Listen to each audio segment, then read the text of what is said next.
Mahanirvana Tantra, Tantra of the Great Liberation, translated by Arthur Avalon, Sir John Woodroffe. Introduction and Preface.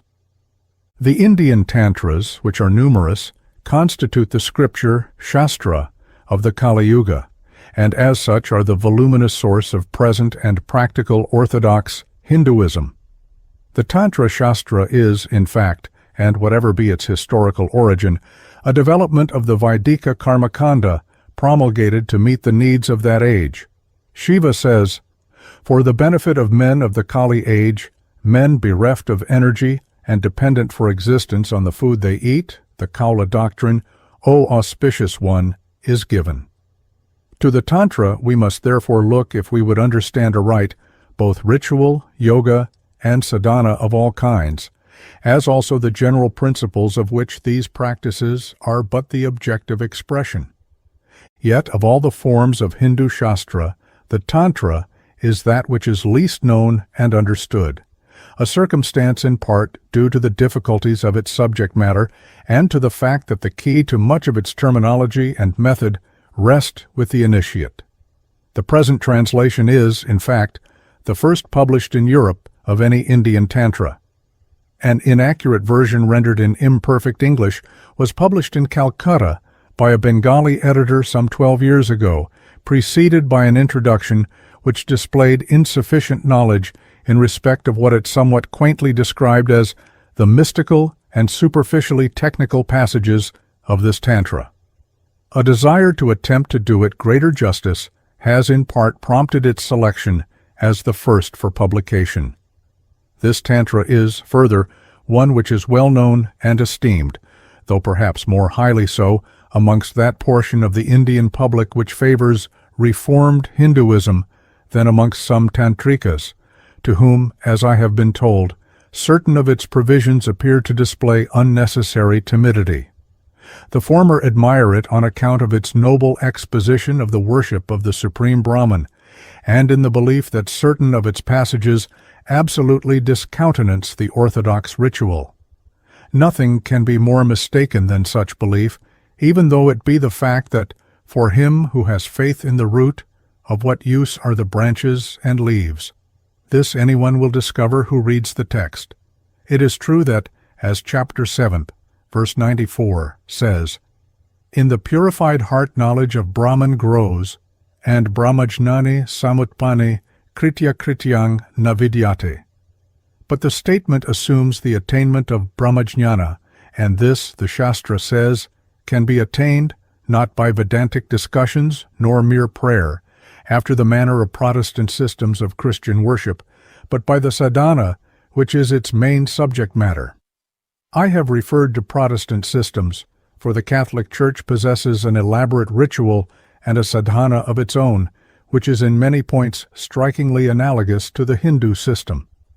The section of Tantrikas to whom I have referred are, I believe, also in error, for the design of this Tantra appears to be, whilst conserving commonly recognized Tantric principles, to secure that, as has sometimes proved to be the case, they are not abused. Parvati says, "I fear, Zero Lord, that even that which thou hast ordained for the good of men will, through them, turn out for evil. Hitaya yane, karmani kathitani, tivaya prabho, manyatani, mahadeva viparitani manave." It is significant in connection with these observations to note that this particular Tantra was chosen as the subject of commentary by Srimad Hariharananda Bharati, the guru of the celebrated Hindu reformer, Raja Ram Mohan Roy. The Tantra has been assigned to the group of 64 known as those of the Rathakranta. It was first published by the Adi Brahma Samaja in 1798, Shakabda, A.D. 1876, and was printed in Bengali characters with the notes of the Kulavadutta Srimad Hariharananda Bharati under the editorship of Ananda Chandra Vidyavagisha. The preface to this edition stated that 3 manuscripts were consulted, one belonging to the library of the Samaja, the second supplied by Durgadasa Chandhuri, and the third taken from the library of Raja Ram Mohan Roy. This text appears to be the basis of subsequent publications. It was again printed in 1888 by Sri Krishna Gopala Bhakta, since when there have been several editions with Bengali translations, including that of Sri Prasanna Kumara Shastri. The late Pandit Jivananda Vidyasagara published an edition in Devanagari character with the notes of Hariharananda, and the Venkateshvara Press at Bombay have issued another in similar character with a Hindi translation. The translation published is that of the first part only. It is commonly thought, and was so stated by the author of the Calcutta edition in English to which I have referred, that the second portion is lost. This is, however, not so, though copies of the complete Tantra are rare enough. The full text exists in manuscript, and I hope at a later date to have an opportunity of publishing a translation of it. I came across a complete manuscript some 2 years ago in the possession of a Nepalese pandit. He would, however, only permit me to make a copy of his manuscript on the condition that the Shatkarma mantras were not published. For, as he said, virtue not being a condition precedent for the acquisition of siddhi in such mantras, their publication might enable the evilly disposed to work harm against others, a crime which, he added, was in his own country, where the Tantra was current, punishable by the civil power. I was unable to persuade him even with the observation that the mere publication of the mantra without knowledge of what is called the prayoga, which cannot be learned of books, would in any case be ineffectual. I could not give an undertaking which would have involved the publication of a mutilated text, and the reader must therefore for the present be content with a translation of the first part of the Tantra, which is generally known, and has, as stated, been several times printed. The incident has further value than the direct purpose for which I have told it. There are some to whom the Tantra, though they may not have read a line of it, is nothing but black magic, and all its followers are black magicians. This is, of course, absurd. In this connection, I cannot avoid interposing the observation that certain practices are described in Tantra, which, though they are alleged to have the results described therein, yet exist for delusion. The true attitude of the higher Tantrika is illustrated by the action of the Pandit, who, if he disappointed my expectations, at any rate by his refusal, afforded an answer to these two general allegations. The second portion of the manuscript in his possession contained over double the number of shlokas to be found in the first part here published. The edition which has been used for the translation is that, now out of print, edited and published at Calcutta by Sri Krishna Gopala Bhakta in Chaitra, 1295, Bengali era, April 1888, with commentary of Srimad Hariharananda Bharati, and with additional notes by the learned and lately deceased Pandit Jagan Mohana Tarkalankara, called Vrida in order to distinguish him from another celebrated Pandit of the same name. A new edition of the same work is now, in course of publication, with further notes by the latter's son, Pandit Jnanendranatha Tantraratna. This valuable commentary is not, however, altogether suitable for the general reader, for it assumes a certain amount of knowledge on his part which he does not possess. I have accordingly, whilst availing myself of its aid, written my own commentary and added an introduction explaining certain matters and terms referred to or presupposed by the text, which, as they require a somewhat more extended treatment, could not be conveniently dealt with in the footnotes. Some of the matters there explained are, though common and fundamental, seldom accurately defined. Nothing, therefore, is lost by a restatement of them with an intention to serve such accuracy. Other matters are of a special character and are either not generally known or are misunderstood. The introduction, however, does not profess to be an exhaustive treatment of that with which it deals. On the contrary, it is but an extended note written to help some way towards a better understanding of the text by the ordinary reader. For a fuller exposition of general principles and practice, the interested are referred to 3 works which I have in preparation: Principles of Tantra, Tantra Tattva, exposition of the secret worship, Rahasya Puja Padati, and description of the 6 centers, Shachakra Nirupana. There are, however, some matters in the Shastra or its accompanying oral tradition which he must, and if disposed thereto will, find out for himself.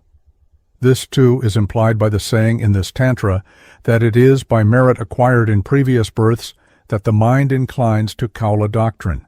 However this may be, no one will understand the Shastra who starts his inquiry with a mind burdened with the current prejudices against it, whatever be the color of truth some of them may possess, by reason of actual abuse of Shastric principles.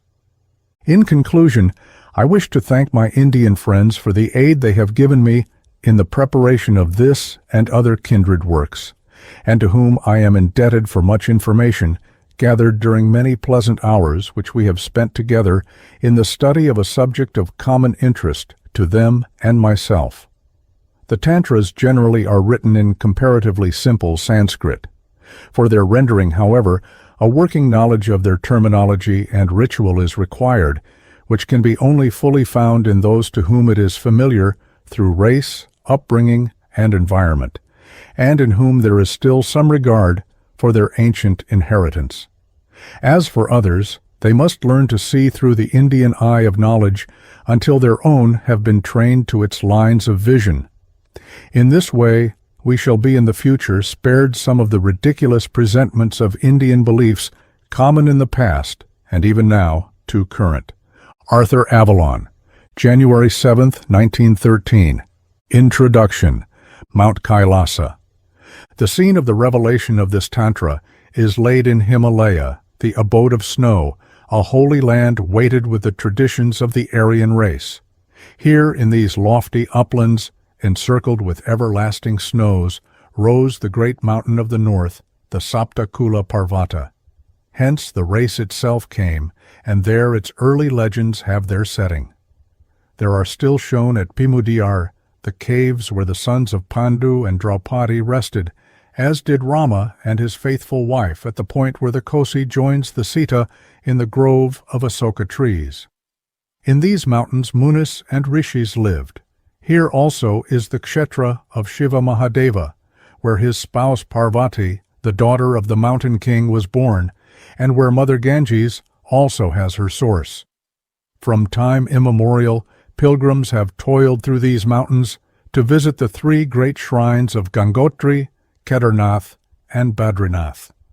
At Kangri, further north, the pilgrims make the parikrama of Mount Kailasa, Kangrinpoche, where Shiva is said to dwell. This nobly towering peak rises to the northwest of the sacred Mansarovar Lake, Mafam Yumtso, from amidst the purple ranges of the lower Kangri Mountains. The paradise of Shiva is a summerland of both lasting sunshine and cool shade, musical with the song of birds and bright with undying flowers. The air, scented with the sweet fragrance of mandara chaplets, resounds with the music and song of celestial singers and players. The mount is Gana Parvata, thronged with trains of spirits, Devayoni, of which the opening chapter speaks, and in the regions beyond rises Mount Meru, center of the world lotus. Its heights, peopled with spirits, are hung with clusters of stars, as with wreaths of malati flowers. In short, it is written, "He who thinks of Himachala, though he should not behold him, is greater than he who performs all worship in Kashi, Benares." In 100 ages of the Devas, I could not tell thee of the glories of Himachala. As the dew is dried up by the morning sun, so are the sins of mankind by the sight of Himachala. It is not, however, necessary to go to the Himalayan Kailasa to find Shiva. He dwells wheresoever his worshippers, versed in Kulatattva, abide, and his mystic mount is to be sought in the 1,000-petaled lotus, Sahasrara Padma, in the body of every human jiva, hence called Shivasthana, to which all, wheresoever situate, may repair when they have learned how to achieve the way thither. Shiva promulgates his teaching in the world below, in the works known as Yamala, Dhamara, Shiva Sutra, and in the Tantras, which exist in the form of dialogues between the Devata and his Shakti, the Devi in her form as Parvati. According to the Gayatri Tantra, the Deva Ganesha first preached the Tantra to the Devayoni on Mount Kailasa, after he had himself received them from the mouth of Shiva.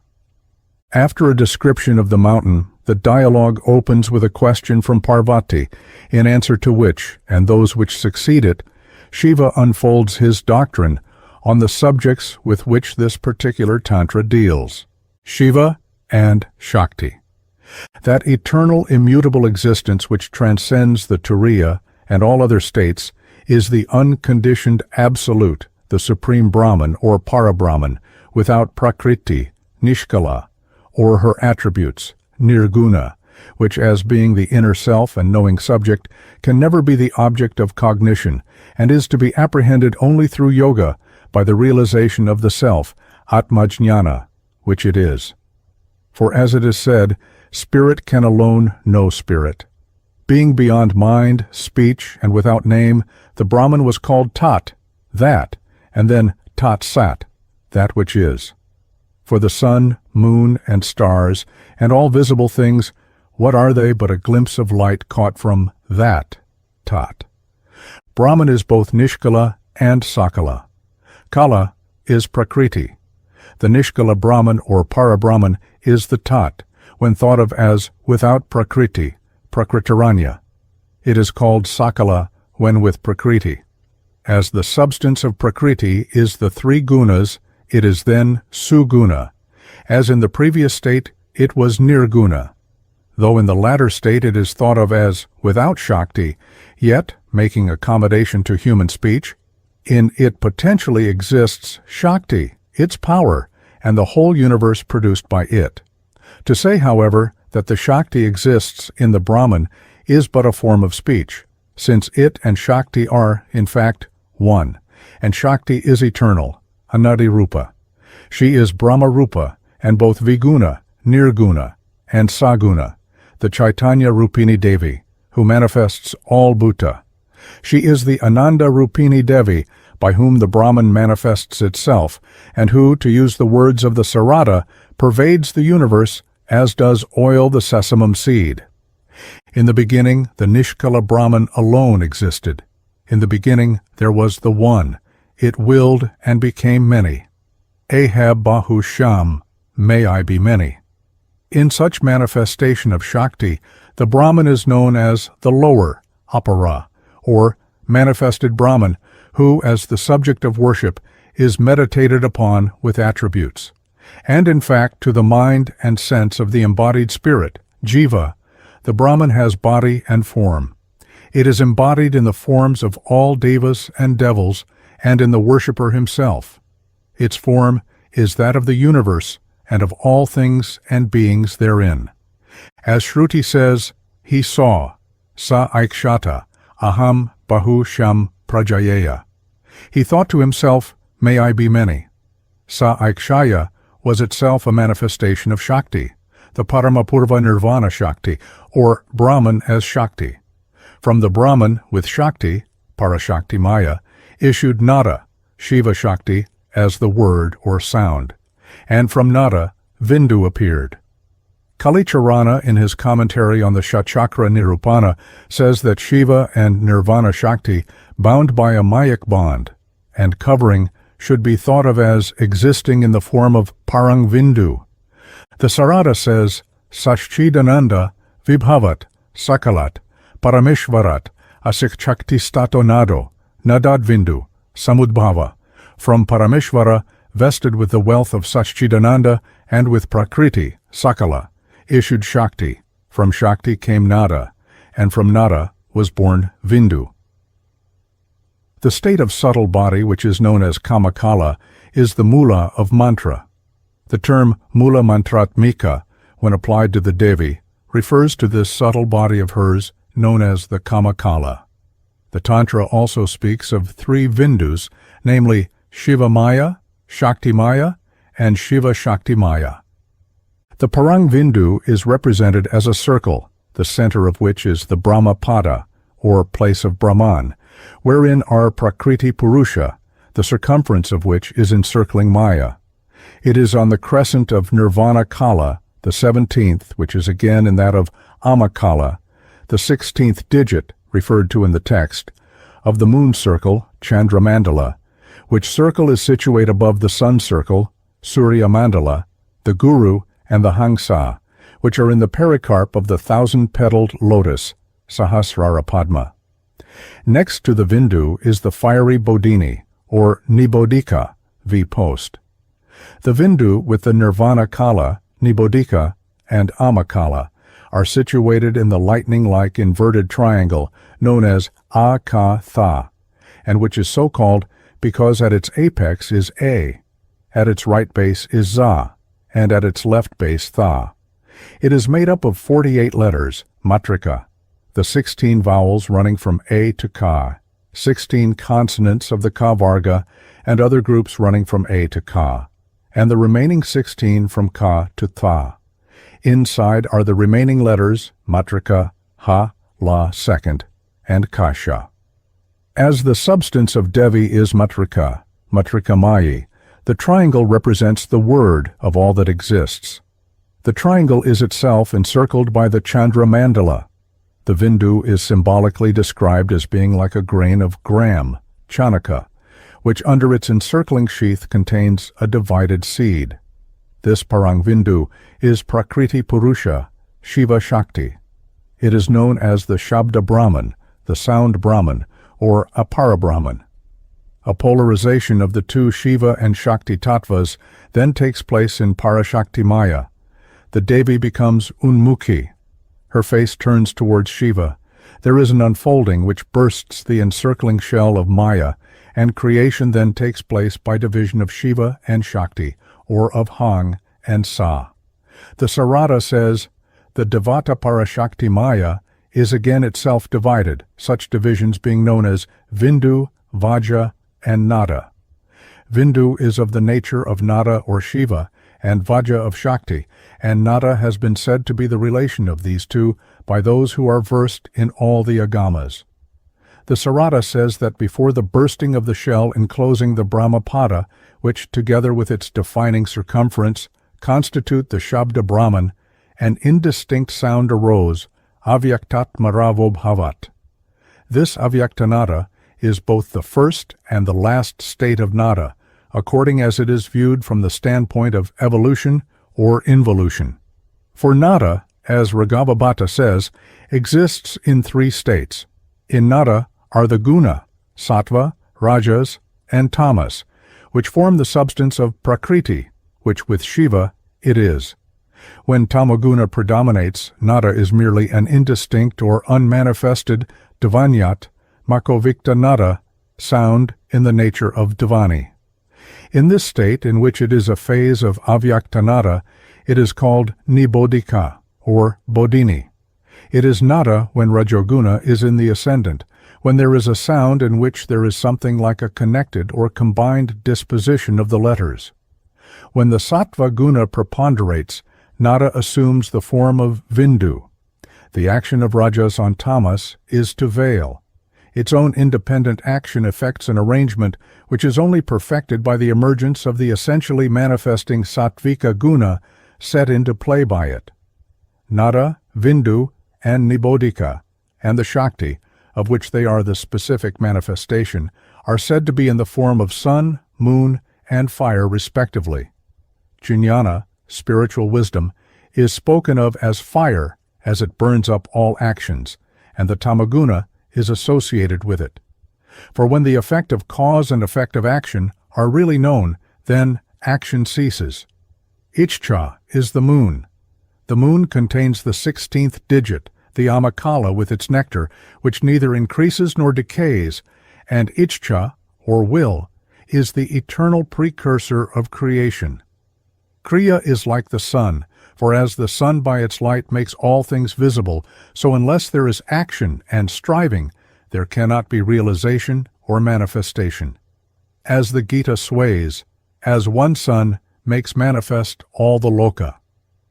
The Shabda Brahman manifests itself in a triad of energies, knowledge, jnana shakti, will, Ichcha Shakti, and action, Kriya Shakti, associated with the three gunas of Prakriti, Tamas, Sattva, and Rajas. From the Parangvindu, who is both Vindvatmaka and Kalatma, i.e. Shakti, issued Raudri, Rudra, and his Shakti, whose forms are fire, Vahni, and whose activity is knowledge, Jnana, Vama, and Vishnu, and his Shakti, whose form is the sun, and whose activity is Kriya, action, and Jyeshtha and Brahma, and his Shakti, whose form is the moon, and whose activity is desire. The Vamakeshvara Tantra says that Tripura is threefold, as Brahma, Vishnu, and Isha, and as the energies desire, wisdom, and action, the energy of will when Brahman would create, the energy of wisdom when she reminds him, saying, "Let this be thus," and when, thus knowing, he acts, she becomes the energy of action. The Devi is thus Ichcha Shakti Jnana Shakti Kriya Shakti Svarupini.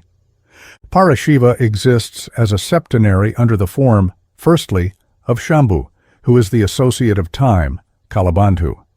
From him issues Sadashiva, who pervades and manifests all things, and then come Ishana and the Triad, Rudra, Vishnu, and Brahma, each with their respective Shakti, without whom they avail nothing, separately and particularly associated with the gunas, Tamas, Sattva, and Rajas.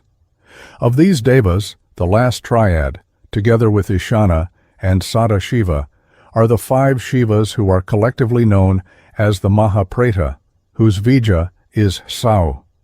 Of the Mahapreta, it is said that the last four form the support, and the fifth the seat, of the bed on which the Devi is united with Paramashiva, in the room of Chintamani stone, on the jeweled island clad with clumps of Kadamba and heavenly trees set in the ocean of ambrosia. Shiva is variously addressed in this work as Shambhu, Sadashiva, Shankara, Maheshvara, etc., names which indicate particular states, qualities, and manifestations of the One in its descent towards the many, for there are many Rudras. Thus Sadashiva indicates the predominance of the Sattva guna. His names are many, 1008 being given in the 69th chapter of the Shiva Purana and in the 17th chapter of the Anushasana Parvan of the Mahabharata. Shakti is both Maya, that by which the Brahman creating the universe is able to make itself appear to be different from what it really is, and Mula Prakriti, or the unmanifested Avyakta, state of that which, when manifest, is the universe of name and form. It is the primary so-called material cause, consisting of the equipoise of the triad of guna, or qualities, which are sattva, that which manifests, rajas, that which acts, tamas, that which veils and produces inertia. The three gunas represent nature as the revelation of spirit, nature as the passage of descent from spirit to matter, or of ascent from matter to spirit, and nature as the dense veil of spirit. The Devi is thus Gunanidhi, treasure house of guna. Mula Prakriti is the womb into which Brahman casts the seed from which all things are born. The womb thrills to the movement of the essentially active Rajoguna. The equilibrium of the triad is destroyed, and the guna, now in varied combinations, evolve under the illumination of Shiva, Chit, the universe which is ruled by Maheshvara and Maheshvari. The dual principles of Shiva and Shakti, which are in such dual form the product of the polarity manifested in Parashakti Maya, pervade the whole universe and are present in man in the Svayambhu Linga of the Muladhara and the Devi Kundalini, who, in serpent form, encircles it. The Shabda Brahman assumes in the body of man the form of the Devi Kundalini, and as such is in all prani, breathing creatures, and in the shape of letters appears in prose and verse. Kundala means coiled. Hence Kundalini, whose form is that of a coiled serpent, means that which is coiled. She is the luminous vital energy, Jiva Shakti, which manifests as prana. She sleeps in the Muladhara and has 3.5 coils corresponding in number with the 3.5 Vindus of which the Kubjika Tantra speaks. When after closing the ears, the sound of her hissing is not heard, death approaches. From the first Avyakta creation issued the second Mahat, with its three guna distinctly manifested. Thence sprung the third creation Ahankara, selfhood, which is of threefold form, Vaikarika, or pure Sattvika Ahankara, the Taijasa, or Rajasika Ahankara, and the Tamasika, or Bhutadika Ahankara. The latter is the origin of the subtle essences, Tanmatra, of the Tattvas, ether, air, fire, water, earth, associated with sound, touch, sight, taste, and smell, and with the colors, pure transparency, Shyama, red, white, and yellow. There is some difference in the schools as to that which each of the three forms produces, but from such threefold form of Ahankara issue the Indriya, senses, and the Devastik, Vata, Arka, Prachetas, Vahani, Indra, Upendra, Mitra, and the Ashvins. The Vaikarika, Taijasa, and Bhutadika are the fourth, fifth, and sixth creations, which are known as Prakrita, or appertaining to Prakriti. The rest, which are products of these, such as the vegetable world with its upward life current, animals with horizontal life current, and Bhuta, Preta, and the like, whose life current tends downward, constitute the Vikrita creation, the two being known as the Kaumara creation. The goddess, Devi, is the great Shakti. She is Maya, for of her the Maya, which produces the Samsara is. As Lord of Maya, she is Mahamaya. Devi is a Vidya, nescience, because she binds, and Vidya, knowledge, because she liberates and destroys the Samsara. She is Prakriti, and as existing before creation, is the Adya, primordial, Shakti. Devi is the Vachaka Shakti, the manifestation of Chit in Prakriti, and the Vachya Shakti, or Chit itself. The Atma should be contemplated as Devi. Shakti or Devi is thus the Brahman revealed in its mother aspect, Sri Mata, as creatrix and nourisher of the worlds. Kali says of herself in Yogini Tantra, Satchidananda Rupaham Brahmaivaham Sphurat Prabham. So the Devi is described with attributes both of the qualified Brahman, and since that Brahman is but the manifestation of the Absolute, she is also addressed with epithets, which denote the unconditioned Brahman. She is the Great Mother, Ambika, sprung from the sacrificial hearth of the fire of the grand consciousness, Chit, decked with the sun and moon, Lalita, she who plays, whose play is world play, whose eyes playing like fish in the beauteous waters of her divine face, open and shut, with the appearance and disappearance of countless worlds, now illuminated by her light, now wrapped in her terrible darkness. The Devi, as Parabrahman, is beyond all form and guna. The forms of the Mother of the universe are threefold. There is first the supreme Para form, of which, as the Vishnuyamala says, none know. There is next her subtle Sukshma form, which consists of mantra. But as the mind cannot easily settle itself upon that which is formless, she appears as the subject of contemplation in her third, or gross, stula, or physical form, with hands and feet and the like, as celebrated in the Devi Stotra of the Puranas and Tantras. Devi, who as Prakriti is the source of Brahma, Vishnu, and Maheshvara, has both male and female forms, but it is in her female forms that she is chiefly contemplated. For though existing in all things, in a peculiar sense, female beings are parts of her. The Great Mother, who exists in the form of all Tantras and all Yantras, is, as the Lalita says, the unsullied treasure house of beauty. The sapphire Devi, whose slender waist, bending beneath the burden of the ripe fruit of her breasts, swells into jeweled hips, heavy with the promise of infinite maternities. As the Mahadevi she exists in all forms as Sarasvati, Lakshmi, Gayatri, Durga, Tripura Sundari, Annapurna, and all the Devi who are avatara of the Brahman. Devi, as Sati, Uma, Parvati, and Gauri, is spouse of Shiva. It was as Sati prior to Daksha's sacrifice, Daksha Yajna, that the Devi manifested herself to Shiva in the 10 celebrated forms known as the Dasha Mahavidya, referred to in the text: Kali, Bagala, Chinnamasta, Bhuvaneshwari, Matangini, Shodashi, Dhumavati, Tripura Sundari, Tara, and Bhairavi. When, at the Daksha Yajna, she yielded up her life in shame and sorrow at the treatment accorded by her father to her husband, Shiva took away the body, and, ever bearing it with him, remained wholly distraught and spent with grief. To save the world from the forces of evil which arose and grew with the withdrawal of his divine control, Vishnu, with his discus, chakra, cut the dead body of Sati, which Shiva bore, into 51 fragments, which fell to earth at the places thereafter known as the 51 Mahapithasthana, referred to in the text, where Devi, with her Bhairava, is worshipped under various names.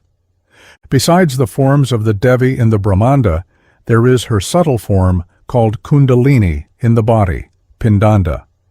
These are but some only of her endless forms. She is seen as one and as many, as it were, but one moon reflected in countless waters.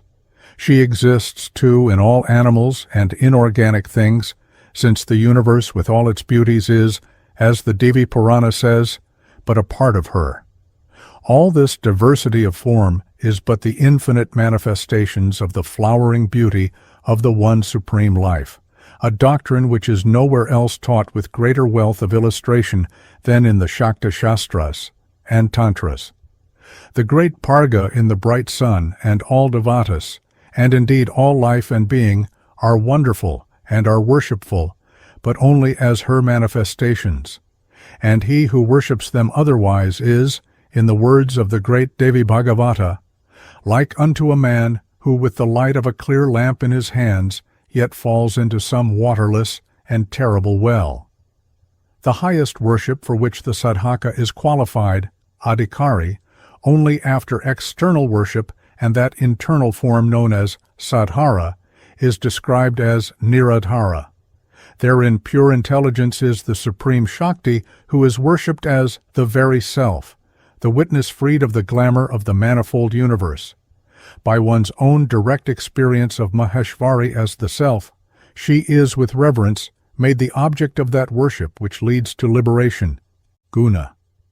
It cannot be said that current explanations give a clear understanding of this subject, yet such is necessary, both as affording one of the chief keys to Indian philosophy and to the principles which govern sadhana.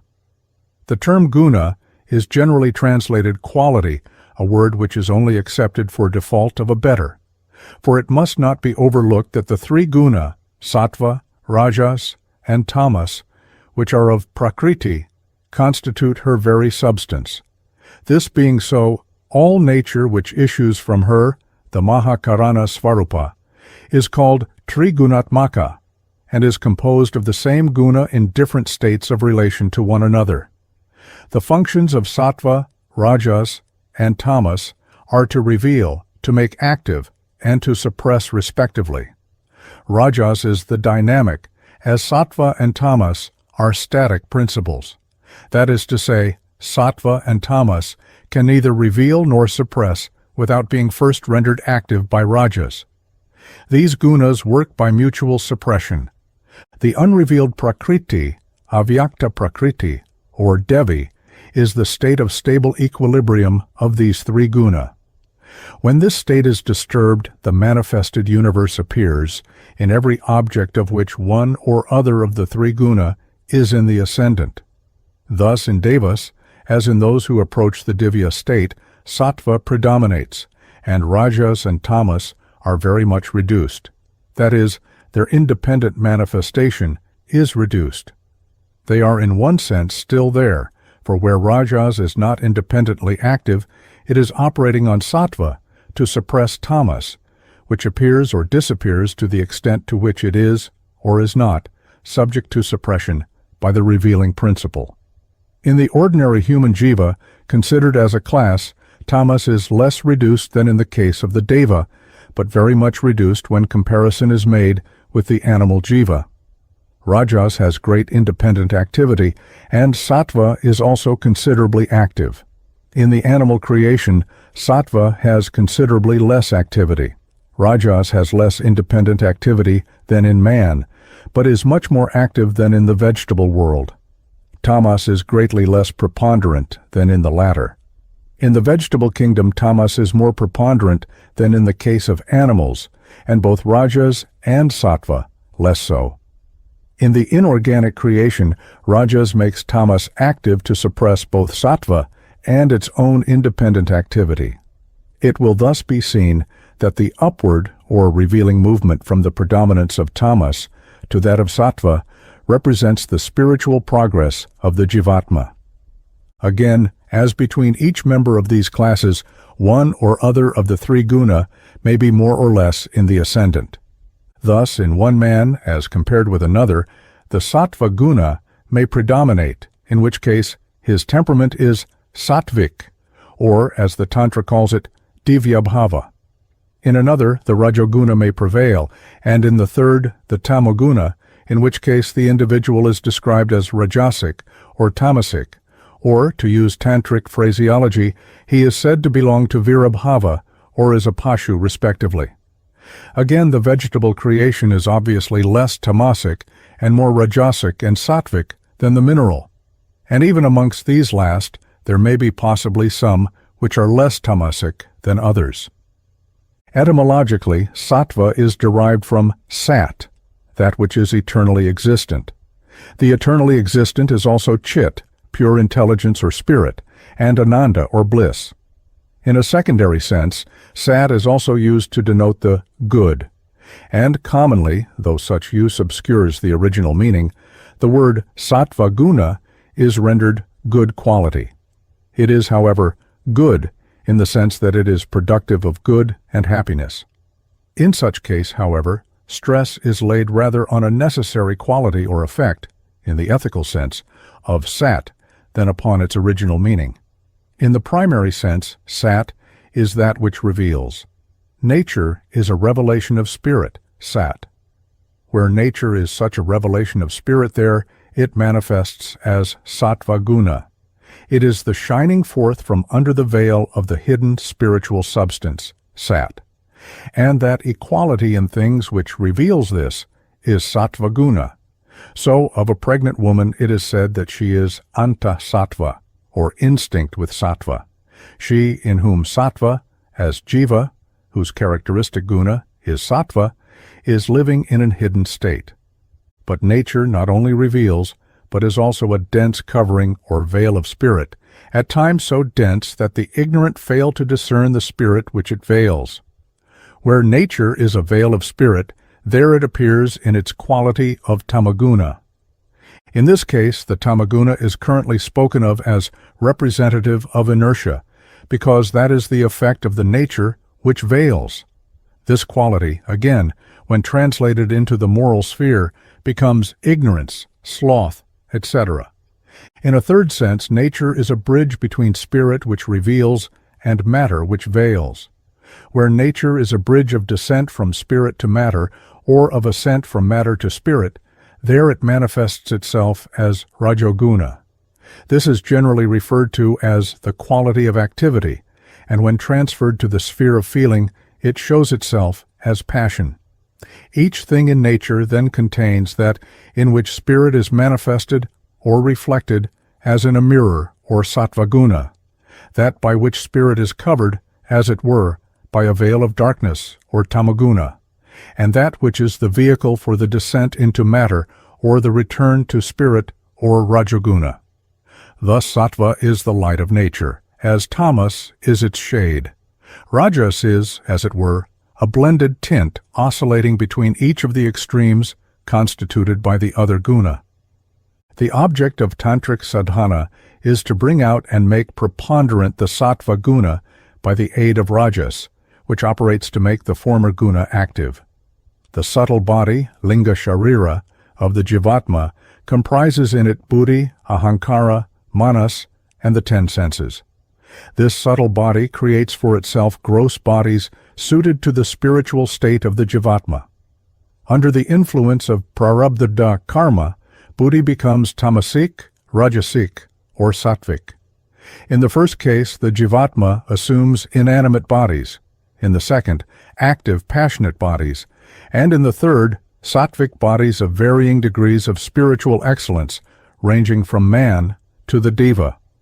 The gross body is also trigunatmaka. This body conveys impressions to the jivatma through the subtle body and the buddhi in particular. When sattva is made active, impressions of happiness result, and when rajas or tamas are active, the impressions are those of sorrow and delusion. These impressions are the result of the predominance of these respective guna. The action of rajas on sattva produces happiness, as its own independent activity or operation on tamas produce sorrow and delusion respectively. Where sattva or happiness is predominant, their sorrow and delusion are suppressed. Where rajas or sorrow is predominant, their happiness and delusion are suppressed. And where tamas or delusion predominates there, as in the case of the inorganic world, both happiness and sorrow are suppressed. All objects share these three states in different proportions. There is, however, always in the jivatma an admixture of sorrow with happiness due to the operation of rajas. For happiness, which is the fruit of righteous acts done to attain happiness, is after all only a vikara. The natural state of the jivatma, that is, the state of its own true nature, is that bliss, ananda, which arises from the pure knowledge of the self, in which both happiness and sorrow are equally objects of indifference. The worldly enjoyment of a person involves pain to self or others. This is the result of the pursuit of happiness, whether by righteous or unrighteous acts. As spiritual progress is made, the gross body becomes more and more refined. In inanimate bodies, karma operates to the production of pure delusion. On the exhaustion of such karma, the jivatma assumes animate bodies for the operation of such forms of karma as led to sorrow and happiness mixed with delusion. In the vegetable world, sattva is but little active, with a corresponding lack of discrimination, for discrimination is the effect of sattva in buddhi, and from discrimination arises the recognition of pleasure and pain, conceptions of right and wrong, of the transitory and intransitory, and so forth, which are the fruit of a high degree of discrimination or of activity of sattva. In the lower animal sattva in buddhi is not sufficiently active to lead to any degree of development of these conceptions. In man, however, the sattva in buddhi is considerably active, and in consequence, these conceptions are natural in him. For this reason, the human birth is, for spiritual purposes, so important. All men, however, are not capable of forming such conceptions in an equal degree. The degree of activity in an individual's buddhi depends on his prarabdha karma. However bad such karma may be in any particular case, the individual is yet gifted with that amount of discrimination which, if properly aroused and aided, will enable him to better his spiritual condition by inducing the rajoguna in him to give more and more activity to the sattva guna in his buddhi. On this account, proper guidance and spiritual direction are necessary. A good guru, by reason of his own nature and spiritual attainment and disinterested wisdom, will both mark out for the sishya the path which is proper for him, and aid him to follow it by the infusion of the tejas, which is in the guru himself. Whilst sadhana is, as stated, a process for the stimulation of the sattva guna, it is evident that one form of it is not suitable to all. It must be adapted to the spiritual condition of the sishya, otherwise it will cause injury instead of good.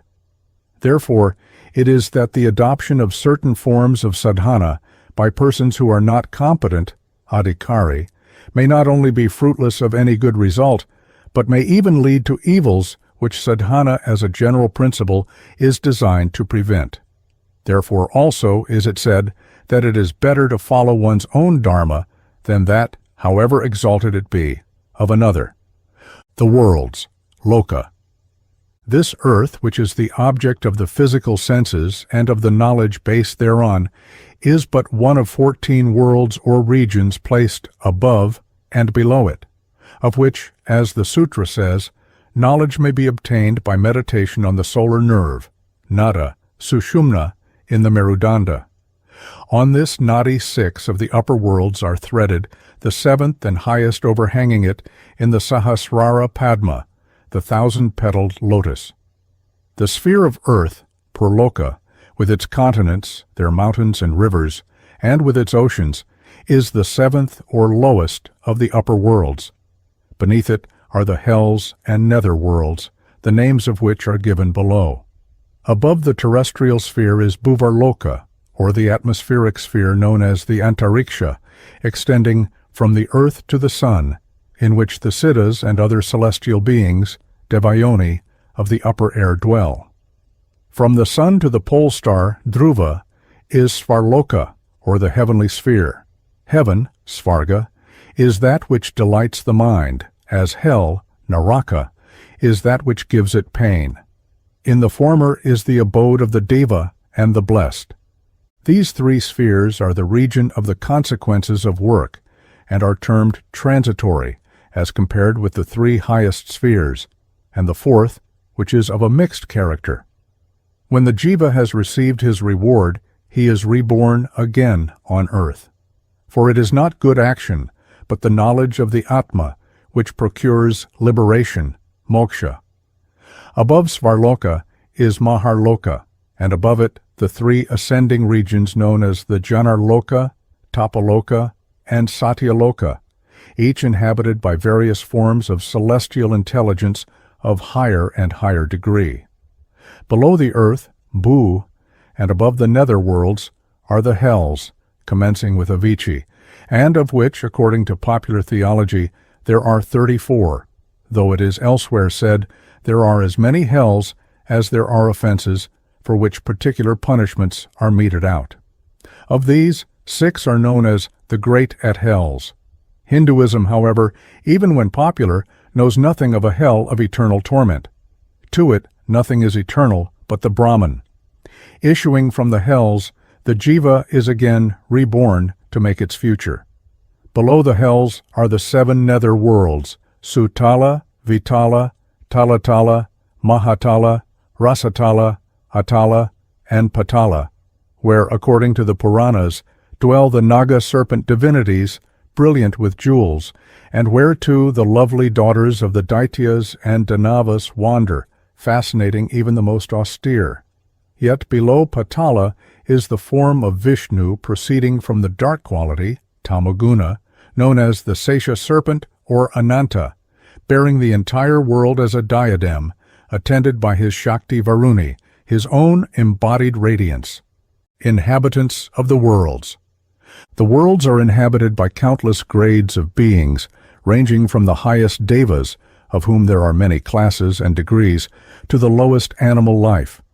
The scale of beings runs from the shining manifestations of spirit to those in which it is so veiled that it would seem almost to have disappeared in its material covering. There is but one light, one spirit, whose manifestations are many. A flame enclosed in a clear glass loses but little of its brilliancy. If we substitute for the glass, paper, or some other more opaque yet transparent substance, the light is dimmer. A covering of metal may be so dense as to exclude from sight the rays of light which yet burns within with an equal brilliancy. As a fact, all such veiling forms are Maya. They are none the less true for those who live in and are themselves part of the Mayic world. Deva, or heavenly and shining one, for spirit is light and self-manifestation, is applicable to those descending yet high manifestations of the Brahman, such as the 7 Shivas, including the Trinity, Trimurti, Brahma, Vishnu, and Rudra. Devi, again, is the title of the Supreme Mother herself, and is again applied to the manifold forms assumed by the one only Maya, such as Kali, Sarasvati, Lakshmi, Gauri, Gayatri, Sandhya, and others. In the sense also in which it is said, "Verily, In the beginning there was the Brahman. It created the Devas.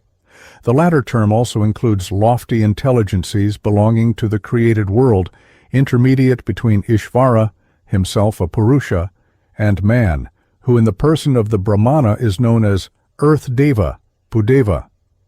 These spirits are of varying degrees, for there are no breaks in the creation which represents an apparent descent of the Brahman in gradually lowered forms.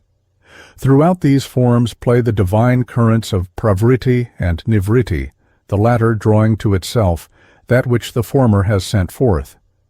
Deva, Jiva, and Jara, inorganic matter, are in their real, as opposed to their phenomenal and illusory, being the one Brahman, which appears thus to be other than itself, through its connection with the upadhi or limiting conditions with which ignorance, avidya, invests it. Therefore, all beings which are the object of worship are each of them, but the Brahman seen through the veil of avidya. Though the worshippers of Devas may not know it, their worship is in reality the worship of the Brahman, and hence the Mahanirvana Tantra says that, as all streams flow to the ocean, so the worship given to any Deva is received by the Brahman. On the other hand, those who, knowing this, worship the Devas, do so as manifestations of the Brahman, and thus worship it immediately. The sun, the most glorious symbol in the physical world, is the Mayic vesture of her who is clothed with the sun.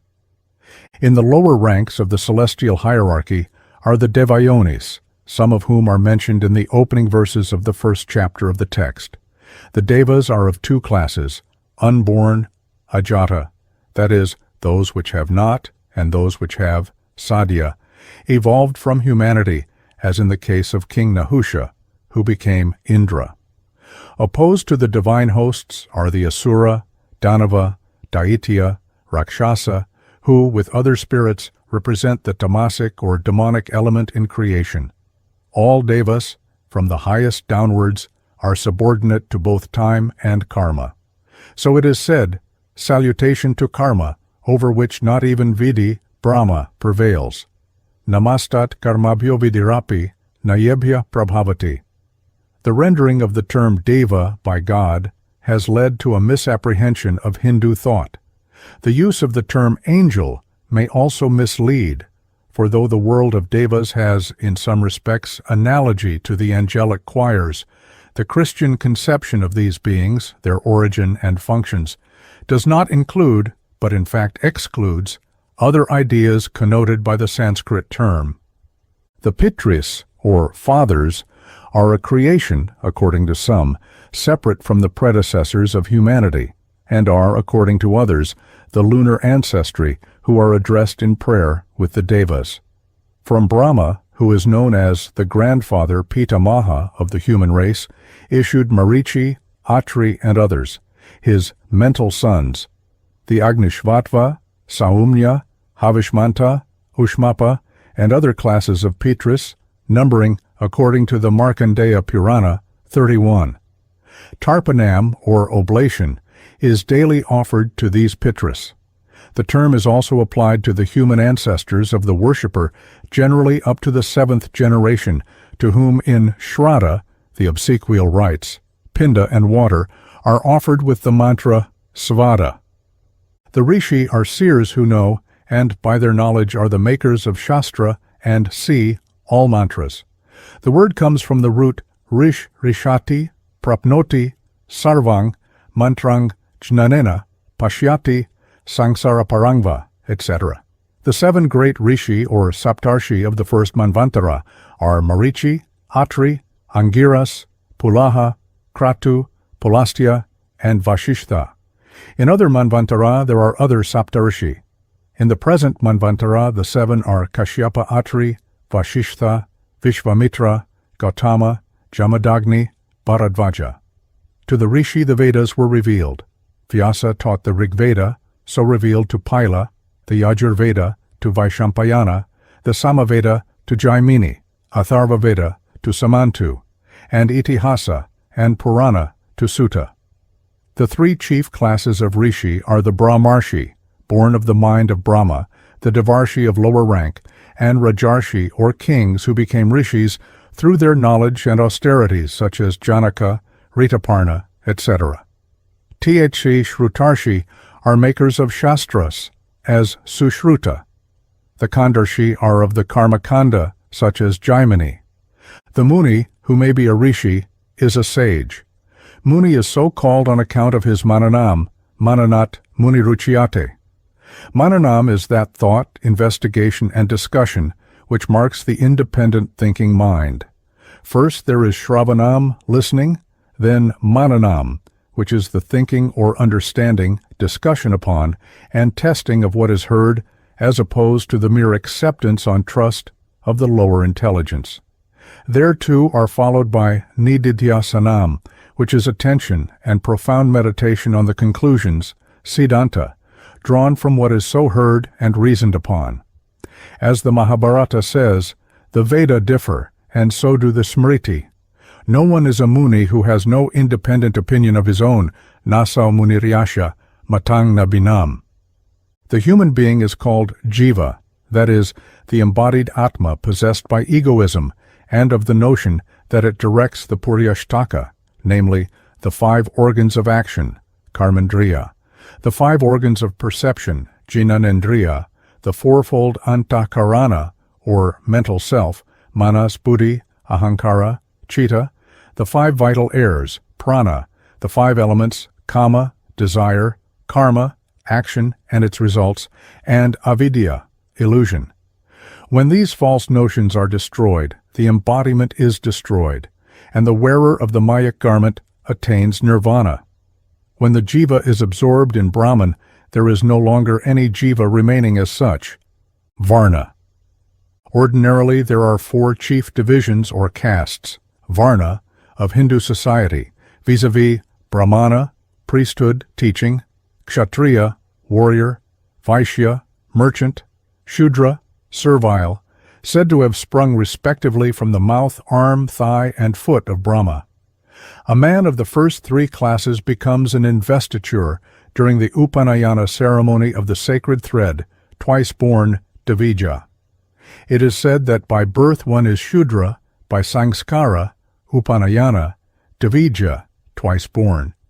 By study of the Vedas, one attains the state of a Vipra, and that he who has knowledge of the Brahman is a Brahmana. The present Tantra, however, speaks of a 5th or hybrid class, Samanya, resulting from intermixture between the others.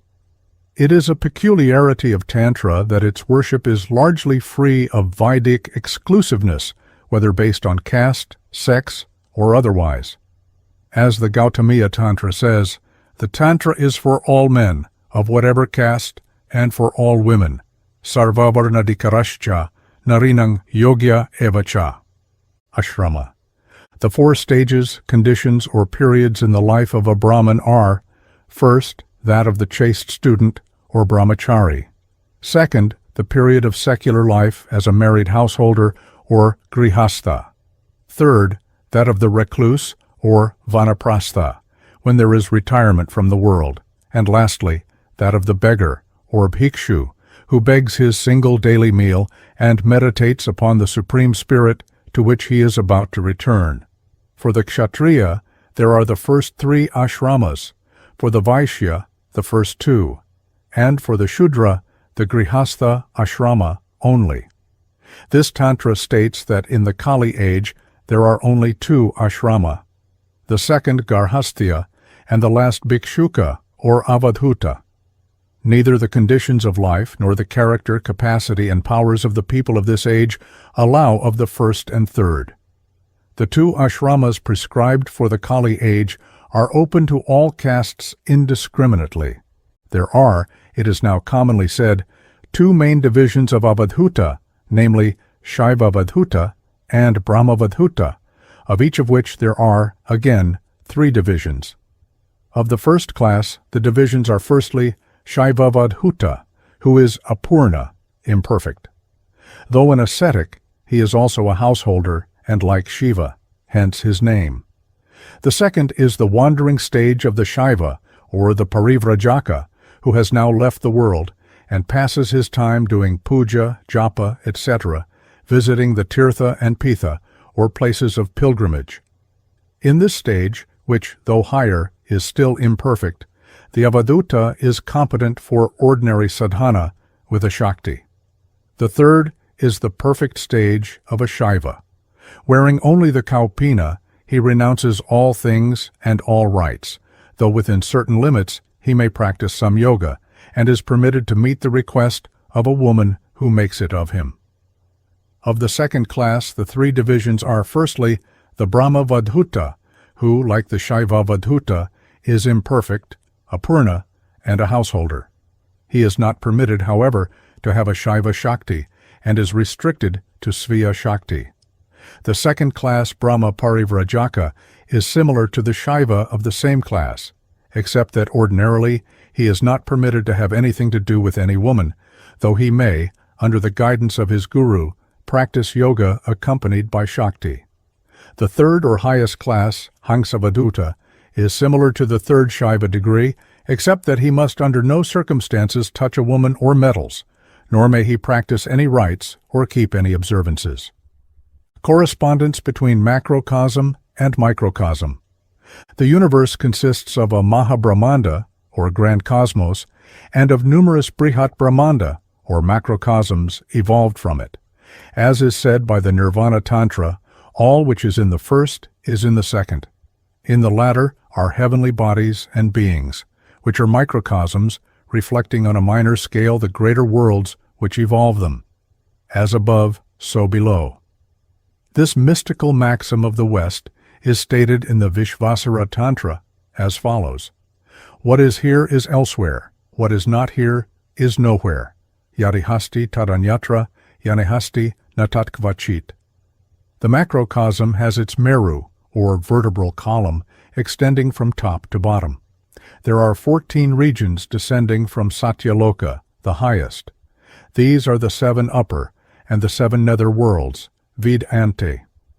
The meru of the human body is the spinal column, and within it are the chakra, in which the worlds are said to dwell. In the words of the Shaktananda Tarangini, they are Pindamadhyasthita. Satya has been said to be in the Sahasrara, and Tapa, Jana, Maha, Sva, Bhuva, Bhu in the Ajna, Vishuddha, Anahata, Manipura, Svadhisthana, and Muladhara lotuses, respectively. Below Muladhara, and in the joints, sides, anus, and organs of generation, are the nether worlds. The bones near the spinal column are the Kula Parvata. Such are the correspondences as to earth, then as to water. The nadi are the rivers.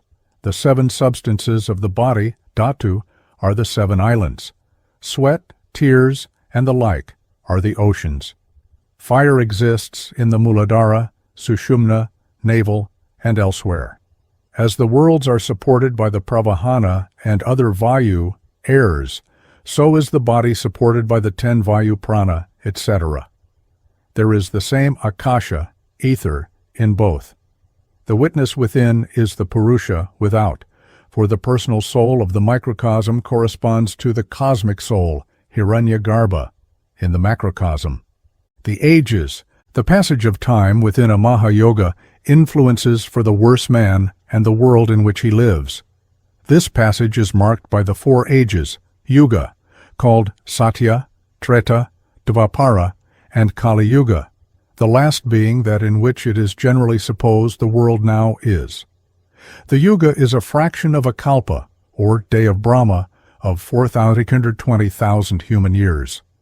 The kalpa is divided into 14 manvantara, which are again subdivided into 71 Maha Yuga, the length of each of which is 4,820,000 human years.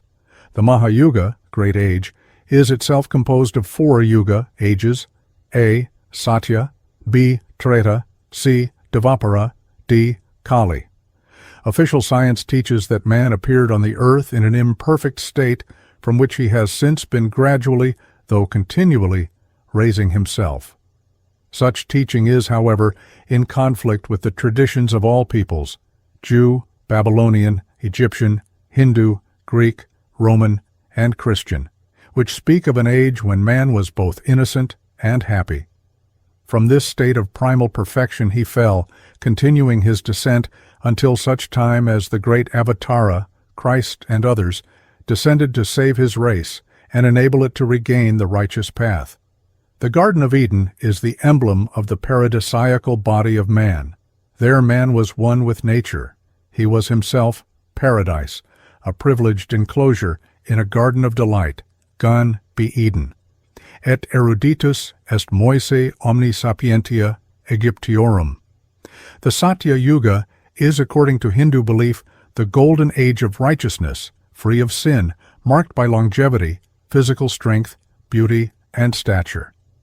There were giants in those days whose moral, mental, and physical strength enabled them to undergo long brahmacharya, continence, and tapas, austerities. Longevity permitted lengthy spiritual exercises. Life then depended on the marrow and lasted a lac of years, men dying when they willed. Their stature was 21 cubits. To this age belong the Avatara, or incarnations of Vishnu, Matsya, Kurma, Varaha, Nrisingha, and Vamana. Its duration is computed to be 4,800 divine years, which, when multiplied by 360, a year of the Devas being equal to 360 human years, are the equivalent of 1,128,000 of the years of man. B. The second age, or Treta, 3/4 Yuga, is that in which righteousness, Dharma, decreased by 1/4. The duration was 3,600 divine years, or 1,196,000 human years. Longevity, strength, and stature decreased. Life was in the bone and lasted 10,000 years. Man's stature was 14 cubits. Of sin there appeared 1/4, and of virtue there remained 3/4. Men were still attached to pious and charitable acts, penances, sacrifice, and pilgrimage, of which the chief was that to Naimisharanya. In this period appeared the avatars of Vishnu as Parashurama and Rama. C. The third, or Dvapara, 1/2 Yuga, is that in which righteousness decreased by 1/2, and the duration of which was 2,400 divine, or 864,000 human years. A further decrease in longevity and strength, and increase of weakness and disease, mark this age. Life, which lasted 1,000 years, was centered in the blood. Stature was 7 cubits. Sin and virtue were of equal force. Men became restless, and though eager to acquire knowledge, were deceitful, and followed both good and useful pursuits. The principal place of pilgrimage was Kurukshetra. To this age belongs, according to Vyasa, Anushtabacharya, and Jayadeva, the avatara of Vishnu as Balarama, the elder brother of Krishna, who, according to other accounts, takes his place.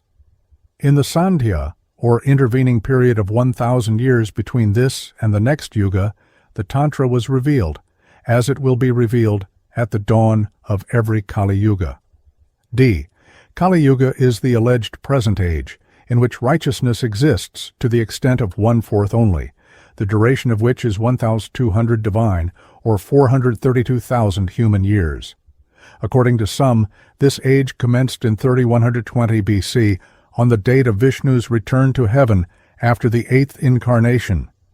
This is the period which, according to the Puranas and Tantras, is characterized by the prevalence of viciousness, weakness, disease, and the general decline of all that is good. Human life, which lasts at most 120, or, as some say, 100 years, is dependent on food. Stature is 312 cubits. The chief pilgrimage is now to the Ganges. In this age has appeared the Buddha Avatara. The last, or Kalki Avatara, the destroyer of sin, has yet to come. It is he who will destroy iniquity and restore the age of righteousness. The Kalki Purana speaks of him as one whose body is blue like that of the rain-charged cloud, who with sword in hand rides, as does the rider of the Apocalypse, a white horse, swift as the wind, the cherisher of the people, destroyer of the race of the Kali Yuga, the source of true religion. And Jayadeva, in his Ode to the Incarnations, addresses him thus: For the destruction of all the impure thou drawest thy scimitar like a blazing comet. O how tremendous! O Keshava, assuming the body of Kalki, be victorious. O Hari, Lord of the universe. With the Satya Yuga, a new Mahayaga will commence, and the ages will continue to revolve with their rising and descending races until the close of the Kalpa or day of Brahma. Then a night of dissolution, Pralaya, of equal duration follows, the Lord reposing in Yoga Nidra, Yoga sleep in Pralaya, on the serpent Shesha, the Endless One, till daybreak, when the universe is created anew and the next Kalpa follows. The Scriptures of the Ages. Each of these ages has its appropriate shastra or scripture, designed to meet the characteristics and needs of the men who live in them. The Hindu Shastra are classed into one Shruti, which commonly includes the four Veda, Rik, Yaju, Sama, Atharva, and the Upanishads, the doctrine of which is philosophically exposed in the Vedanta Darshana. 2. Smriti, such as the Dharma Shastra of Manu and other works on family and social duty prescribing for Pavriti Dhamya, as the Upanishads had revealed the Nivritti Dharma. 3. The Puranas, of which, according to the Brahma Vaivarta Purana, there were originally 4 lakhs, and of which 18 are now regarded as the principal. 4. The Tantra. For each of these ages, a suitable Shastra is given. The Veda is the root of all Shastra, Mula Shastra. All others are based on it. The Tantra is spoken of as a 5th Veda. Kulukabhata, the celebrated commentator on Manu, says that Shruti is of 2 kinds, Vaidik and Tantric, Vaidiki Tantriki, Chaiva, Dvividha, Shruti Kirtita. The various Shastras, however, are different presentments of Shruti appropriate to the humanity of the age for which they are given. Thus the Tantra is that presentment of Shruti, which is modeled as regards its ritual to meet the characteristics and infirmities of the Kali Yuga. As men have no longer the capacity, longevity, and moral strength necessary for the application of the Vaidika Karmakanda, the Tantra prescribes a special sadhana, or means or practice of its own, for the attainment of that which is the ultimate and common end of all Shastra.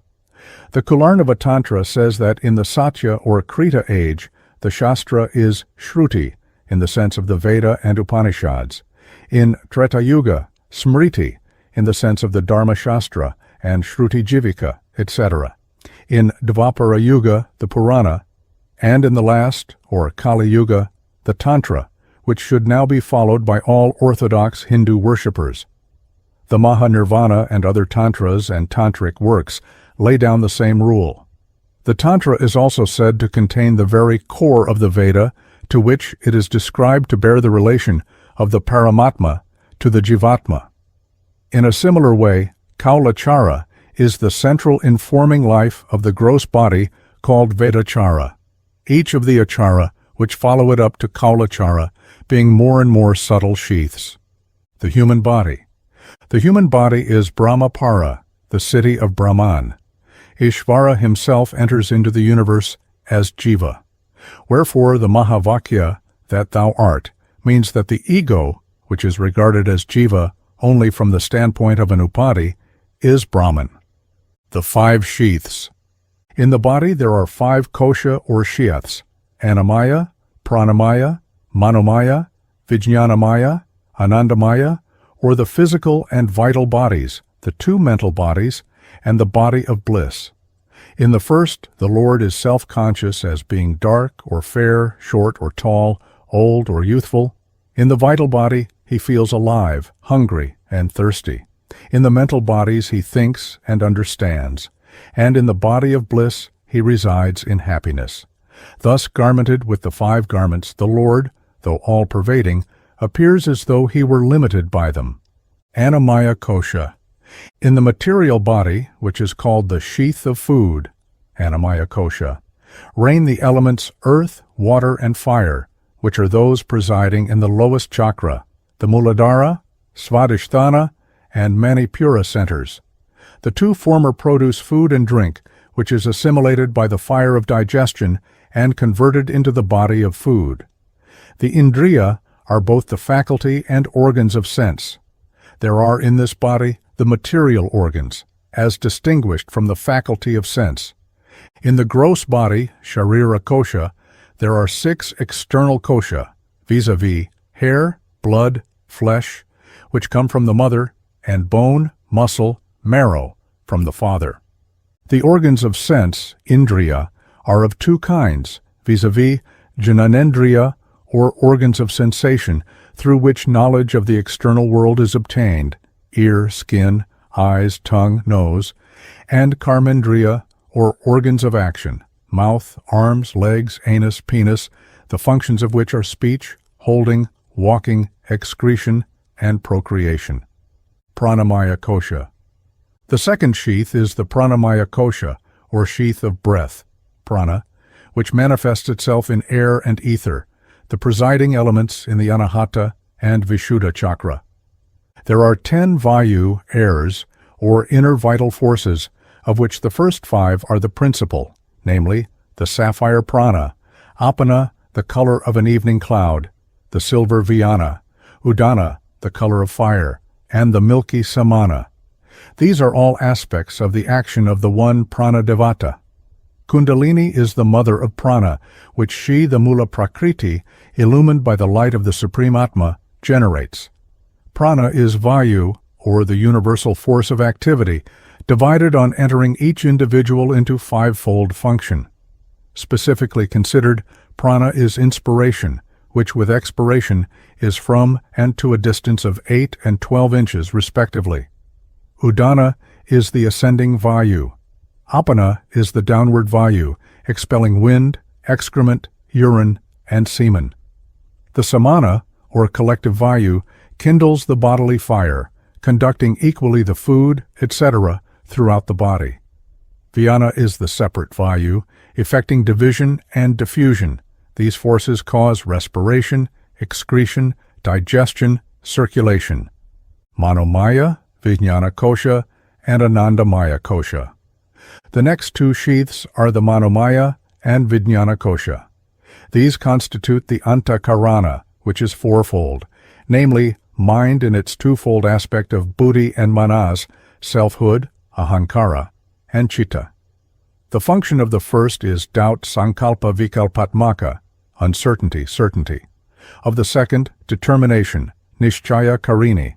Of the third, egoity, consciousness, abhimana. Manas automatically registers the facts which the senses perceive. Buddhi, on attending to such registration, discriminates, determines, and cognizes the object registered, which is set over and against the subjective self by ahankara.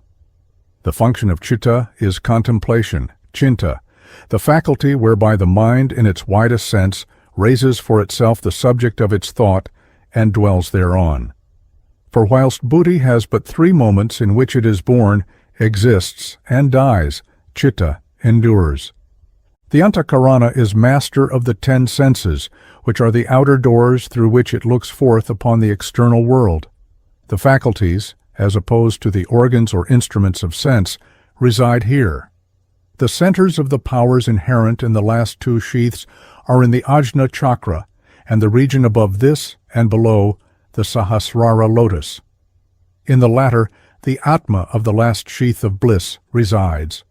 The physical or gross body is called Sthula Sharira. The subtle body, Sukshma Sharira, also called Linga Sharira and Karana Shanra, comprises the 10 Indriya, Manas, Ahankara, Buddhi, and the 5 functions of prana. This subtle body contains in itself the cause of rebirth into the gross body when the period of reincarnation arrives. The Atma, by its association with the Upadis, has 3 states of consciousness, namely, the Jagrat, or waking state, when through the sense organs are perceived objects of sense through the operation of manas and buddhi. It is explained in the Ishvara Pratyabhijna as follows. The waking state dear to all is the source of external action through the activity of the senses.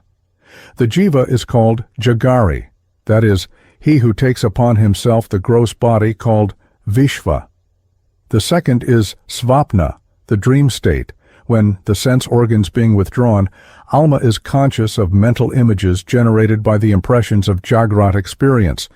Here Manas ceases to record fresh sense impressions, and it and Buddhi work on that which Manas has registered in the waking state. The explanation of this state is also given in the work last cited. The state of svapna is the objectification of visions perceived in the mind, due to the perception of ideas there latent. Jiva in the state of svapna is termed taijasa. Its individuality is merged in the subtle body. Hiranyagarbha is the collective form of these jiva, as Vaisvanara is such form of the jiva in the waking state. The third state is that of sushupti, or dreamless sleep, when manas itself is withdrawn, and buddhi, dominated by tamas, preserves only the notion, happily I slept. I was not conscious of anything. Patanjala Yoga Sutra. In the macrocosm, the upadhi of these states are also called virat, hiranyagarbha, and avyakta. The description of the state of sleep is given in the Shiva Sutra as that in which there is incapacity of discrimination or illusion. By the saying cited from the Patanjala Sutra, 3 modifications of avidya are indicated, vis-a-vis, ignorance, egoism, and happiness. Sound sleep is that state in which these 3 exist. The person in that state is termed prajna, his individuality being merged in the causal body, karana. Since in the sleeping state the prajna becomes Brahman, he is no longer jiva as before, but the jiva is then not the supreme one, Paramatma, because the state is associated with avidya. Hence, because the vehicle in the jiva in the sleeping state is karana, the vehicle of the jiva in the fourth is declared to be mahakarana. Ishvara is the collective form of the prajna jiva. Beyond sushupti is the turiya, and beyond turiya, the transcendent fifth state without name. In the fourth state, Shuddha Vidya is acquired, and this is the only realistic one for the yogi, which he attains through Samadhi Yoga. Jiva in Turiya is merged in the great causal body, Mahakarana. The fifth state arises from firmness in the fourth. He who is in this state becomes equal to Shiva, or, more strictly, tends to a close equality, for it is only beyond that the spotless one attains the highest equality, which is unity.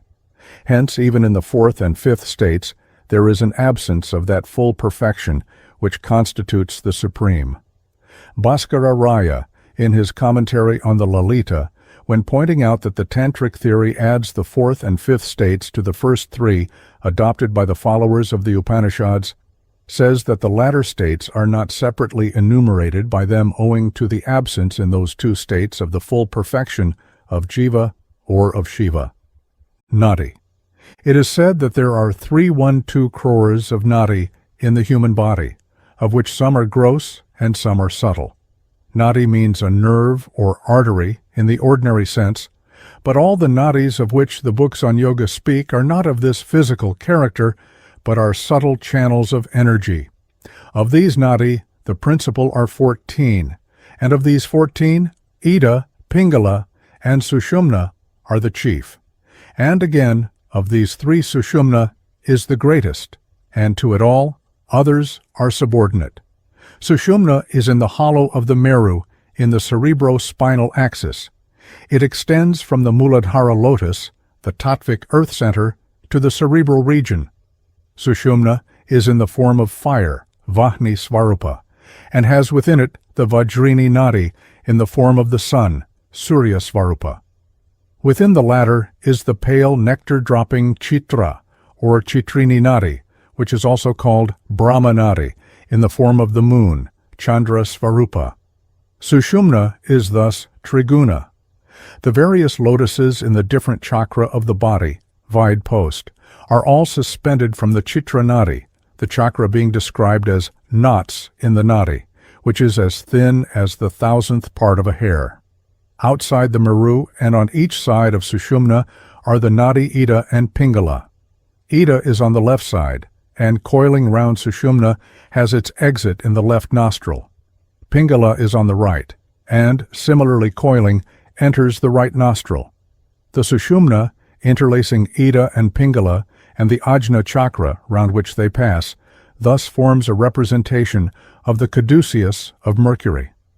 Ida is of a pale color, is moon-like, Chandra Svarupa, and contains nectar. Pingala is red and is sun-like, Surya Svarupa, containing venom, the fluid of mortality. These three rivers, which are united at the Ajna chakra, flow separately from that point, and for this reason the Ajna chakra is called Mukta Triveni. The Muladhara is called Yukta, united Triveni, since it is the meeting place of the three nadi, which are also called Ganga, Ida, Yamuna, Pingala, and Sarasvati, Sushumna, after the three sacred rivers of India. The opening at the end of the Sushumna in the Muladhara is called Brahmadvara, which is closed by the coils of the sleeping Devi Kundalini. Chakra. There are 6 chakra, or dynamic tattvic centers in the body, vis-a-vis the Muladhara, Svadhisthana, Manipura, Anahata, Vishuddha, and Ajna, which are described in the following notes. Over all there is the 1,000-petaled lotus, Sahasrara Padma. Muladhara. Muladhara is a triangular space in the midmost portion of the body, with the apex turned downwards, like a young girl's yoni. It is described as a red lotus of 4 petals, situate between the base of the sexual organ and the anus. Earth evolved from water is the tattva of this chakra. On the 4 petals are the 4 golden varnas, Vang, Shang, Shang, and Sang. In the 4 petals pointed towards the 4 directions, Ishana, etc., are the 4 forms of bliss, Yogananda, yoga bliss, Paramananda, supreme bliss, Samaj Ananda, natural bliss, and Virananda, Vira bliss. In the center of this lotus is Svayambhu Linga, ruddy brown, like the color of a young leaf. Chitrini Nadi is figured as a tube, and the opening at its end at the base of the linga is called the door of Brahman, Brahmadvara, through which the Devi ascends. The lotus, linga, and Brahmadvara hang downwards. The Devi Kundalini, more subtle than the fiber of the lotus, and luminous as lightning, lies asleep coiled like a serpent around the linga, and closes with her body the door of Brahman. The Devi has forms in the Brahmanda. Her subtlest form in the Pindanda, or body, is called Kundalini, a form of Prakriti, pervading, supporting, and expressed in the form of the whole universe. The glittering dancer, as the Sarada Tilaka calls her, in the lotus-like head of the yogi. When awakened, it is she who gives birth to the world, made of mantra. A red fiery triangle surrounds Svayambhu Linga, and within the triangle is the red Kandarpa Vayu, or air, of Kama, a form of the Apana Vayu, for here is the seat of creative desire. Outside the triangle is a yellow square, called the Prithivi, earth, Mandala, to which is attached the 8 thunders, Ashtavajra. Here is the Vija Lang, and with it Prithivi on the back of an elephant. Here also are Brahma and Savitri, and the red 4-handed Shakti Dakini. Svadhisthana. Svadhisthana is a 6-petaled lotus at the base of the sexual organ, above Muladhara and below the navel. Its pericarp is red, and its petals are like lightning. Water evolved from fire is the tattva of this chakra. The varnas on the petals are Bang, Bang, Mang, Yang, Rang, and Lang. In the 6 petals are also the vritti, states, qualities, functions, or inclinations, namely prashraya, credulity, avishvasa, suspicion, mistrust, avajna, disdain, murchcha, delusion, or, as some say, disinclination, sarvanasha, false knowledge, and krurata, pitilessness. Within a semicircular space in the pericarp are the Devata, the dark blue Mahavishnu, Mahalakshmi, and Sarasvati. In front is the blue 4-handed Rakini Shakti and the Vija of Varuna, Lord of Water, or Vang. Inside the Vija there is the region of Varuna, of the shape of an half-moon, and in it is Varuna himself, seated on a white alligator, Makara. Manipura. Manipura chakra is a 10-petaled golden lotus, situate above the last in the region of the navel. Fire evolved from air is the tattva of this chakra. The 10 petals are of the color of a cloud, and on them are the blue varnas, dang, dang, nang, tang, thang, dang, dang, nang, pang, fang, and the 10 vritti, vidyante, namely lajja, shame, pishunata, fickleness, irsha, jealousy, trishna, desire, sushupti, laziness, vishada, sadness, kashaya, dullness, moha, ignorance, grina, aversion, disgust, bhaya, fear.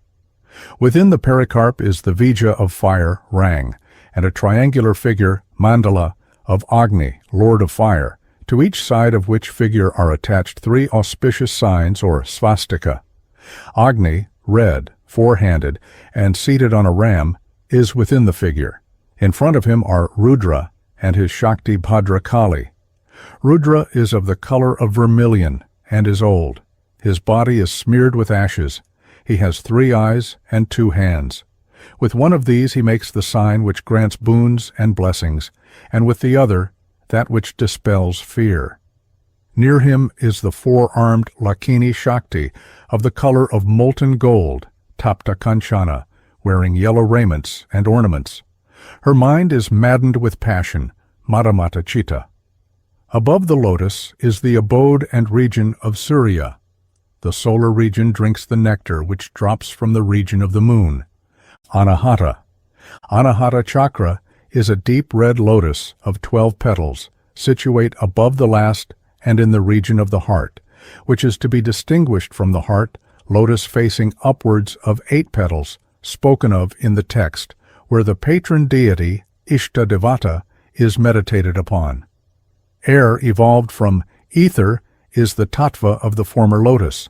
On the 12 petals are the vermilion varnas, Kang, Kang, Gang, Gang, Ngang, Chang, Chang, Jang, Jang, Nyang, Tang, Thang, and the 12 vrittis, Vida Anti, namely Asha, hope, Chinta, care, anxiety, Cheshta, endeavor, Mamata, sense of mindness, Dambha, arrogance or hypocrisy, Vikalata, languor, Ahankara, conceit, Viveka, discrimination, Lolata, covetousness, Kapatata, duplicity, Vitarka, indecision, Anutapa, regret.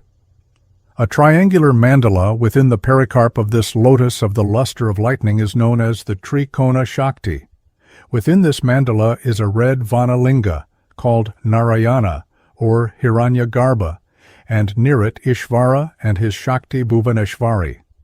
Ishvara, who is the overlord of the first 3 chakra, is of the color of molten gold, and with his 2 hands grants blessings and dispels fear. Near him is the 3-eyed Kakini Shakti, lustrous as lightning, with 4 hands holding the noose and drinking cup and making the sign of blessing, and that which dispels fear. She wears a garland of human bones. She is excited, and her heart is softened with wine. Here also are several other Shakti, such as Kalaratri, as also the Vija of air, Vayu, or Vang. Inside the lotus is a 6-cornered smoke-colored mandala and the circular region of smoke-colored Vayu, who is seated on a black antelope. Here, too, is the embodied Atma, Jivatma, like the tapering flame of a lamp. Vishuddha. Vishuddha chakra, or Bharatistana, abode of the Devi of speech, is above the last and at the lower end of the throat, Kantamula. The tattva of this chakra is ether. The lotus is of a smoky color, or the color of fire seen through smoke. It has 16 petals, which carry the red vowels, ang, ing, ung, ring, luring, eng, aing, ong, aong, ang, ah. The 7 musical notes, Nishada, Rishabha, Gandhara, Shadaja, Madhyama, Daivata, and Panchama. Venom in the 8th petal. The Vija, Hung, Fat, Vaushat, Vashat, Svadha, Swaha, Nama, and in the 16th petal, nectar, Amrita. In the pericarp is a triangular region within which is the androgyne Shiva, known as Ardhanarishvara. There also are the region of the full moon and ether with its Vija Hang. The Akasha Mandala is transparent and round in shape. Akasha himself is here dressed in white and mounted on a white elephant. He has 4 hands, which hold the noose, Pasha, the elephant hook, Ankusha, and with the other he makes the mudra, which grant blessing and dispel fear. Shiva is white, with 5 faces, 3 eyes, 10 arms, and is dressed in tiger skins. Near him is the white Shakti Shakini, dressed in yellow raiments, holding in her 4 hands the bow, the arrow, the noose, and the hook. Above the chakra, at the root of the palate, Talumula, is a concealed chakra called Lalana, and in some tantras, Kala chakra. It is a red lotus with 12 petals bearing the following vritti: Shraddha, faith; Santosha, contentment; Aparada, sense of error; Dana, self-command; Mana, anger; Sneha, affection; Shoka, sorrow, grief; Keda, dejection; Shuddhata, purity; Arati, detachment; Sambrama, agitation; Urmi, appetite, desire. Ajna. Ajna chakra is also called Paramahula and Mukta Triveni, since it is from here that the 3 nadis, Ida, Pingala, and Sushumna, go their separate ways. It is a 2-petaled lotus situate between the 2 eyebrows. In this chakra there is no gross tattva, but the subtle tattva mind is here. Hakararda, or half the letter La, is also there. On its 2 petals are the red varnas, Hang and Kshang. In the pericarp is concealed the Vija Ong. In the 2 petals and the pericarp there are the 3 guna, Sattva, Rajas, and Tamas. Within the triangular mandala in the pericarp there is the lustrous Tejomaya Linga in the form of the Pranava, Prakriti, which is called Itara. Parashiva in the form of Hangsa, Hangsa Rupa, is also there with his Shakti, Siddhakali. In the 3 corners of the triangle are Brahma, Vishnu, and Maheshvara, respectively. In this chakra there is the white Hakini Shakti with 6 heads and 4 hands, in which are Jnana Mudra, a skull, a drum, Damaru, and a rosary, Sahasrara Padma. Above the Ajna chakra there is another secret chakra called Manas chakra. It is a lotus of 6 petals on which are Shabda Jhana, Sparsha Jhana, Rupa Jhana, Agranopalabdhi, Rasopabhoga, and Svapna, or the faculties of hearing, touch, sight, smell, taste, and sleep, or the absence of these. Above this again there is another secret chakra called Soma chakra. It is a lotus of 16 petals, which are also called 16 kala. These kala are called Kripa, mercy; Mriduta, gentleness; Dhairya, patience, composure; Vairagya, dispassion; Driti, constancy; Sampat, prosperity; Hasya, cheerfulness; Romancha, rapture, thrill; Vinaya, sense of propriety, humility; Dhyana, meditation; Susthirata, quietude, restfulness; Gambhirya, gravity; Udyama, enterprise, effort; Akshobha, emotionlessness; Audarya, magnanimity; and Ekagrata, concentration. Above this last chakra is the house without support, Niralambapuri, where yogis see the radiant Ishvara. Above this is the Pranava, shining like a flame, and above Pranava the white crescent Nada, and above this last the point Vindu. There is then a white lotus of 12 petals with its head upwards, and over this lotus there is the ocean of nectar, Sudasagara, the island of gems, Manidvipa, the altar of gems, Manipitha, the forked lightning-like lines A, Ka, Tha, and therein Nada and Vindu. On Nada and Vindu, as an altar, there is the Paramahansa, and the latter serves as an altar for the feet of the Guru. There the Guru of all should be meditated. The body of the Hangsa on which the feet of the Guru rest is Jnanamaya. the wings Agama and Nigama, the 2 feet Shiva and Shakti, the beak Pranava, the eyes and throat Kamakala. Close to the 1,000-petaled lotus is the 16th digit of the moon, which is called Amakala, which is pure red and lustrous like lightning, as fine as a fiber of the lotus, hanging downwards, receptacle of the lunar nectar. In it is the crescent Nirvana Kala, luminous as the sun, and finer than the 1,000th part of a hair. This is the Ishta Devata of all. Near Nirvana Kala is Parama Nirvana Shakti, infinitely subtle, lustrous as the sun, creatrix of Tattva Jnana. Above it are Vindu and Visarga Shakti, root and abode of all bliss. Sahasrara Padma, or 1,000-petaled lotus of all colors, hangs with its head downwards from the Brahmarandra, above all the chakra. This is the region of the first cause, Brahmaloka, the cause of the 6 preceding causes. It is the great sun, both cosmically and individually, in whose effulgence Paramashiva and Adya Shakti reside.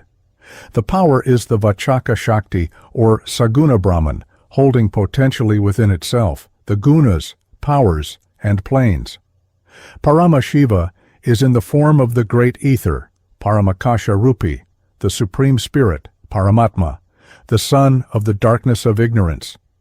In each of the petals of the lotus are placed all the letters of the alphabet, and whatever there is in the lower chakra or in the universe, Brahmanda, exist here in potential state, Avyakta Bhava.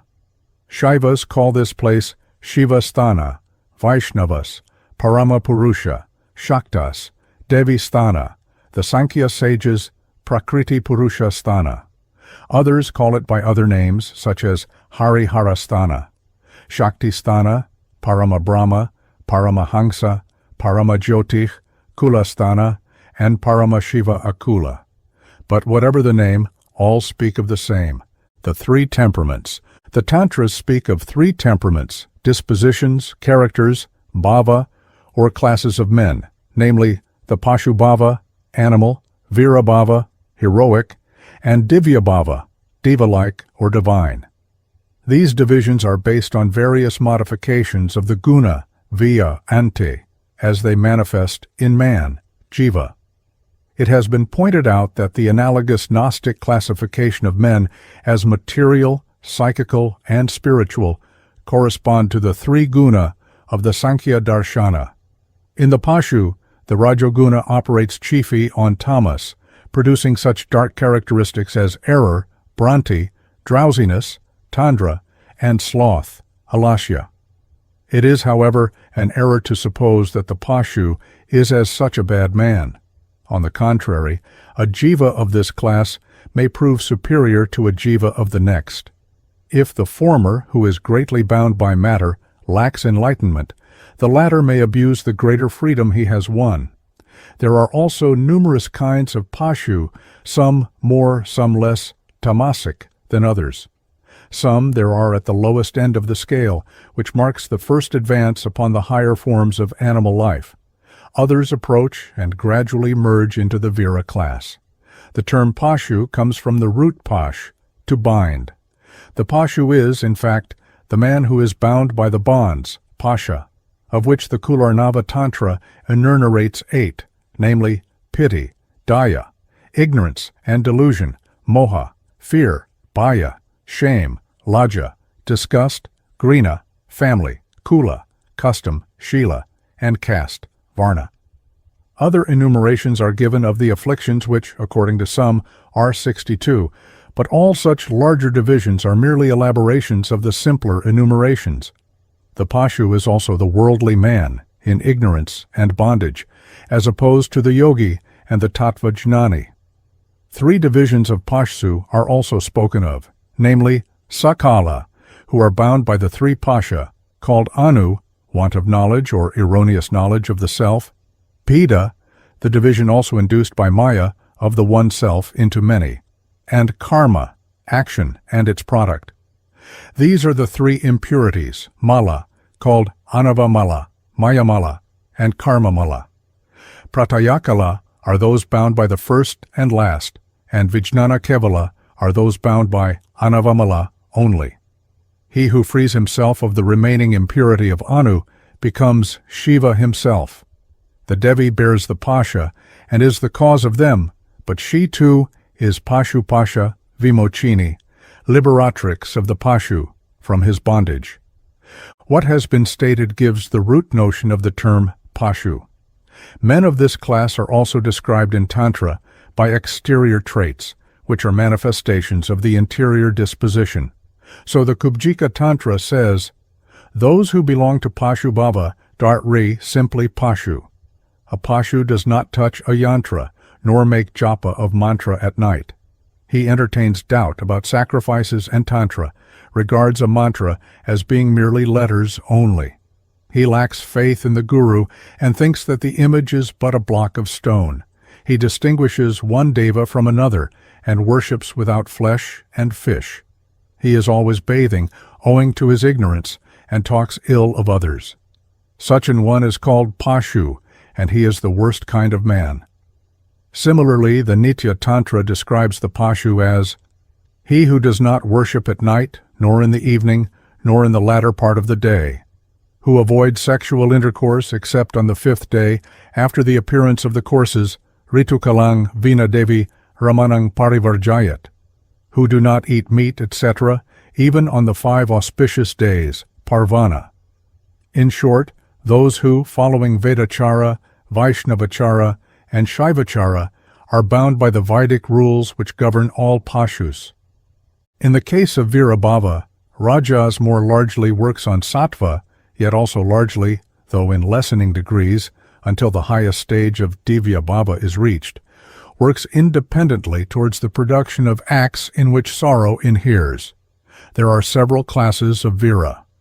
The third or highest class of man is he of the Divya Bhava, of which again there are several degrees, some but a stage in advance of the highest form of Virabhava, others completely realizing the Deva nature, in which Rajas operate on Sattva Guna to the confirmed preponderance of the latter.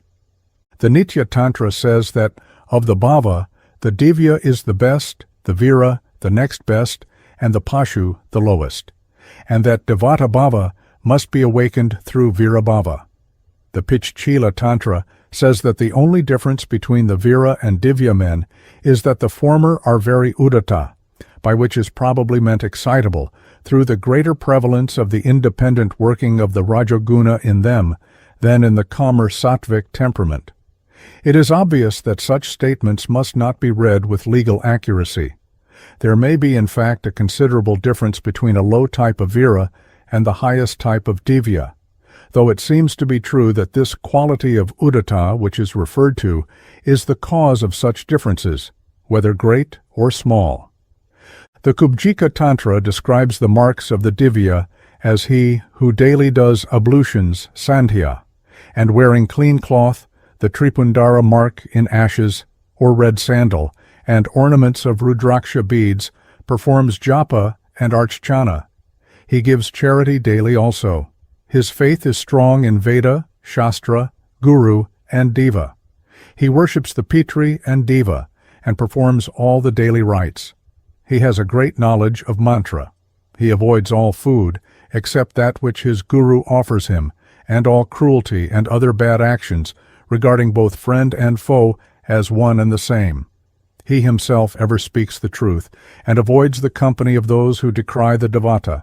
He worships thrice daily, and meditates upon his Guru daily, and, as a Bhairava, worships Parameshvari with Divya Bhava. All devas he regards as beneficial.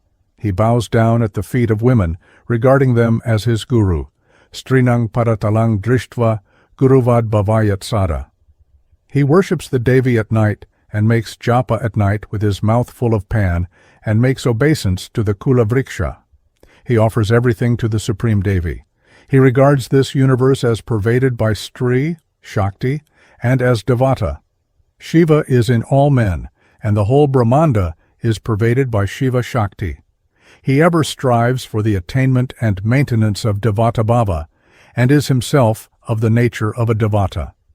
Here, again, the Tantra only seeks to give a general picture, the details of which are not applicable to all men of the Divya Bhava class.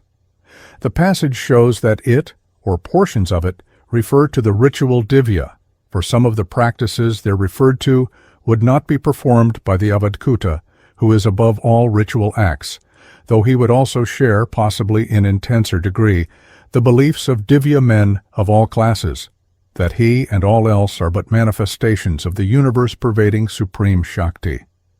According to the temperament of the sadhaka, so is the form of worship and sadhana.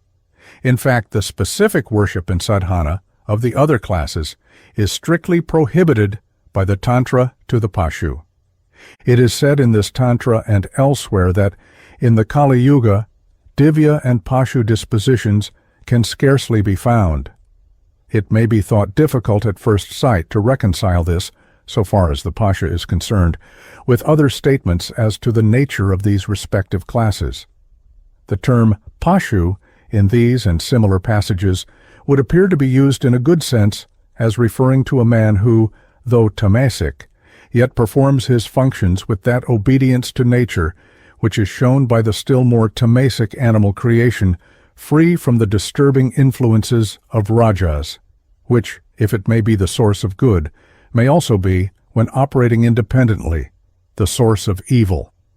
The commentator explains the passage cited from the Tantra as meaning that the conditions and character of the Kali Yuga are not such as to be productive of Pashabhava, apparently in the sense stated, or to allow of its achara, that is, Vaidikachara. No one, he says, can fully perform the Vedachara, Vaishnavachara, and Shavachara rites, without which the Vaidik, Puranic mantra, and yajna are fruitless. No one now goes through the brahmacharya ashrama or adopts after the 50th year that called vanaprastha. Those whom the Veda does not control cannot expect the fruit of Vedic observances. On the contrary, men have taken to drink, associate with the low, and are fallen, as are also those men who associate with them. There can therefore be no pure Pashu. Under these circumstances, the duties prescribed by the Vedas, which are appropriate for the Pasha being incapable of performance, Shiva, for the liberation of men of the Kali age, has proclaimed the Agama. Now there is no other way. The explanation thus given, therefore, appears to amount to this. The pure type of Pashu for whom Vedachara was designed does not exist. For others who, though Pasha, are not purely so, the Tantra is the governing Shastra. This, however, does not mean that all are now competent for Virachara. It is to be noted, however, that the Prana Toshini cites a passage purporting to come from the Mahanirvana Tantra, which is apparently in direct opposition to the foregoing Divya Viramayo Bhava Kalonasti Kadachana, Kafalang Pasha Bhavena Mantra Siddhir Bhavendrinam. In the Kali age there is no Divya or Vira Bhava. It is only by the Pashu Bhava that men may obtain Mantra Siddhi.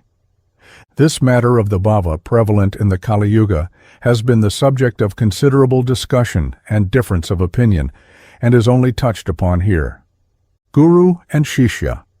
The Guru is the religious teacher and spiritual guide to whose direction Orthodox Hindus of all divisions of worshippers submit themselves. There is in reality but one Guru. The ordinary human Guru is but the manifestation on the phenomenal plane of the Adinatha Mahakala, the supreme Guru abiding in Kailasa. He it is who enters into and speaks with the voice of the earthly Guru at the time of giving mantra.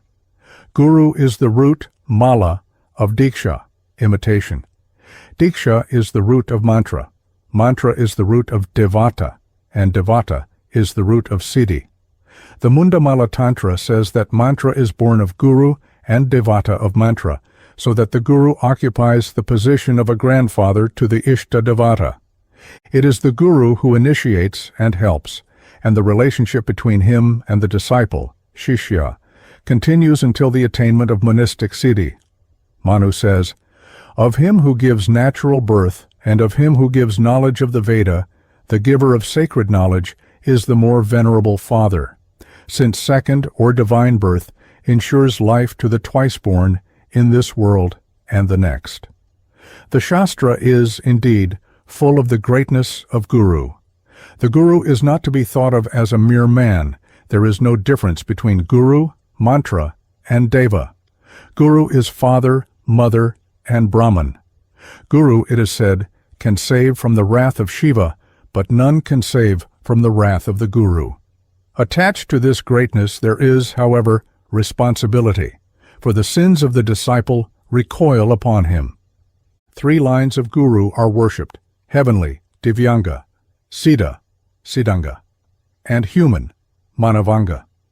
The Kala Guru are 4 in number, vis-a-vis: the Guru, Paramaguru, Paraparaguru, Parameshti Guru, each of these being the Guru of the preceding one. According to the Tantra, woman with the necessary qualifications may be a Guru and give initiation. Good qualities are required in the disciple, and according to the Sarasangraha, a Guru should examine and test the intending disciple for a year. The qualifications of a good disciple are stated to be good birth, purity of soul, Shuddhatma, and capacity for enjoyment, combined with desire for liberation, Purushartha Parayana.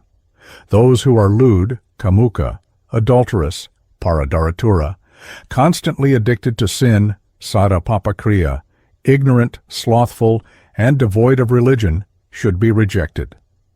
The perfect sadhaka, who is entitled to the knowledge of all Shastra, is he who is pure-minded, whose senses are controlled, Jitendriya, who is ever engaged in doing good to all beings, free from false notions of dualism, attached to the speaking of, taking shelter with, and living in the supreme unity of the Brahman.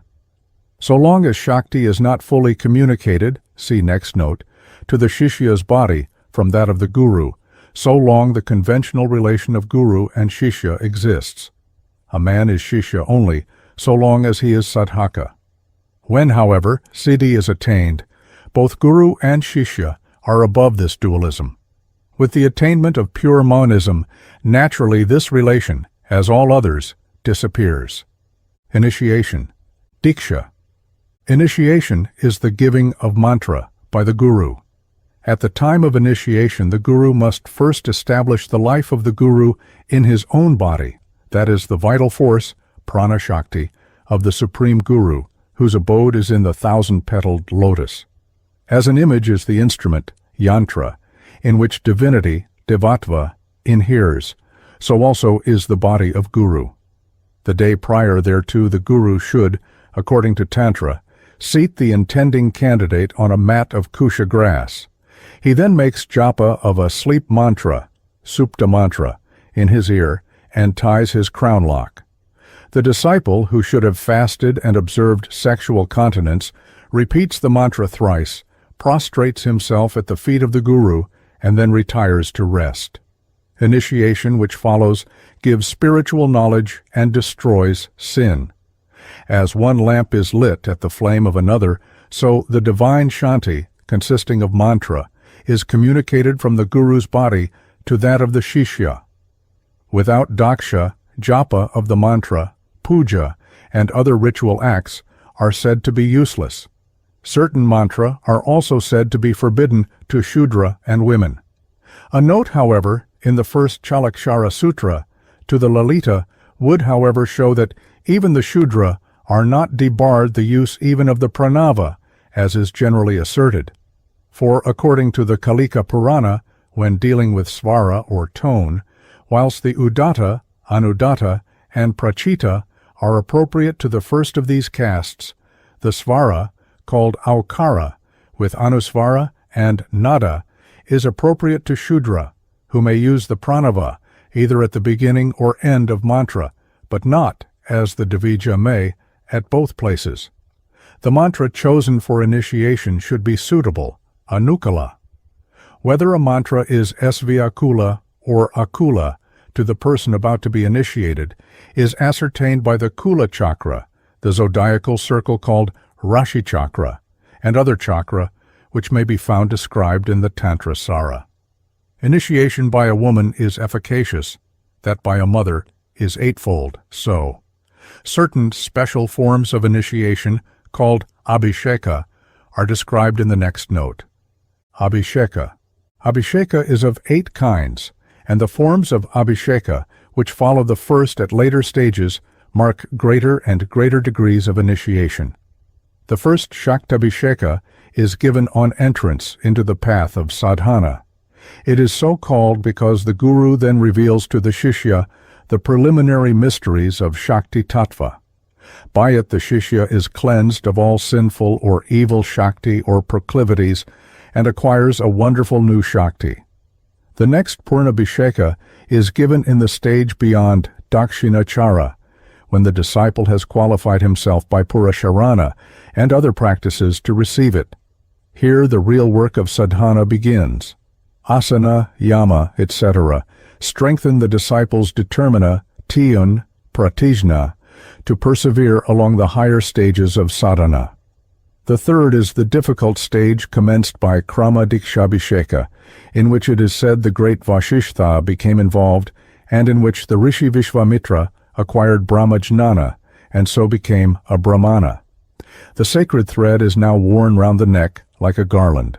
The Shishya, then undergoing various ordeals, pariksha, receives Samrajabhisheka and Mahasamrajabhisheka, and at length arrives at the most difficult of all stages introduced by Yoga Dikshabhisheka.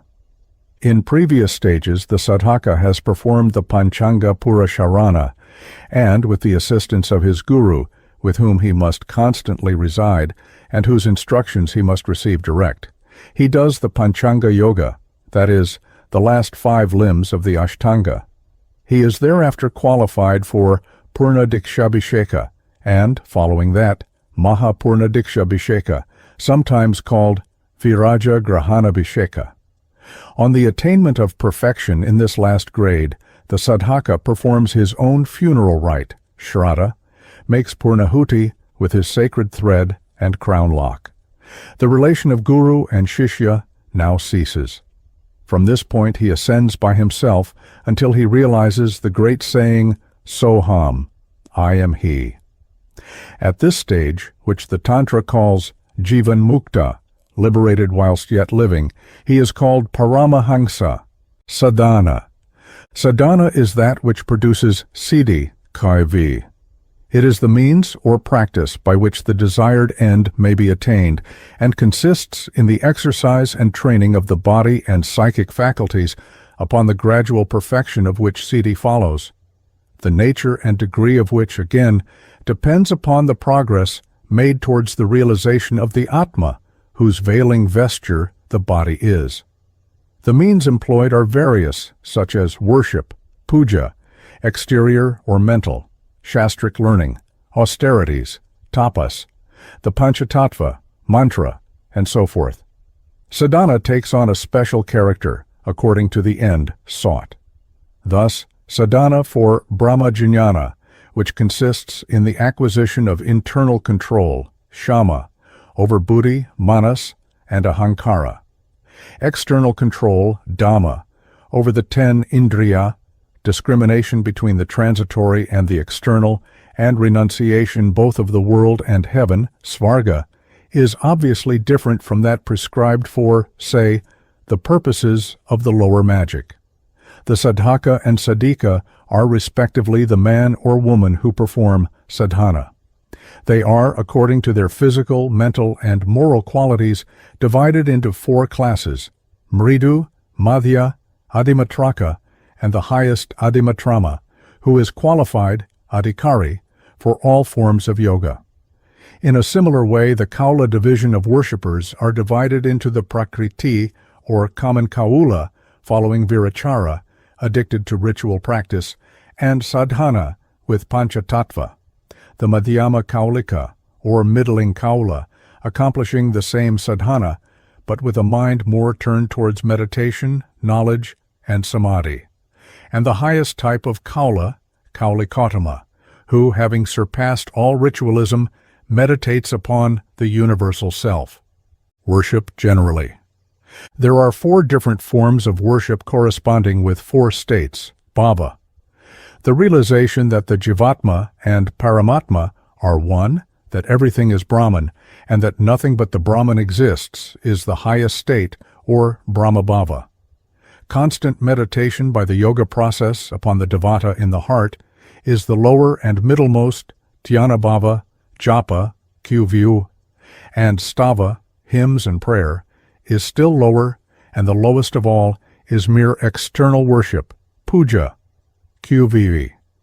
Puja bhava is that which arises out of the dualistic notions of worshipper and worshipped, the servant and the Lord. This dualism exists in greater or less degree in all the states except the highest. But for him who, having realized the Advaita Tattva, knows that all is Brahman, there is neither worshipper nor worshipped, neither yoga nor puja, nor dharana, dhyana, stava, japa, vrata, or other ritual or process of sadhana.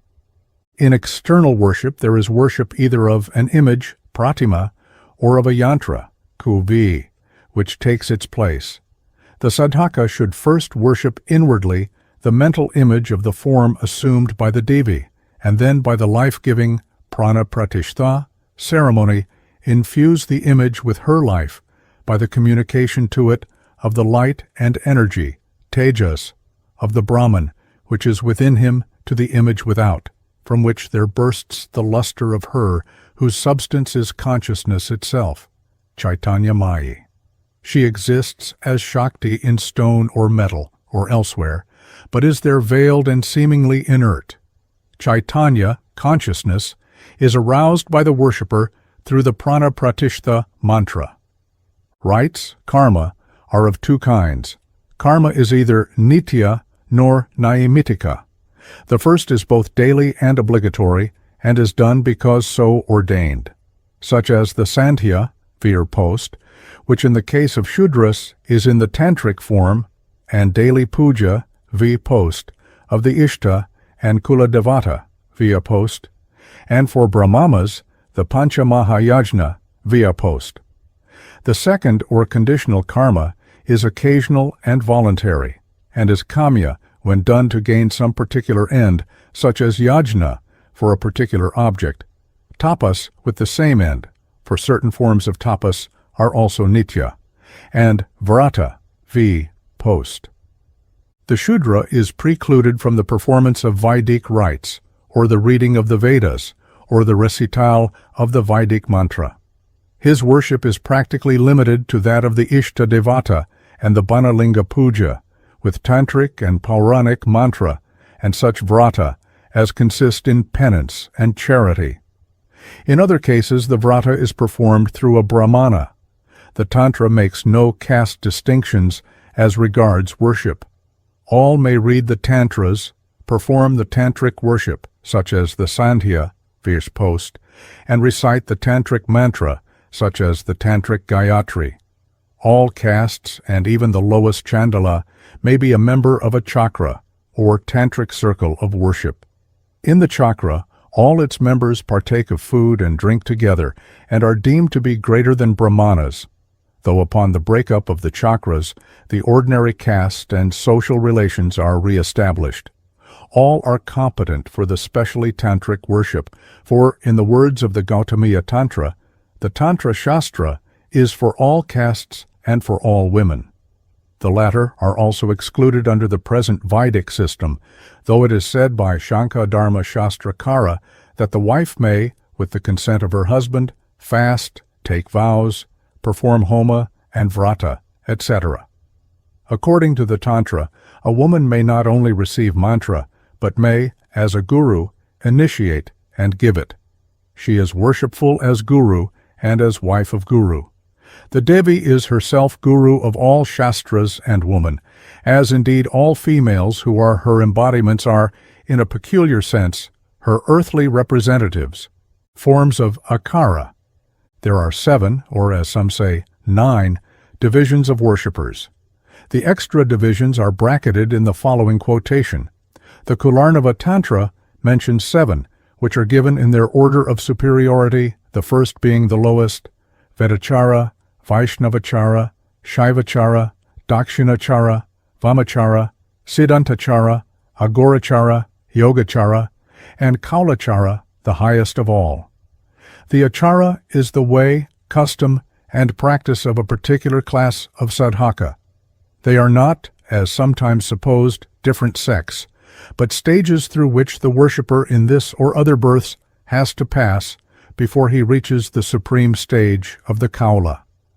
Vedachara, which consists in the daily practice of the Vedic rites, is the gross body, Stula Deha, which comprises within it all other acharas, which are, as it were, its subtle bodies, Sukshma Deha, of various degrees. The worship is largely of an external and ritual character, the object of which is to strengthen Dharma. This is the path of action, Kriya Marga. In the second stage, the worshipper passes from blind faith to an understanding of the supreme protecting energy of the Brahman towards which he has feelings of devotion. This is the path of devotion, Bhakti Marga, and the aim at this stage is the union of it and faith previously acquired. With an increasing determination to protect Dharma and destroy Adharma, the sadhaka passes into Shaivachara, the warrior, Kshatriya stage, wherein to love and mercy are added strenuous striving and the cultivation of power. There is union of faith, devotion, bhakti, and inward determination, antarlaksha. Entrance is made upon the path of knowledge, Jnana Marga. Following this is Dakshinachara, which in Tantra does not mean right-hand worship, but favorable, that is, that achara, which is favorable to the accomplishment of the higher sadhana, and whereof the Devi is the Dakshina Kalika. This stage commences when the worshipper can make dhyana and dharana of the threefold Shakti of the Brahman, Kriya, Ichcha, Jnana, and understands the mutual connection, Samanvaya, of the three guna until he receives Purnabhisheka, Kuvi. At this stage, the sadhaka is Shakta, and qualified for the worship of the threefold Shakti of Brahma, Vishnu, Maheshvara. He is fully initiated in the Gayatri mantra and worships the Devi Gayatri, the Dakshina Kalika, or Adya Shakti, the union of the three Shakti. This is the stage of individualistic Brahmana Tattva, and its aim is the union of faith, devotion, and determination with a knowledge of the threefold energies. After this, a change of great importance occurs, marking, as it does, the entry upon the path of return, Nivritti. This it is which has led some to divide the achara into the two broad divisions of Dakshinachara, including the first four, and Vamachara, including the last three, it being said that men are born into Dakshinachara, but are received by initiation into Vamachara. The latter term does not mean, as is vulgarly supposed, left-hand worship, but the worship in which woman, Vama, enters that is Lata Sadhana. In this achara, there is also worship of the Vama Devi. Vija is here adverse, in that the stage is adverse to Prakriti, which governed in varying degrees the preceding achara, and entry is here made upon the path of Nivritti, or return to the source whence the world sprung. Up to the fourth stage, the sadhaka followed Prakriti Marga, the outgoing path which led from the source, the path of worldly enjoyment, albeit curved by Dharma. At first unconsciously, and later consciously, sadhana sought to induce nivrit, which, however, can only fully appear after the exhaustion of the forces of the outward current. In Vamachara, however, the sadhaka commences to directly destroy pravriti, and with the help of the guru, whose help throughout is in this necessary, to cultivate nivritti. The method at this stage is to use the force of pravriti in such a way as to render them self-destructive. The passions which bind may be so employed as to act as forces whereby the particular life of which they are the strongest manifestation is raised to the universal life. Passion, which has hitherto run downwards and outwards to waste, is directed inwards and upwards and transformed to power. But it is not only the lower physical desires of eating, drinking, and sexual intercourse which must be subjugated. The sadhaka must, at this stage, commence to cut off all the 8 bonds, pasha, which mark the pashu which the Mahanirvana Tantra enumerates as piti, daya, ignorance, moha, shame, lajja, family, kula, custom, shila, and caste, varna. When Sri Krishna stole the clothes of the bathing gopi and made them approach him naked, he removed the artificial coverings which are imposed on man in the samsara. The gopi were 8, as are the bonds, pasha, and the errors by which the jiva is misled are the clothes which Sri Krishna stole. Freed of these, the jiva is liberated from all bonds arising from his desires, family, and society. He then reaches the stage of Shiva, Shivatva. It is the aim of Vamachara to liberate from the bonds which bind men to the samsara and to qualify the sadhaka for the highest grades of sadhana in which the sattvika guna predominates.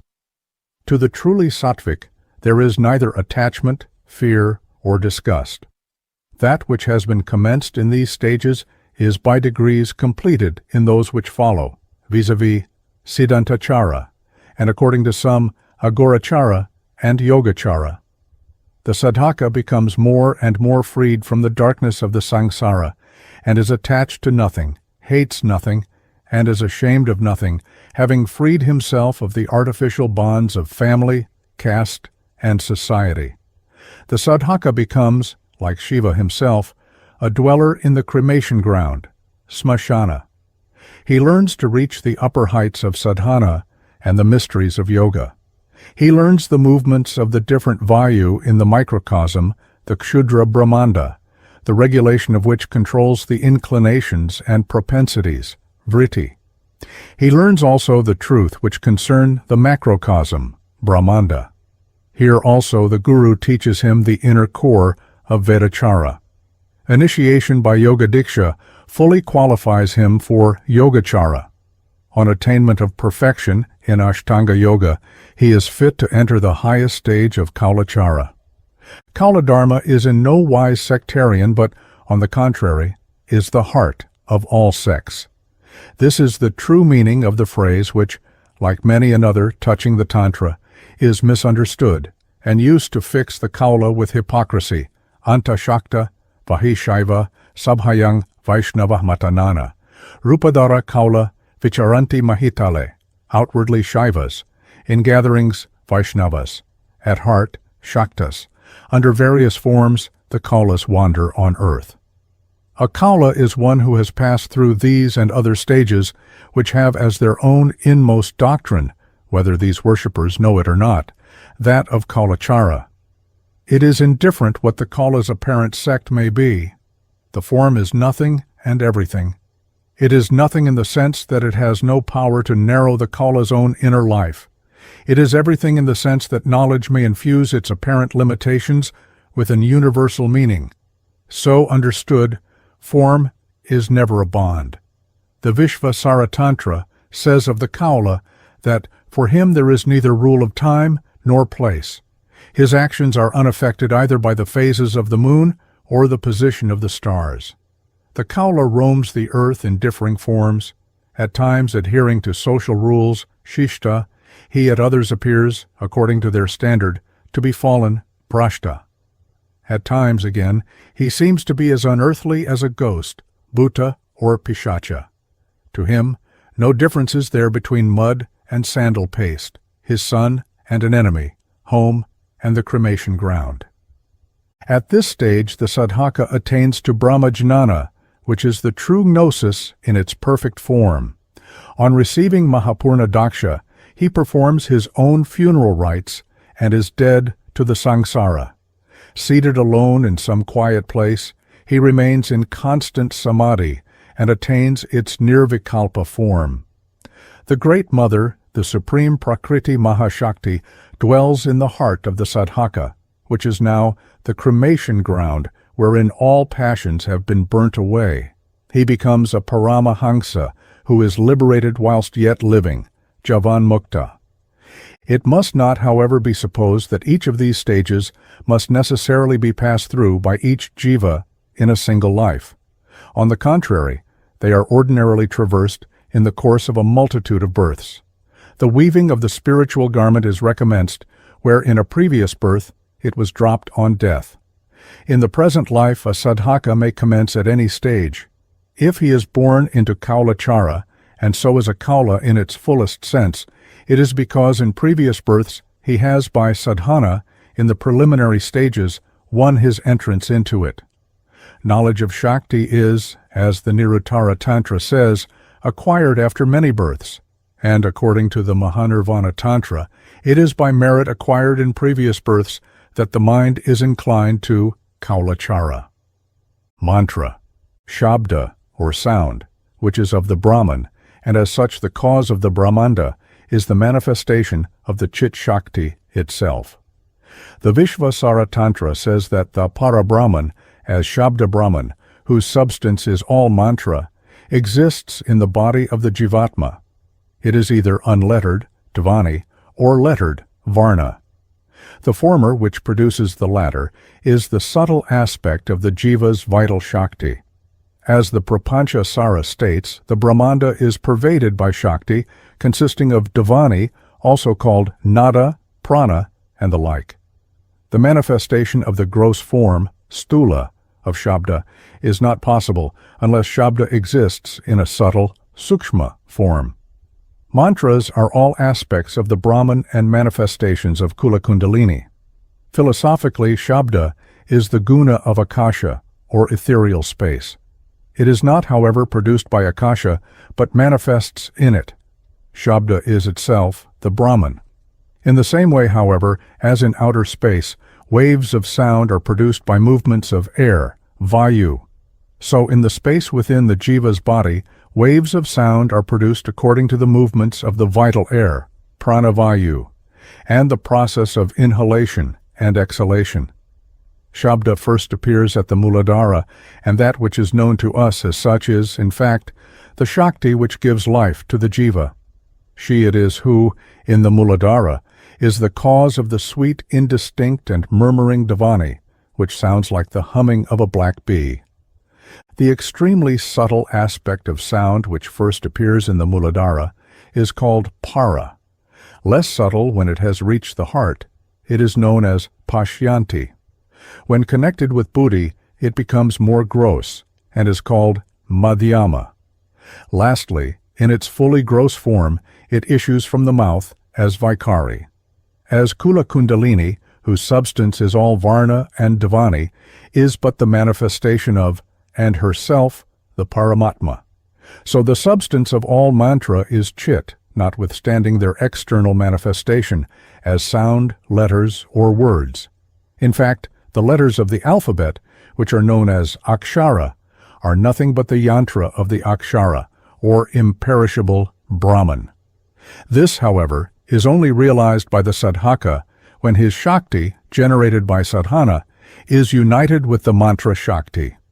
It is the sthula or gross form of Kula Kundalini, appearing in different aspects as different devata, which is the presiding devata, adhishthatri, of all mantra, though it is the subtle or sukshma form at which all sadhakas aim.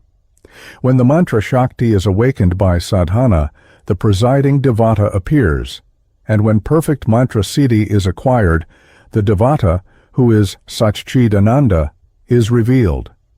The relations of varna, nada, vindu, vowel, and consonant in a mantra indicate the appearance of devata in different forms. Certain vibhuti, or aspects, of the devata are inherent in certain varna, but perfect Shakti does not appear in any, but a whole mantra. Any word or letter of the mantra cannot be a mantra. Only that mantra in which the playful devata has revealed any of her particular aspects can reveal that aspect, and is therefore called the individual mantra of that one of her particular aspects. The form of a particular devata, therefore, appears out of the particular mantra of which that devata is the adhishthatri devata. A mantra is composed of certain letters arranged in definite sequence of sounds, of which the letters are the representative signs. To produce the designed effect, mantra must be intoned in the proper way, according to svara, rhythm, and varna, sound. Their textual source is to be found in Veda, Purana, and Tantra. The latter is essentially the mantra Shastra, and so it is said of the embodied Shastra that Tantra, which consists of mantra, is the Paramatma, the Vedas are the Jivatma, Darshana, systems of philosophy, are the senses, Puranas are the body, and Smriti are the limbs. Tantra is thus the Shakti of consciousness, consisting of mantra. A mantra is not the same thing as prayer or self-dedication, Atma Nivedana. Prayer is conveyed in what words the worshipper chooses and bears its meaning on its face. It is only ignorance of Shastric principle which supposes that mantra is merely the name for the words in which one expresses what one has to say to the divinity. If it were, the sadhaka might choose his own language without recourse to the eternal and determined sounds of Shastra.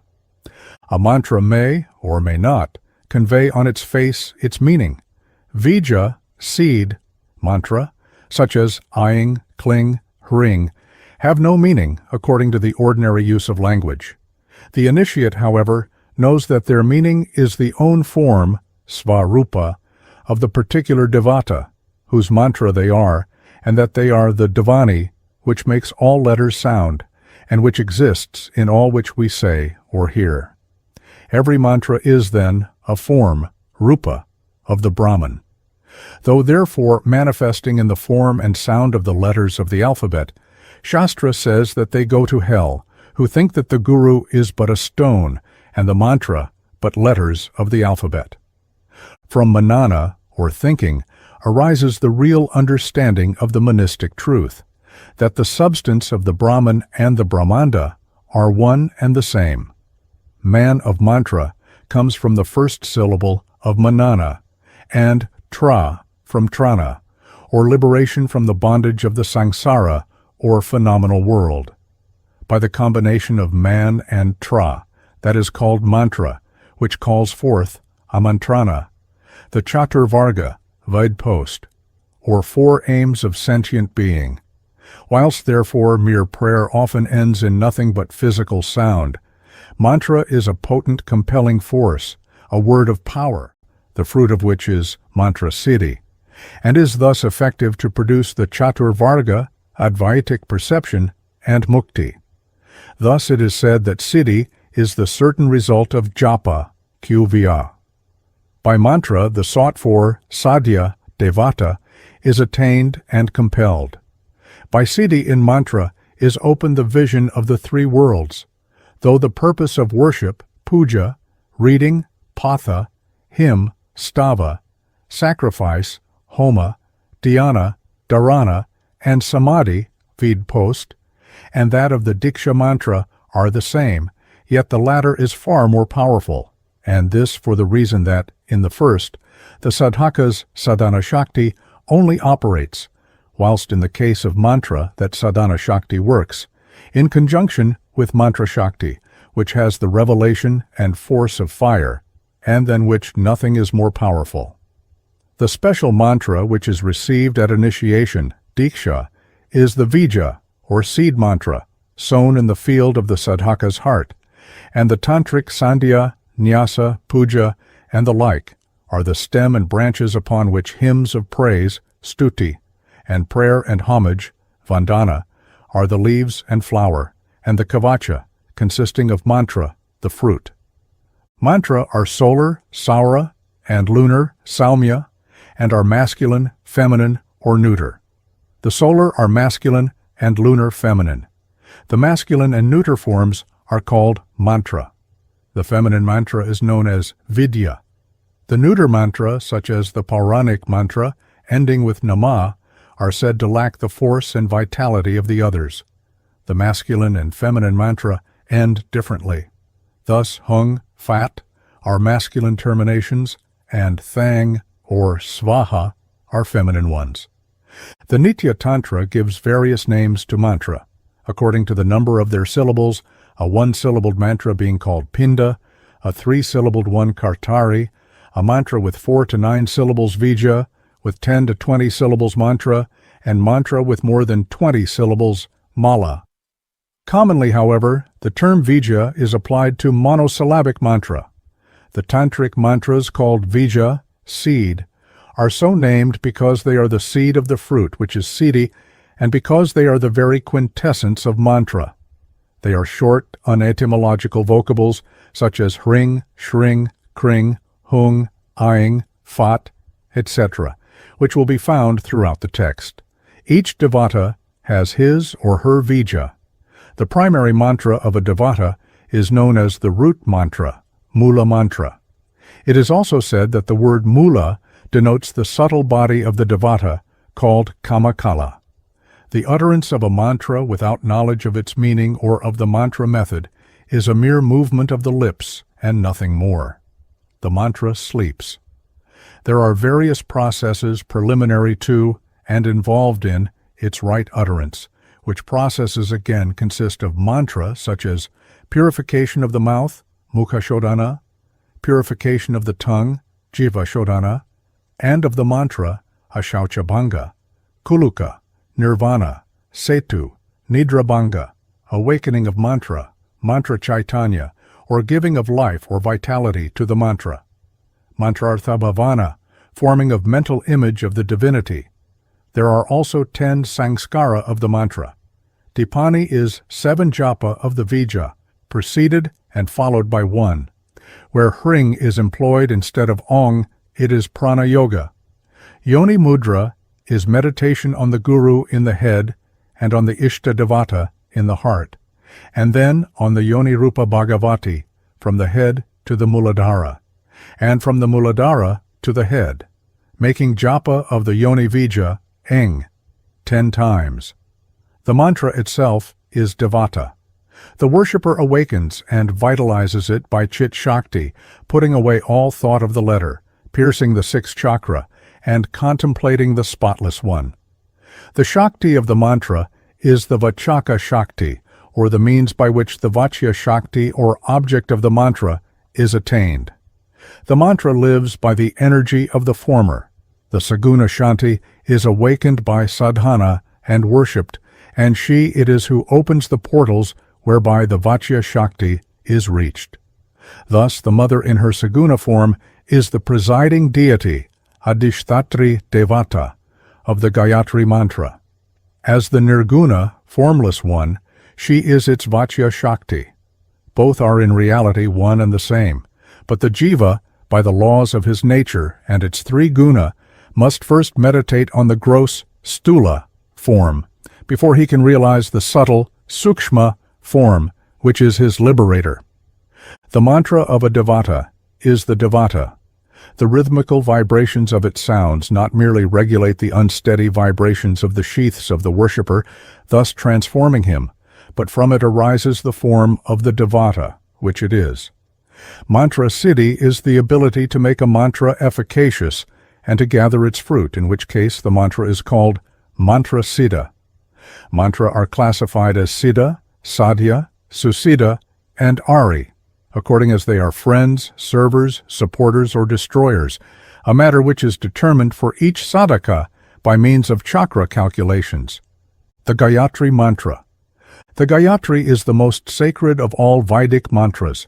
In it, the Veda lies embodied, as in its seed. It runs, Ong Bhurbhuva Sva Tatsavitur Varenyam Bhargo Devasya Dhimahi Dhiyo Yona Prachodayat. Om. Ong. Let us contemplate the wondrous spirit of the divine creator, Savitri, of the earthly, atmospheric, and celestial spheres. May he direct our minds, that is, towards the attainment of Dharma, Artha, Kama, and Moksha. Om.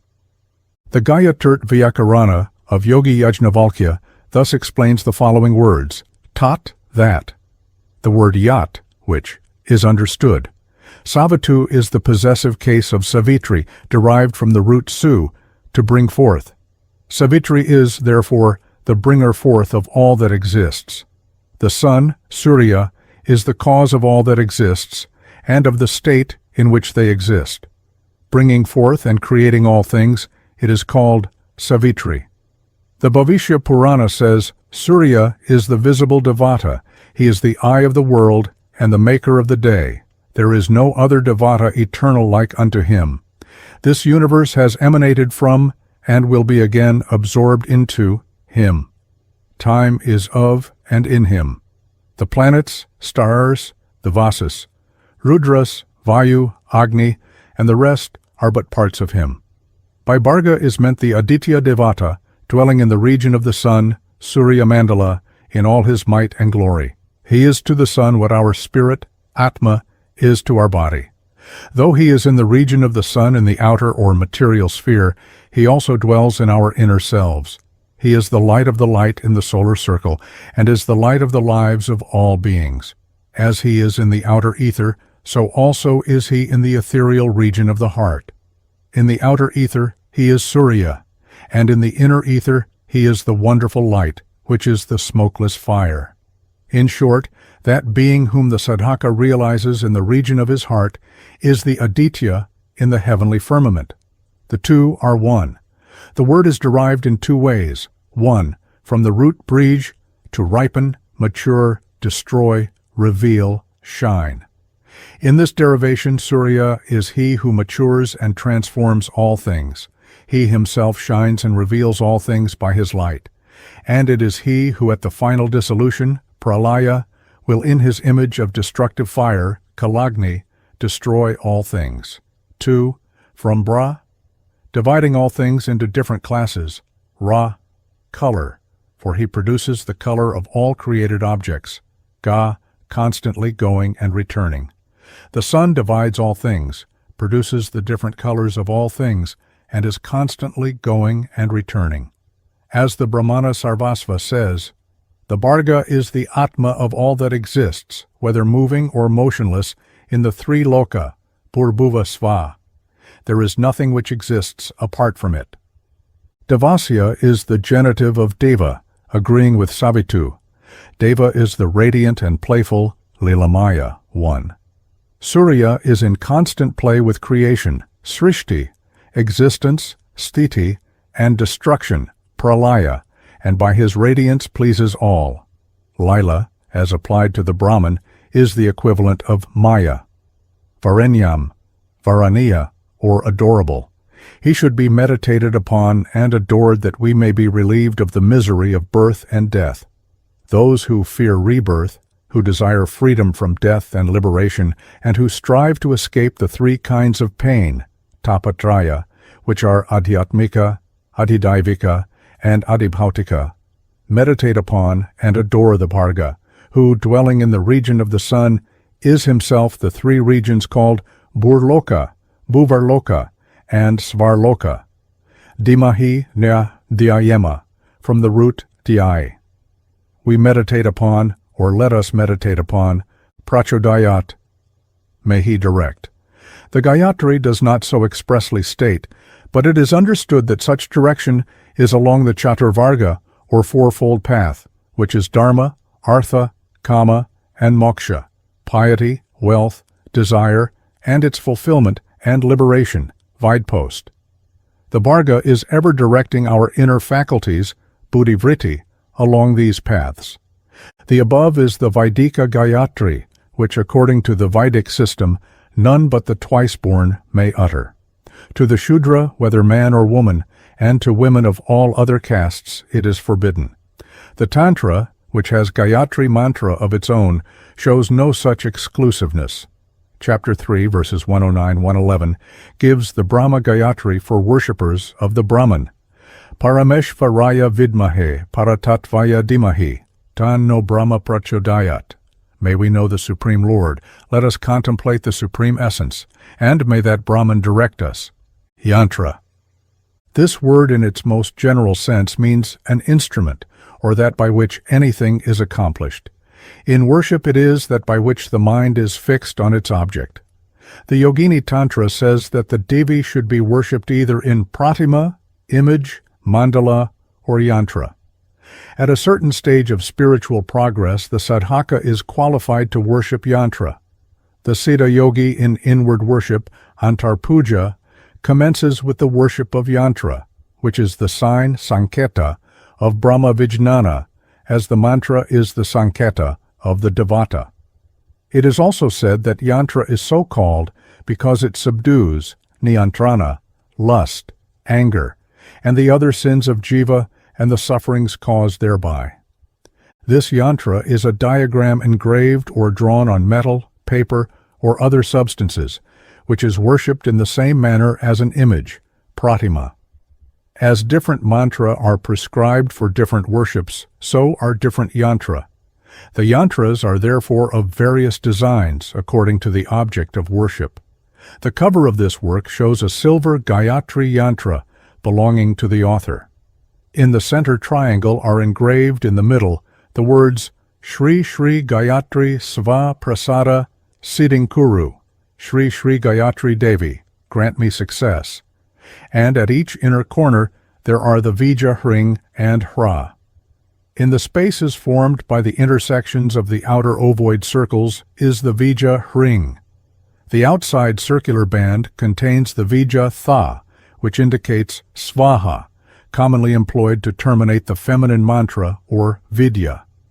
The 8 lotus petals which spring from the band are inscribed with the Vija, Hring, Ing, Hra. The outermost band contains all the matrika, or letters of the alphabet, from Ankara to Laksha. The whole is enclosed in the way common to all yantra by a bhupura, by which, as it were, the yantra is enclosed from the outer world.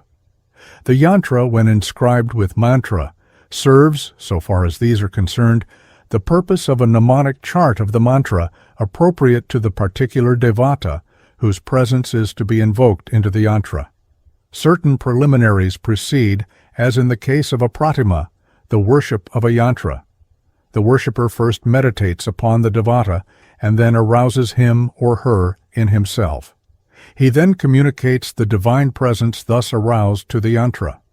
When the devata has, by the appropriate mantra, been invoked into the yantra, the vital airs, prana, of the devata are infused therein by the prana pratishta ceremony, mantra, and mudra. The devata is thereby installed in the yantra, which is no longer mere gross matter veiling the spirit which has been always there, but instinct with its aroused presence, which the sadhaka first welcomes and then worships. Mantra in itself is devata, and yantra is mantra in that it is the body of the devata who is mantra. Mudra. The term mudra is derived from the root mud, to please, and in its upasana form is so called because it gives pleasure to the devas. Devanang modada mudra tasmat tang yatnatash charit. It is said that there are 108, of which 55 are commonly used. The term means ritual gestures made with the hands in worship or positions of the body in yoga practice. Thus, of the first class, the matsya, fish, mudra, is formed in offering arghya by placing the right hand on the back of the left and extending, fin-like, on each side the 2 thumbs, with the object that the conch which contains water may be regarded as an ocean with aquatic animals, and the yoni mudra, which presents that organ as a triangle formed by the thumbs, the 2 first fingers, and the 2 little fingers, is shown with the object of invoking the Devi to come and take her place before the worshipper, the yoni being considered to be her pitha or yantra. The upasana mudra is thus nothing but the outward expression of inner resolve, which it at the same time intensifies. Mudra are employed in worship, archana, japa, dhyana, QV, kamya karma, rites done to affect particular objects, pratishtha, QV, snana, bathing, avahana, welcoming, naivedya, offering of food, and visarjana, or dismissal of the devata. Some mudra of Hatha Yoga are described subvok, yoga. The Garanda Samhita says that knowledge of the yoga mudras grants all siddhi, and that their performance produces physical benefits such as stability, firmness, and cure of disease. Sandhya. The Vaidika Sandhya is the rite performed by the twice-born castes thrice a day, at morning, midday, and evening. The morning Sandhya is preceded by the following acts. On awakening, a mantra is said in invocation of the Trimurti and the sun, moon, and planets, and salutation is made to the Guru. The Hindu Divija then recites the mantra, I am a Deva. I am indeed the sorrowless Brahman. By nature I am eternally free, and in the form of existence, intelligence, and bliss. He then offers the actions of the day to the deity, confesses his inherent frailty, and prays that he may do right. Then, leaving his bed and touching the earth with his right foot, the Divija says, Om, Zero Earth, salutation to thee, the Guru of all that is good. After attending to natural calls, the twice-born does achamana, sipping of water, with mantra, cleanses his teeth, and takes his early morning bath to the accompaniment of mantra. He then puts on his caste mark, tilaka, and makes tarpanam, or oblation of water, to the Deva, Rishi, and Pitri. The sandhya follows, which consists of achamana, sipping of water, marjana snanam, sprinkling of the whole body with water taken with the hand or kasha grass, pranayama, regulation of prana through its manifestation in breath, aga marshana, expulsion of the person of sin from the body, the prayer to the sun, and then the canon of the sandhya, the silent recitation, japa, of the Gayatri mantra, which consists of invocation, avahana, of the Gayatri Devi, Rishi Nyasa, and Shadanga Nyasa, Ved post, meditation on the Devi Gayatri in the morning as Brahmani, at midday as Vaishnavi, and in the evening as Rudrani, japa of the Gayatri a specified number of times, dismissal, visarjana, of the Devi, followed by other mantra. Besides the Brahmanical Vaidiki Sandhya, from which the Shudras are debarred, there is the Tantriki Sandhya, which may be performed by all. The general outline is similar, the rite is simpler, the mantra vary, and the Tantrika Vijas, or seed mantras, are employed. Puja. This word is the common term for worship, of which there are numerous synonyms in the Sanskrit language. Puja is done daily of the Ishta Devata, or the particular deity worshipped by the sadhaka, the Devi in the case of a Shakti, Vishnu in the case of a Vaishnava, and so forth. But though the Ishta Devata is the principal object of worship, yet in Puju all worship the Pancha Devata, or the five Deva, Aditya, the sun, Ganesha, the Devi, Shiva, and Vishnu, or Narayana. After worship of the Pancha Devata, the family deity, Kula Devata, who is generally the same as the Ishta Devata, is worshipped. Puja, which is kamya, or done to gain a particular end, as also vrata, are preceded by the sankalpa, that is, a statement of the resolution to do the worship, as also of the particular object, if any, with which it is done. There are 16 upachara, or things done or used in puja. 1. Asana, seat of the image. 2. Svagata, welcome. 3. Padya, water for washing the feet. 4. Arghya, offering of unboiled rice, flowers, sandal paste, durva grass, etc., to the devata in the kushi, vessel. 5 and 6. Achamana, water for sipping, which is offered twice. 7. Madhuparka, honey, ghee, milk, and curd, offered in a silver or brass vessel. 8. Snana, water for bathing. 9. Vasana, cloth. 10. Abharana, jewels. 11. Gandha, scent and sandal paste is given. 12. Pushpa, flowers. 13. Dupa, incense stick. 14. Deepa, light. 15. Naivedya, food. 16. Vandana, or namaskara, prayer. Other articles are used which vary with the puja, such as tulasi leaf in the Vishnu Puju and bael, bilva, leaf in the Shiva Puja. The mantras said also vary according to the worship. The seat, asana, of the worshipper is purified. Salutation being made to the Shakti of support or the sustaining force, Adhara Shakti, the water, flowers, etc., are purified. All obstructive spirits are driven away, Bhutapasarpana, and the 10 quarters are fenced from their attack by striking the earth 3 times with the left foot, uttering the Astravija, fat, and by snapping the fingers, twice, round the head. Pranayama, regulation of breath, is performed, and Vaid post, the elements of the body are purified, Bhutashuddhi. There is Nyasa, Vidapost, Dhyana, meditation, offering of the Upachara, Japa, Vidapost, prayer and obeisance, Pranama. In the Ashtamurti Puja of Shiva, the Deva is worshipped under the 8 forms: Sharva, earth; Bhava, water; Rudra, fire; Ugra, air; Bhima, ether; Pashupati, Yajamana, the sacrificer man; Ishana, sun; Mahadeva, moon.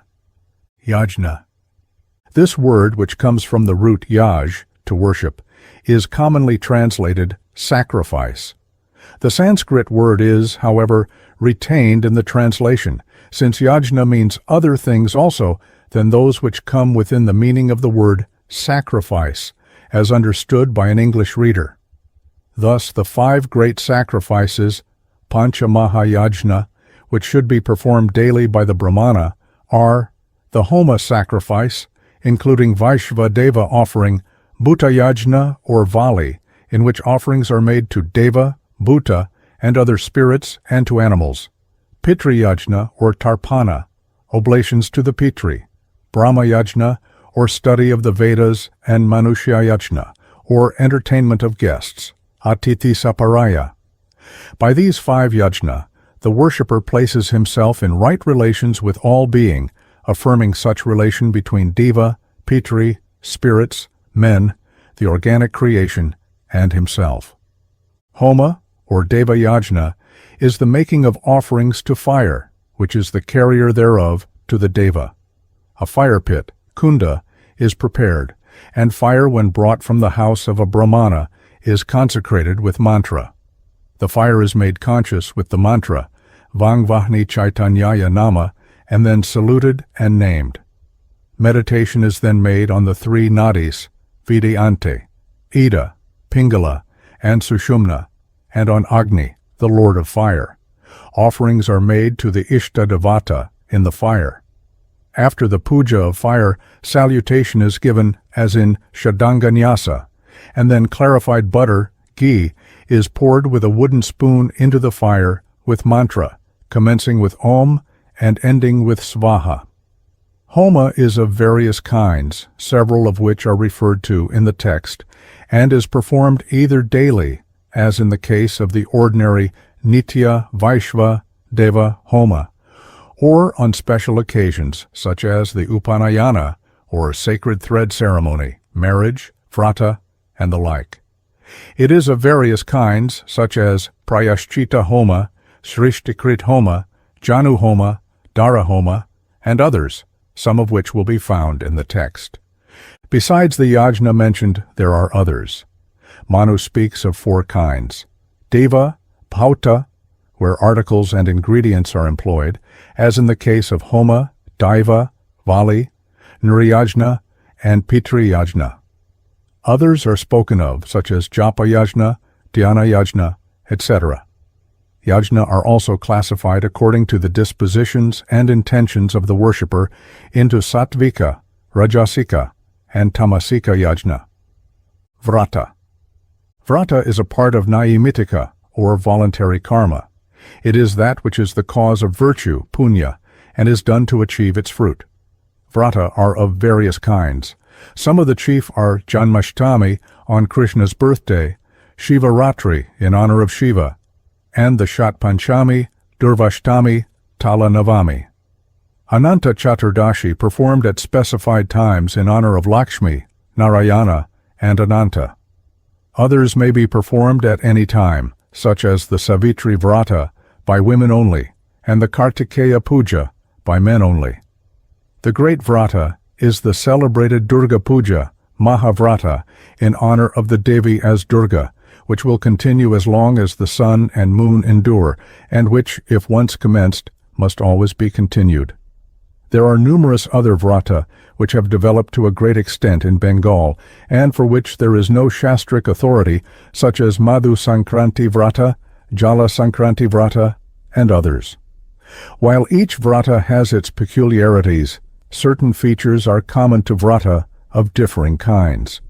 There is both in preparation and performance sangyama, such as sexual continence, eating of particular food, such as havishayana, fasting, bathing. No flesh or fish are taken. The mind is concentrated to its purposes, and the vow or resolution, niyama, is taken.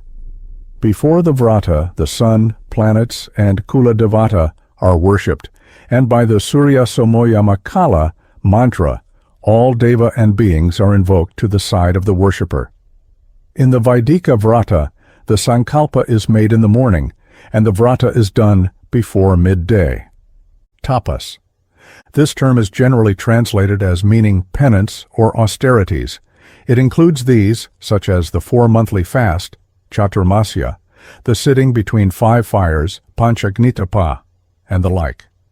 It has, however, also a wider meaning, and in this wider sense is of 3 kinds, namely sharira, or bodily, vachika, by speech, manasa, in mind.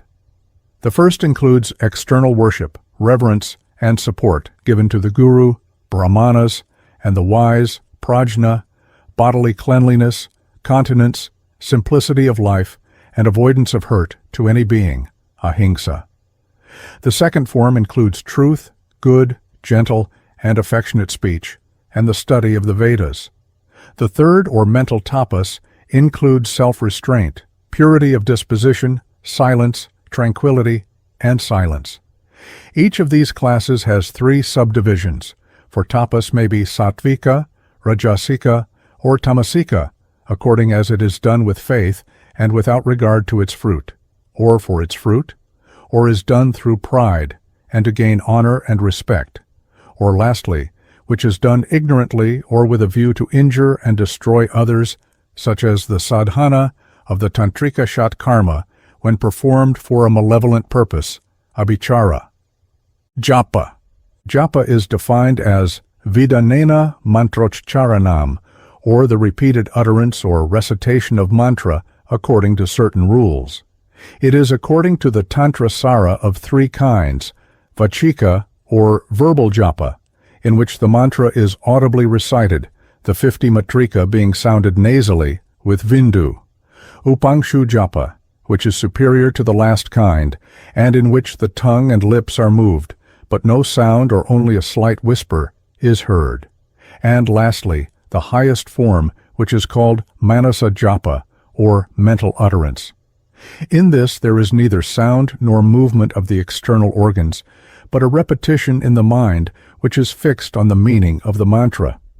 One reason given for the differing values attributed to the several forms is that where there is audible utterance, the mind thinks of the words and the process of correct utterance, and is therefore to a greater, as in the case of vachika japa, or to a less degree, as in the case of upangshu japa, distracted from a fixed attention to the meaning of the mantra.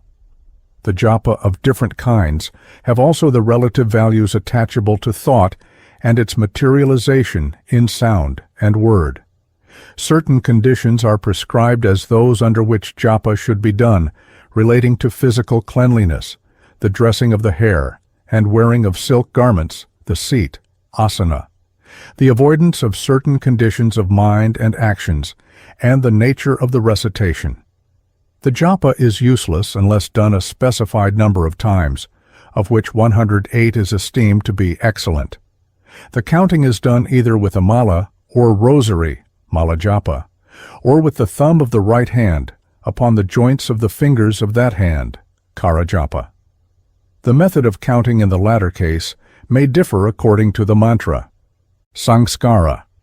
There are 10, or in the case of Shudras 9, purificatory ceremonies or sacraments called sanskara, which are done to aid and purify the jiva in the important events of his life. These are jiva sheka, also called garbhadana ritu sanskara, performed after menstruation with the object of ensuring and sanctifying conception. The garbhadana ceremony takes place in the daytime on the 5th day and qualifies for the real garbhadana at night, that is, the placing of the seed in the womb. It is preceded on the 1st day by the ritu sanskara, which is mentioned in chapter 9 of the text. After conception and during pregnancy, the pungsavana and sementonayana rites are performed, the first upon the wife perceiving the signs of conception, and the second during the 4th, 6th, or 8th month of pregnancy.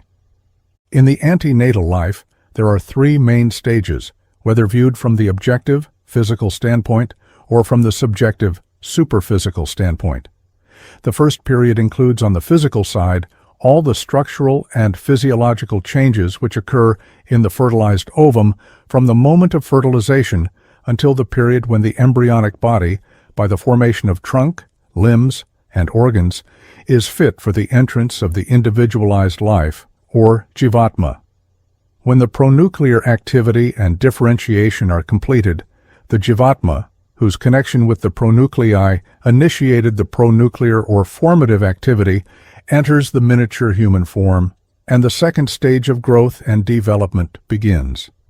The second stage is the fixing of the connection between the jiva and the body, or the rendering of the latter viable. This period includes all the anatomical and physiological modifications by which the embryonic body becomes a viable fetus. With the attainment of viability, the stay of the jiva has been assured. Physical life is possible for the child, and the third stage in antenatal life is entered. Thus, on the form side, if the language of comparative embryology is used, the first sanskara denotes the impulse to development, from the fertilization of the ovum to the critical period. The second sanskara denotes the impulse to development from the critical period to that of the viability stage of the fetus, and the third sanskara denotes the development from viability to full term. On the birth of the child, there is the jata karma, performed for the continued life of the newborn child.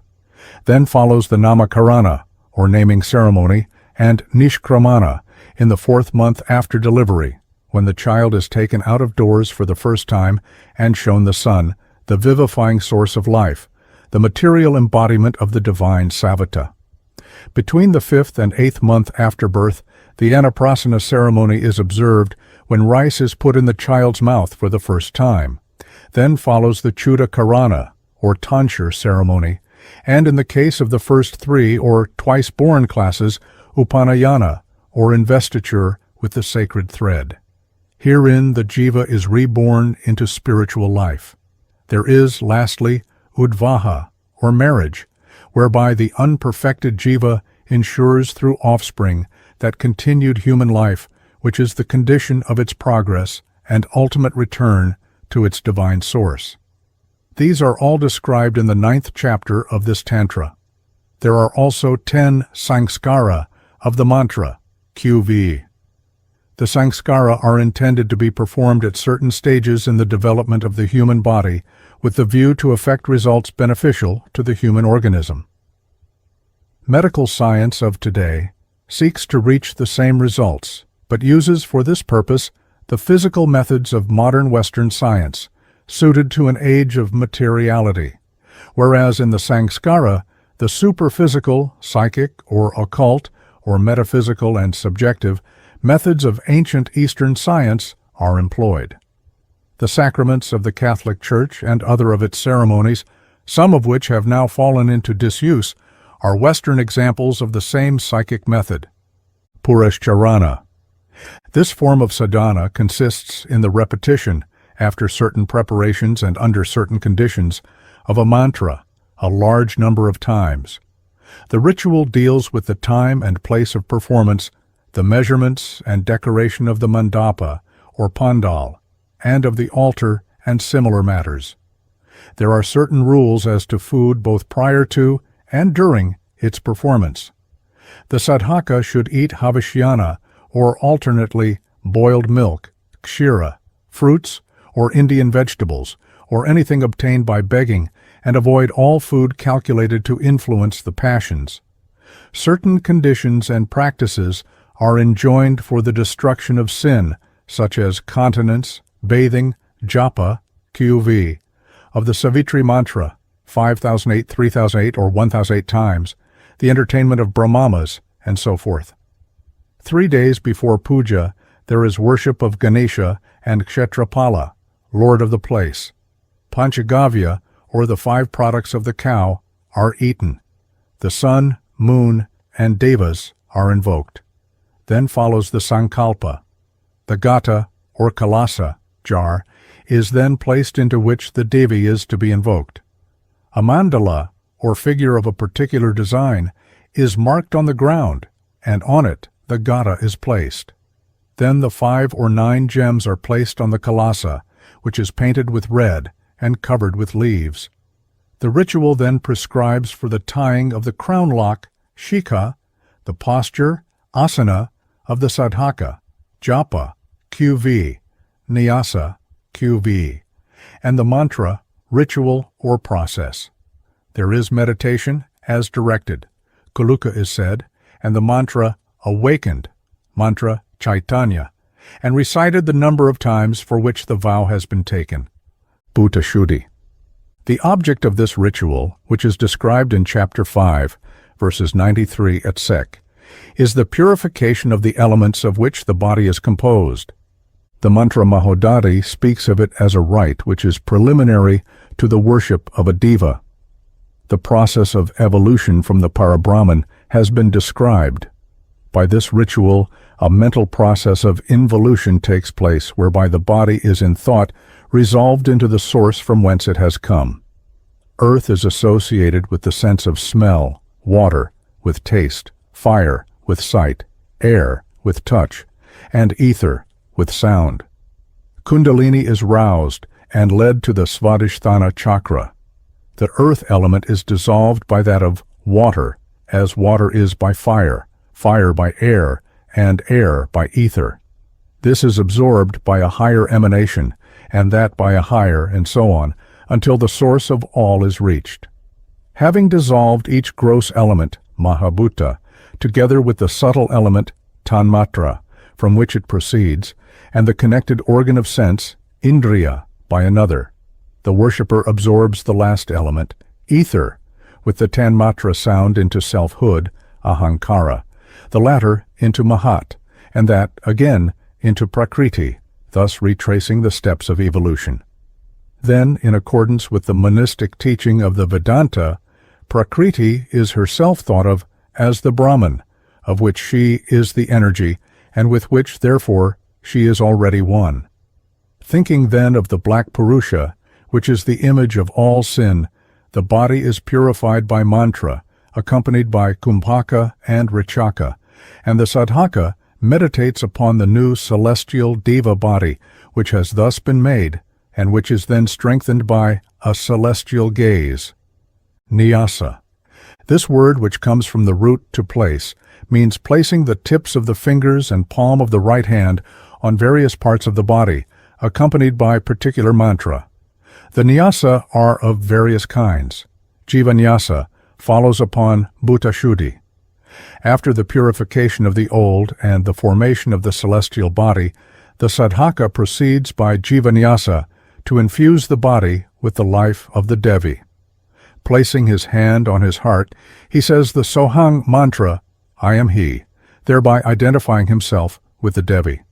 Then, placing the 8 Kula Kundalini in their several places, he says the following mantra, Ang, Kring, Kring, Yang, Rang, Lang, Vang, Shang, Shang, Sang, Hong, Hong, Hangsa. The vital heirs of the highly blessed and auspicious primordial Kalika are here. Ang, etc., the embodied spirit of the highly blessed and auspicious Kalika, is placed here. Ang, etc., here are all the senses of the highly auspicious and blessed Kalika. And lastly, Ang, etc., may the speech, mind, sight, hearing, smell, and vital airs of the highly blessed and auspicious Kalika, coming here, always abide here in peace and happiness, Svaha. The sadhaka then becomes Devatamaya. After having thus dissolved the sinful body, made a new Deva body, and infused it with the life of the Devi, he proceeds to Matrika Nyasa. Mahika are the 50 letters of the Sanskrit alphabet, for as from a mother comes birth, so from Matrika, or sound, the world proceeds. Shabda Brahman, the sound, Logos, or word, is the creator of the worlds of name and of form. The bodies of the Devata are composed of the 50 Matrika. The sadhaka, therefore, first sets mentally antarmatrika nyasa in their several places in the sixth chakra, and then externally by physical action, vahi amatrika nyasa, the letters of the alphabet which form the different parts of the body of the devata, which is thus built up in the sadhaka himself. He places his hand on different parts of his body, uttering distinctly at the same time the appropriate matrika for that part. The mental disposition in the chakra is as follows. In the ajna lotus, hang, kshang, each letter in this and the succeeding cases is said, followed by the mantra nama. In the vishuddha lotus, ang, and the rest of the vowels. In the anahata lotus, kang, hang to thang. In the manipura lotus, dang dang, etc., to fang. In the svadhisthana lotus, bang, pang to lang. And lastly, in the muladhara lotus, vang, shang, sang. The external disposition then follows. The vowels in their order with anusvara and visarga are placed on the forehead, face, right and left eye, right and left ear, right and left nostril, right and left cheek, upper and lower lip, upper and lower teeth, head, and hollow of the mouth.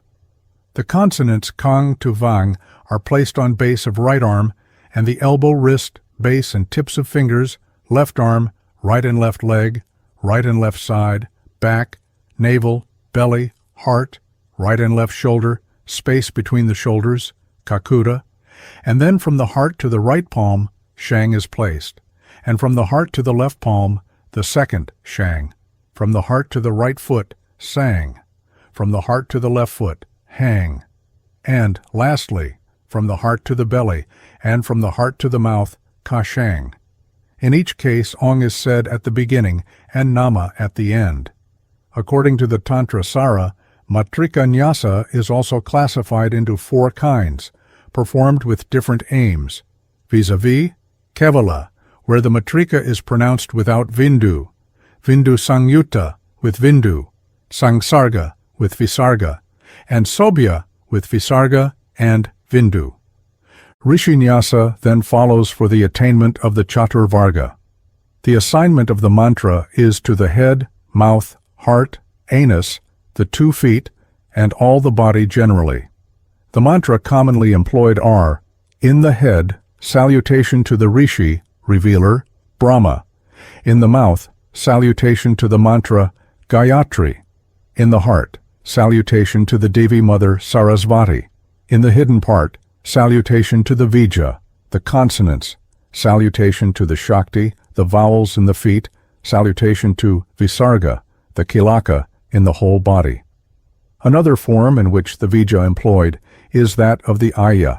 It is referred to but not given in Chap V, verse 123, and is, in the head, salutation to Brahma and the Brahmarshis, in the mouth, salutation to Gayatri and the other forms of verse. In the heart, salutation to the primordial Devata Kali.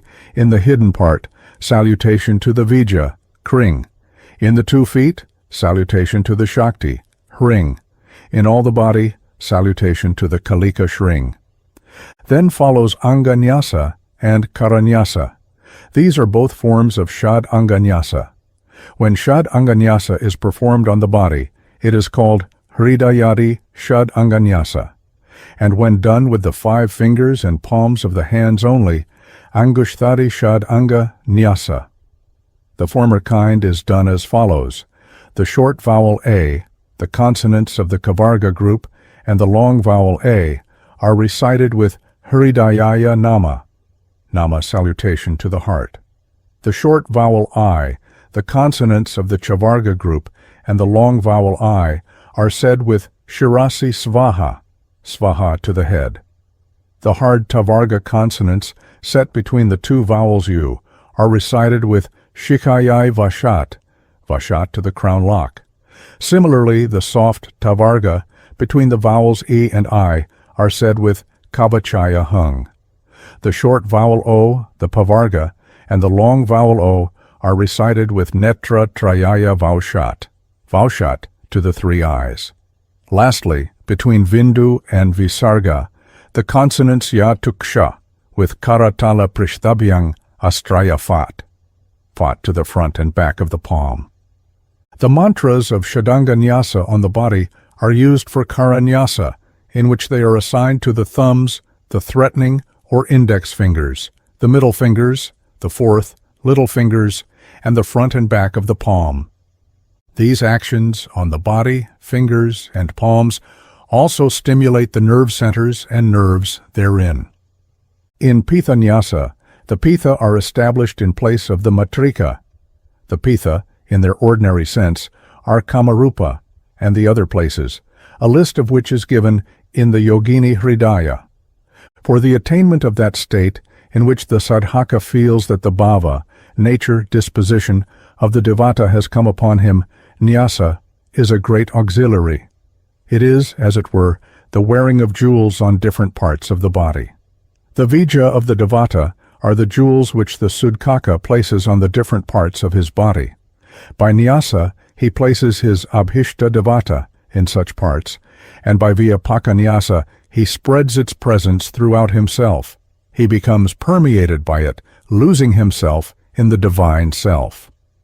Nyasa is also of use in effecting the proper distribution of the Shaktis of the human frame in their proper positions, so as to avoid the production of discord and distraction in worship. Nyasa as well as asana are necessary for the production of the desired state of mind and of chitta-shuddhi, its purification. Das Denken ist der Maß der Dinge. Transformation of thought is transformation of being. This is the essential principle and rational basis of all this, and similar tantric sadhana, panchatattva. There are, as already stated, 3 classes of men, pashu, vira, and divya. The operation of the guna which produce these types affect, on the gross material plane, the animal tendencies, manifesting in the 3 chief physical functions, eating and drinking, whereby the annamaya kosha is maintained, and sexual intercourse, by which it is reproduced. These functions are the subject of the panchatattva, or panchamakara, 5 M's, as they are vulgarly called, vis-a-vis madhya, wine, mangsa, meat, matsya, fish, mudra, parched grain, and maithuna, coition. In ordinary parlance, mudra means ritual gestures or positions of the body in worship and hatha yoga, but as one of the 5 elements it is parched cereal, and is defined as brishtadanyadikang yadyad chavyaniam prachakshate, samudra kathita devi sarveshang naganam dini. The Tantras speak of the 5 elements as panchatattva, kuladravya, kulatattva, and certain of the elements have esoteric names, such as karanavari or tirthavari, for wine, the 5th element being usually called lata sadhana, sadhana with woman or Shakti. The 5 elements, moreover, have various meanings according as they form part of the tamasika, pashvachara, rajasika, virachara, or divya or sattvika sadhanas, respectively.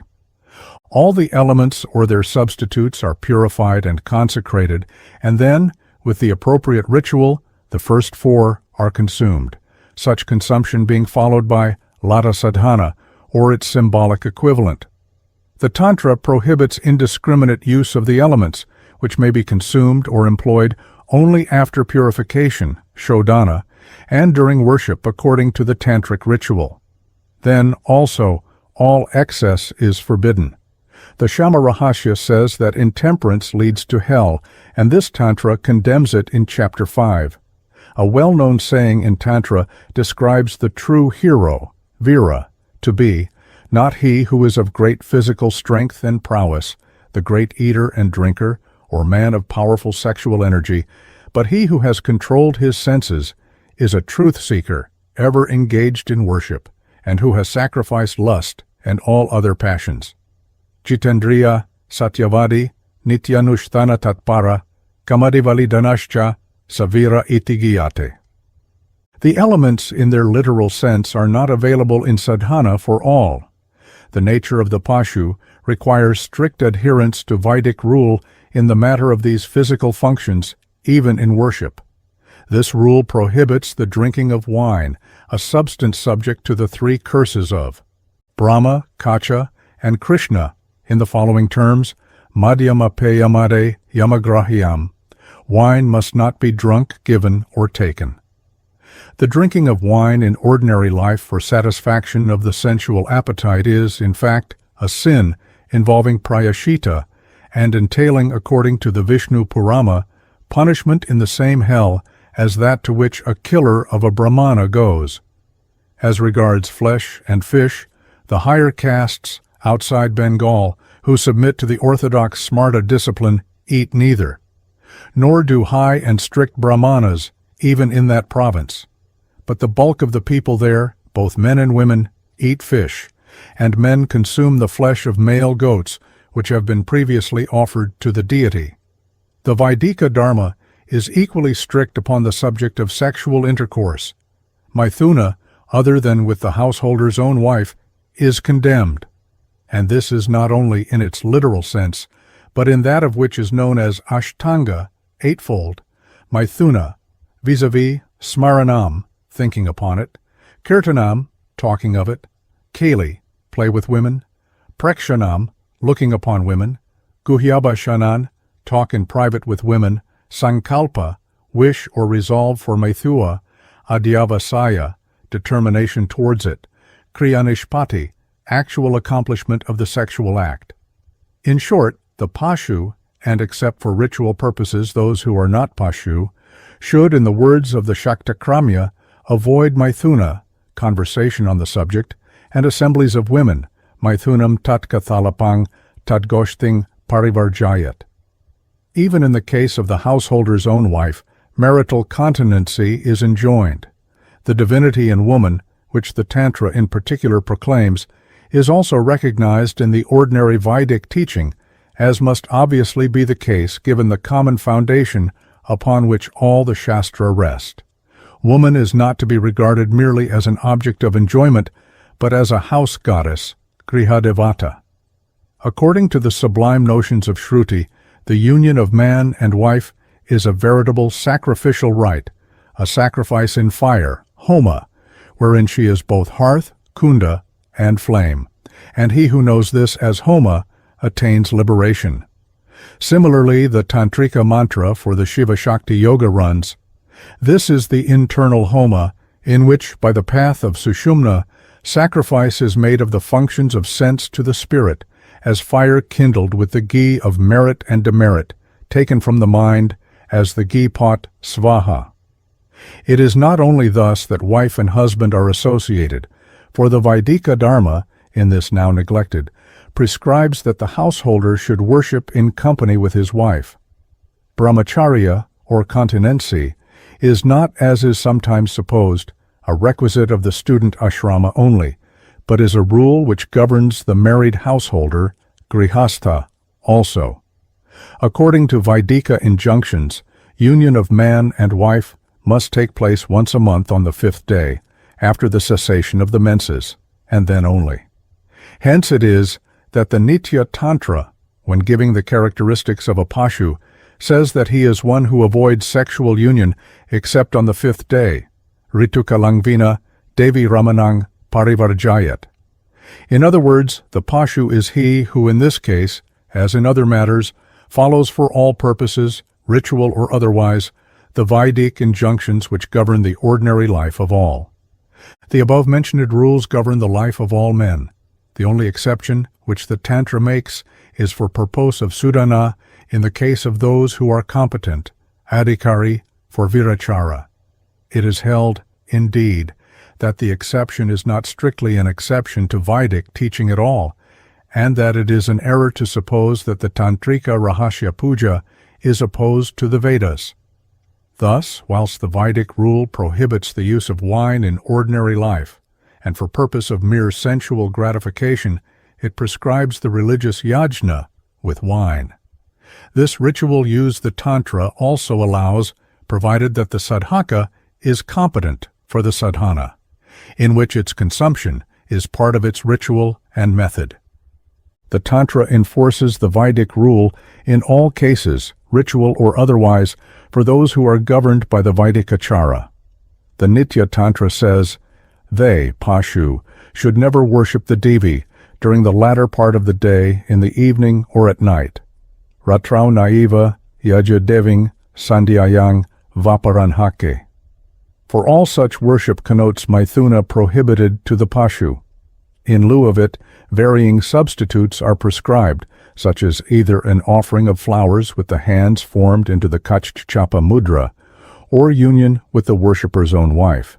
In the same way, in lieu of wine, the Pashu should, if a Brahmana, take milk, if a Kshatriya, ghee, if a Vaishya, honey, and, if a Shudra, a liquor made from rice. Salt, ginger, sesamum, wheat, mashkalai, beans, and garlic are various substitutes for meat, and the white brinjal vegetable, red radish, masoor, a kind of gram, red sesamum, and panifala, an aquatic plant, take the place of fish. Paddy, rice, wheat, and gram genially are mudra. The vira, or rather he who is qualified, adhikari, for virashara, since the true vira is its finished product, commences sadhana with the rajasika panchatattva first stated, which are employed for the destruction of the sensual tendencies which they connote. For the worship of Shakti, the panchatattva are declared to be essential. This tantra declares that such worship without their use is but the practice of evil magic. Upon this passage, the commentator Jagan Mohana Tarkalankara observes as follows: let us consider what most contributes to the fall of a man, making him forget his duty, sink into sin, and die an early death. First among these are wine and women, fish, meat and mudra, and accessories. By these things men have lost their manhood. Shiva then desires to employ these very poisons in order to eradicate the poison in the human system. Poison is the antidote for poison. This is the right treatment for those who long for drink or lust for women. The physician must, however, be an experienced one.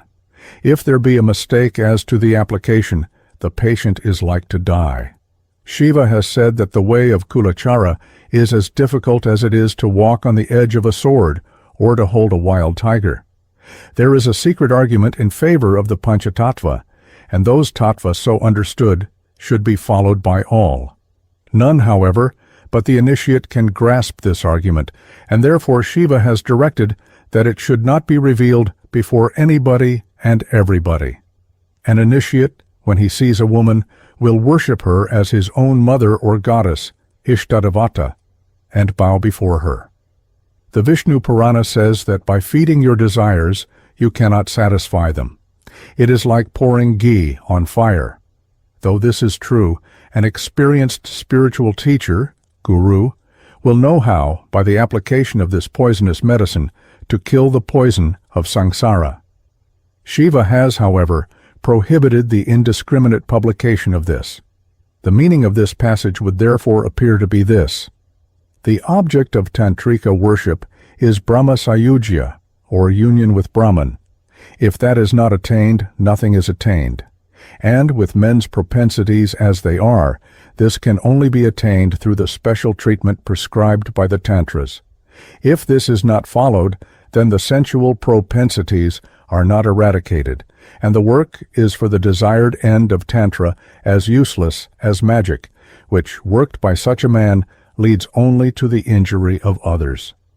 The other secret argument here referred to is that by which it is shown that the particular may be raised to the universal life by the vehicle of those same passions, which, when flowing only in an outward and downward current, are the most powerful bonds to bind him to the former.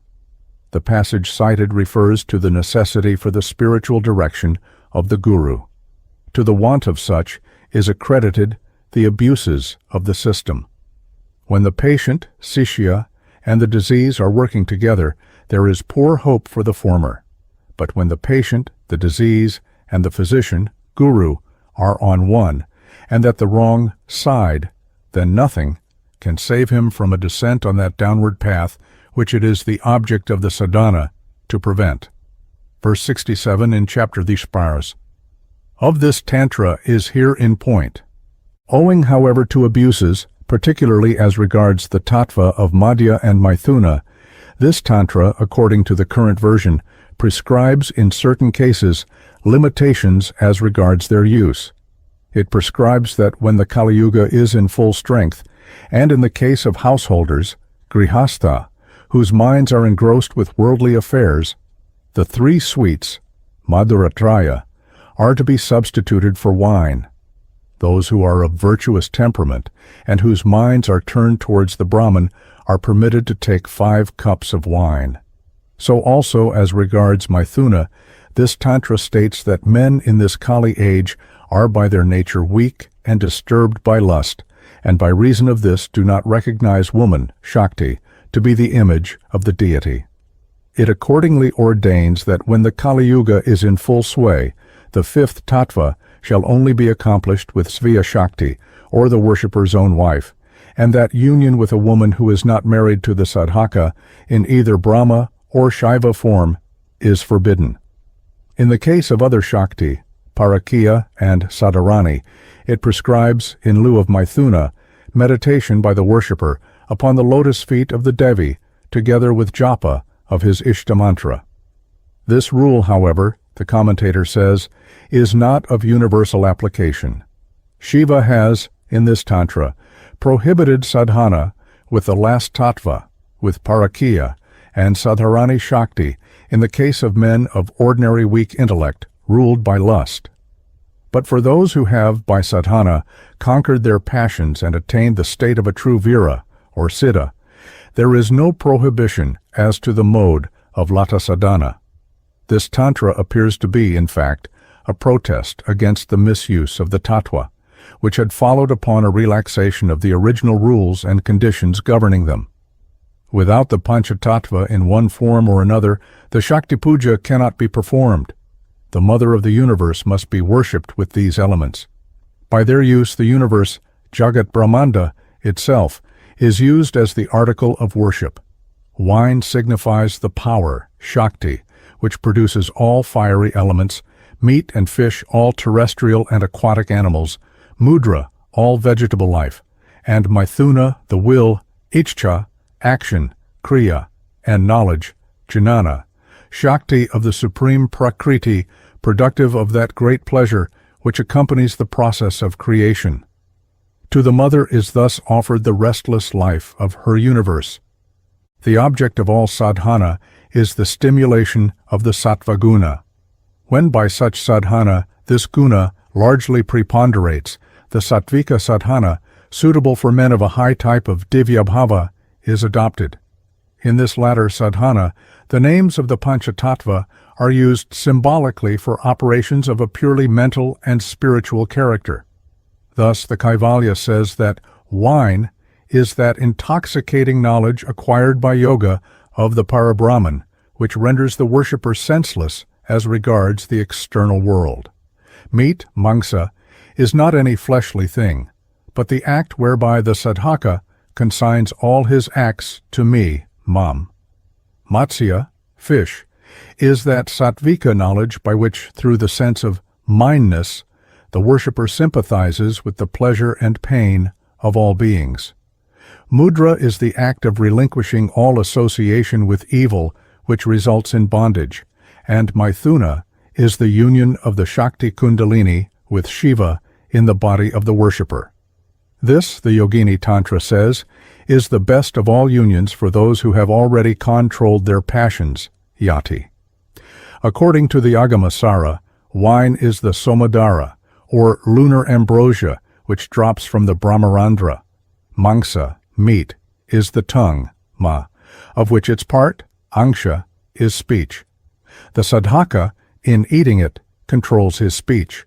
Matsya, fish, are those two which are constantly moving in the two rivers Ida and Pingala. He who controls his breath by pranayama, QV, eats them by kumbhaka.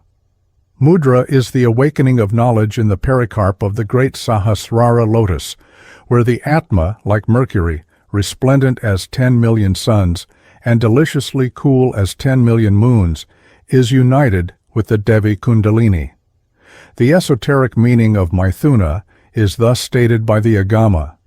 The ruddy-hued letter Ra is in the Kunda, and the letter Ma, in the shape of Vindu, is in the Mahayoni. When Makara, M, seated on the Hangsa in the form of Akara, A, unites with Rakara, R, then the Brahmajnana, which is the source of supreme bliss, is gained by the sadhaka, who is then called Atmarama, for his enjoyment is in the Atma, in the Sahasrara.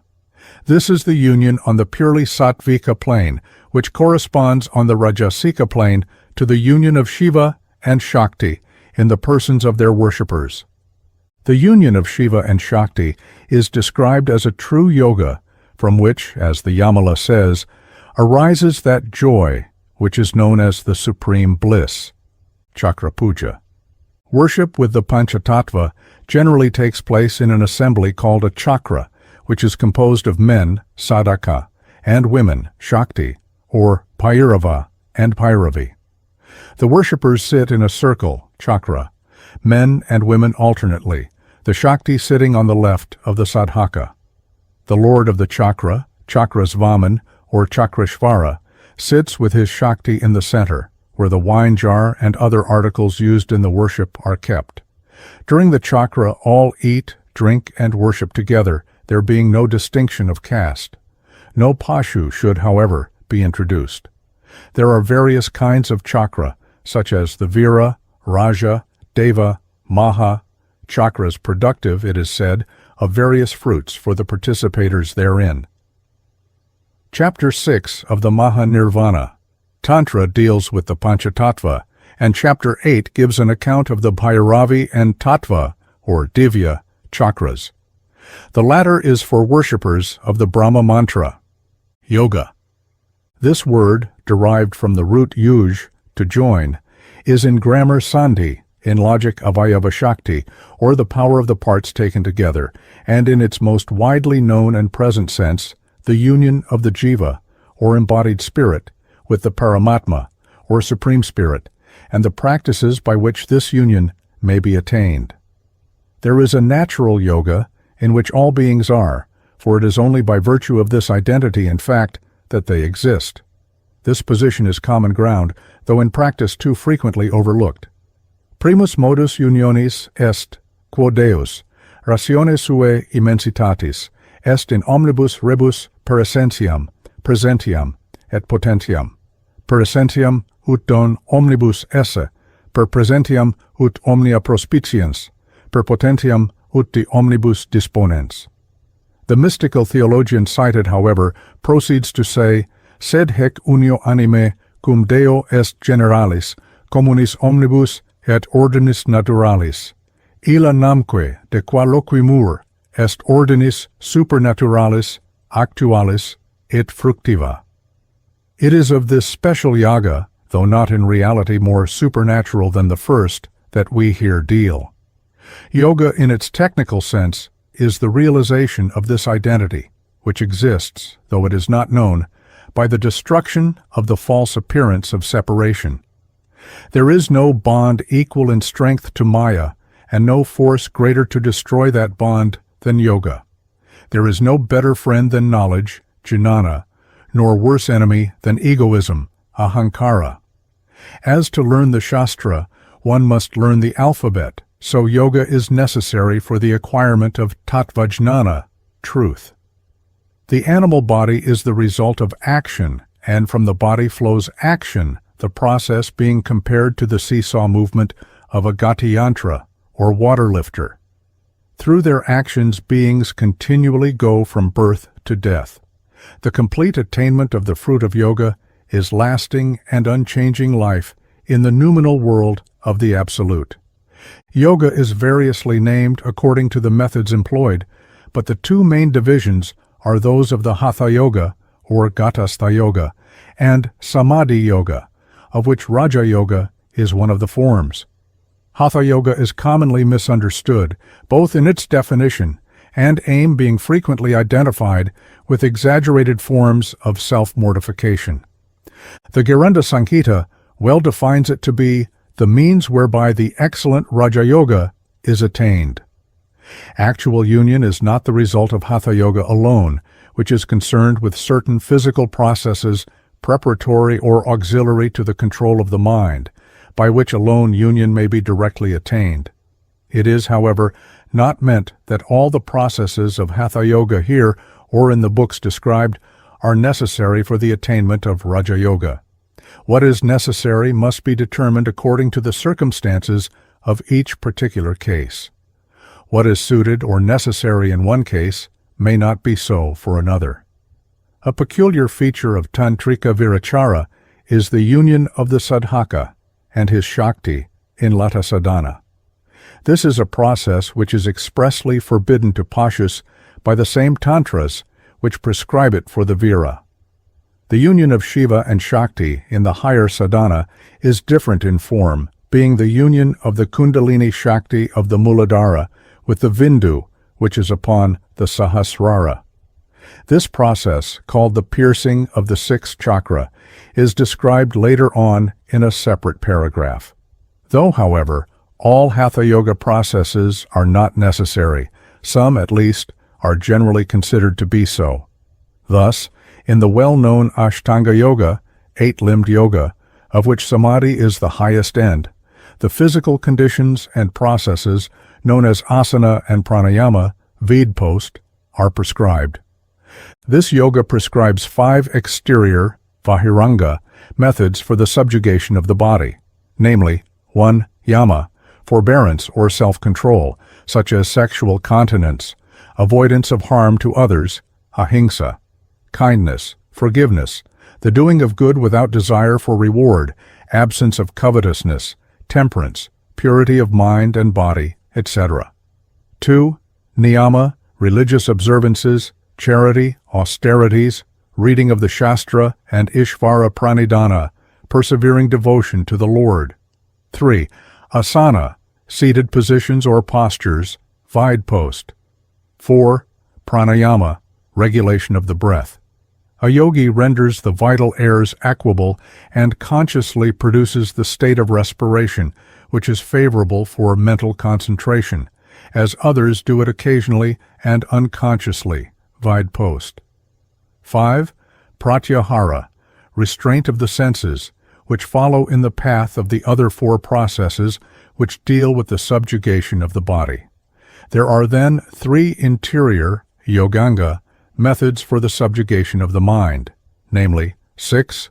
Dharana, attention, steadying of the mind, the fixing of the internal organ, chitta, in the particular manner indicated in the works on yoga.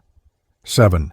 Dhyana, or the uniform, continuous contemplation of the object of thought. And 8. That samadhi, which is called savikalpa samadhi. Savikalpa samadhi is a deeper and more intense contemplation on the self, to the exclusion of all other objects, and constituting trance or ecstasy. This ecstasy is perfected to the stage of the removal of the slightest trace of the distinction of subject and object in Nirvikalpa Samadhi, in which there is complete union with the Paramatma, or Divine Spirit.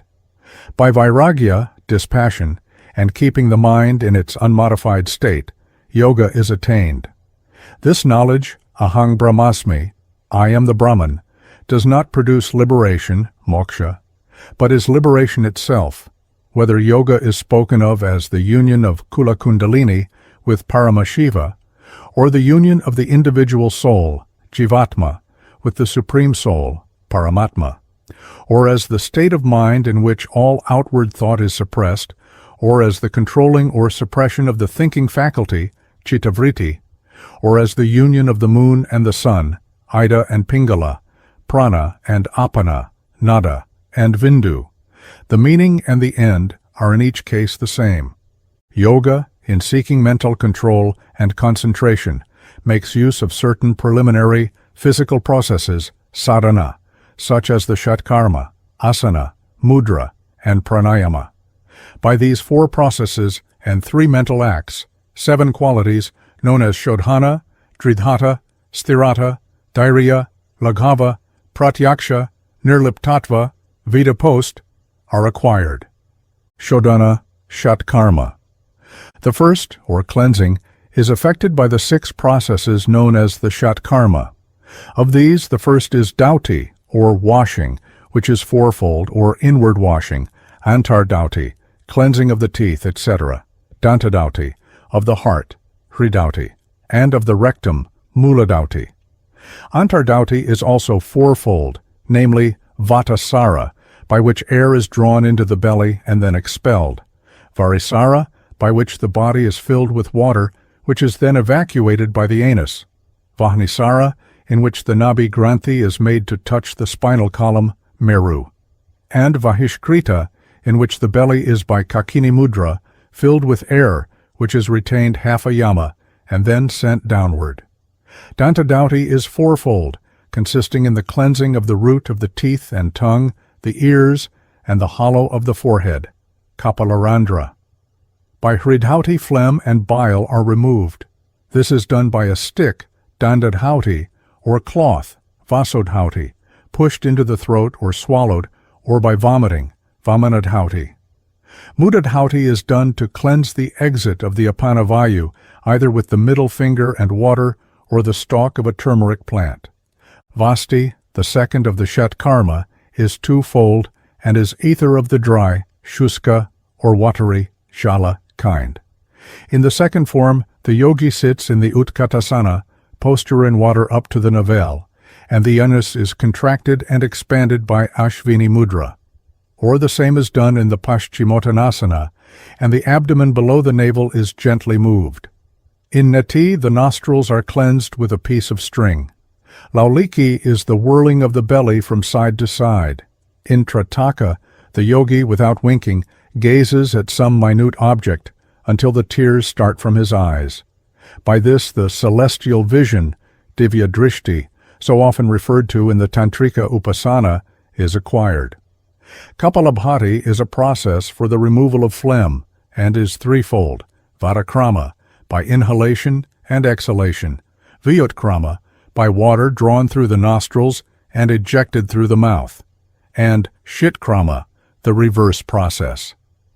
These are the various processes by which the body is cleansed and made pure for the yoga practice to follow. Dridhata, asana. Dridhata, or strength or firmness, the acquisition of which is the second of the above-mentioned processes, is attained by asana. Asana are postures of the body. The term is generally described as modes of seating the body. But the posture is not necessarily a sitting one, for some asana are done on the belly, back, hands, etc. It is said that the asana are as numerous as living beings, and that there are 8,400,000 of these. 1,600 are declared to be excellent, and out of these 32 are auspicious for men, which are described in detail. 2 of the commonest of these are Muktapadmasana, the loosened lotus seat, the ordinary position for worship, and Badapadmasana. Patanjali, on the subject of asana, merely points out what are good conditions, leaving each one to settle the details for himself according to his own requirements. There are certain other asana, which are peculiar to the Tantras, such as Mundasana, Chitasana, and Shavasana, in which skulls, the funeral pyre, and a corpse, respectively, form the seat of the sadhaka. These, though they may have other ritual objects, form part of the discipline for the conquest of fear and the attainment of indifference, which is the quality of a yoga. And so the Tantras prescribe as the scene of such rites the solitary mountaintop, the lonely empty house and riverside, and the cremation ground. The interior cremation ground is there where the kamic body and its passions are consumed in the fire of knowledge. Sthirata, mudra. Sthirata, or fortitude, is acquired by the practice of the mudra. The mudra dealt with in works of Hatha Yoga are positions of the body. They are gymnastic, health-giving, and destructive of disease and of death, such as the Jaladhara and other mudra. They also preserve from injury by fire, water, or air. Bodily action and the health resulting therefrom react upon the mind, and by the union of a perfect mind and body, siddhi is by their means attained. The Gheranda Samhita describes a number of mudra, of which those of importance may be selected. In the celebrated Yoni Mudra, the yogi in Siddhasana stops with his fingers the ears, eyes, nostrils, and mouth. He inhales pranavayu by Kakini Mudra and unites it with apanavayu. Meditating in their order upon the sixth chakra, he arouses the sleeping Kula Kundalini by the mantra Hung Hang Sa and raises her to the Sahasrara. Then, deeming himself pervaded with the Shakti and in blissful union, Sangama, with Shiva, he meditates upon himself as by reason of that union, bliss itself and the Brahman. Ashvini Mudra consists of the repeated contraction and expansion of the anus for the purpose of shodhana or of contraction to restrain the apana in Skachakrabheda. Shakti Chalana employs the latter mudra, which is repeated until Vayu manifests in the Sushumna. The process is accompanied by inhalation and the union of prana and apana whilst in Siddhasana.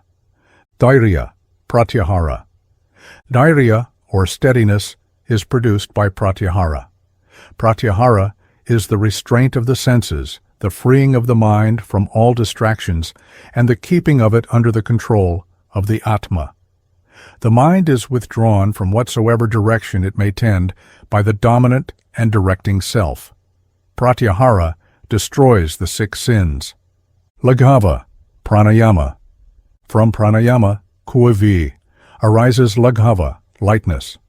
All beings say the Ajapa Gayatri, which is the expulsion of the breath by Hankara and its inspiration by Sakara, 21,600 times a day. Ordinarily, the breath goes forth a distance of 12 fingers' breadth, but in singing, eating, walking, sleeping, coition, the distances are 16, 20, 24, 30, and 36 breaths respectively. In violent exercise, these distances are exceeded, the greatest distance being 96 breaths. Where the breathing is under the normal distance, life is prolonged. Where it is above that, it is shortened. Puraka is inspiration, and Richaka, expiration. Kumbhaka is the retention of breath between these two movements. Kumbhaka is, according to the Gheranda Samhita, of 8 kinds: Sahita, Suryabheda, Ujjayi, Shitali, Bastrika, Brahmari, Murchcha, and Kavali. Pranayama similarly varies. Pranayama is the control of the breath and other vital airs. It awakens Shakti, frees from disease, produces detachment from the world, and bliss. It is of varying values, being the best, Uttama, where the measure is 20, middling, Madhyama, when at 16 it produces spinal tremor, and inferior, Adhama, when at 12 it induces perspiration. It is necessary that the nadi should be cleansed, for air does not enter those which are impure. The cleansing of the nadi, nadi shuddhi, is either samau or nirmanu, that is, with or without the use of vijja. According to the first form, the yogi in Padmasana does gurunyasa according to the directions of the guru. Meditating on yang, he does japa through Ida of the vijja 16 times, kumbhaka with japa of vijja 64 times, and then exhalation through the solar nadi and japa of vijja 32 times. Fire is raised from Manipura and united with Prithvi. Then follows inhalation by the solar nadu with the Vahni vijja 16 times, kumbhaka with 64 japa of the vijja, followed by exhalation through the lunar nadi and japa of the vijja 32 times. He then meditates on the lunar brilliance, gazing at the tip of the nose, and inhales by Ida with japa of the vijja thang 16 times. Kumbhaka is done with the vijja vang 64 times. He then thinks of himself as flooded by nectar and considers that the nadi have been washed. He exhales by Pingala with 32 japa of the Vijalang and considers himself thereby as strengthened. He then takes his seat on a mat of kusha grass, a deerskin, etc., and, facing east or north, does pranayama. For its exercise there must be, in addition to nadi shuddhi, consideration of proper place, time, and food. Thus, the place should not be so distant as to induce anxiety, nor in an unprotected place, such as a forest, nor in a city or crowded locality, which induces distraction. The food should be pure and of a vegetarian character. It should not be too hot or too cold, pungent, sour, salt, or bitter. Fasting, the taking of one meal a day, and the like, are prohibited. On the contrary, the yogi should not remain without food for more than 1 yama, 3 hours. The food taken should be light and strengthening.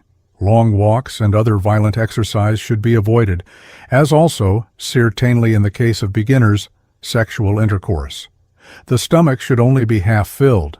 Yoga should be commenced, it is said, in spring or autumn. As stated, the forms of pranayama vary. Thus, sahita, which is either with sagarbha or without nirgarbha, vija, is, according to the former form, as follows. The sadhaka meditates on Vidhi, Brahma, who is full of Rajaguna, red in color, and the image of Akara. He inhales by Ida in 6 measures, matra. Before Kumbhaka, he does the Udyanabandha mudra. Meditating on Hari, Vishnu, as Sattvamaya and the black Vija Ukara, he does Kumbhaka with 64 japa of the Vija. Then, meditating on Shiva as Tamomaya and his white Vija Makara, he exhales through Pingala with 32 japa of the Vija. Then, inhaling by Pingala, he does Kumbhaka and exhales by Ida with the same Vija. The process is repeated in the normal and reversed order. Pratyaksha, dhyana. Through dhyana is gained the third quality of realization, or pratyaksha. Dhyana, or meditation, is of 3 kinds. 1. Sthula, or gross. 2. Jyoti. 3. Sukshma, or subtle. In the first, the form of the devata is brought before the mind. One form of dhyana for this purpose is as follows.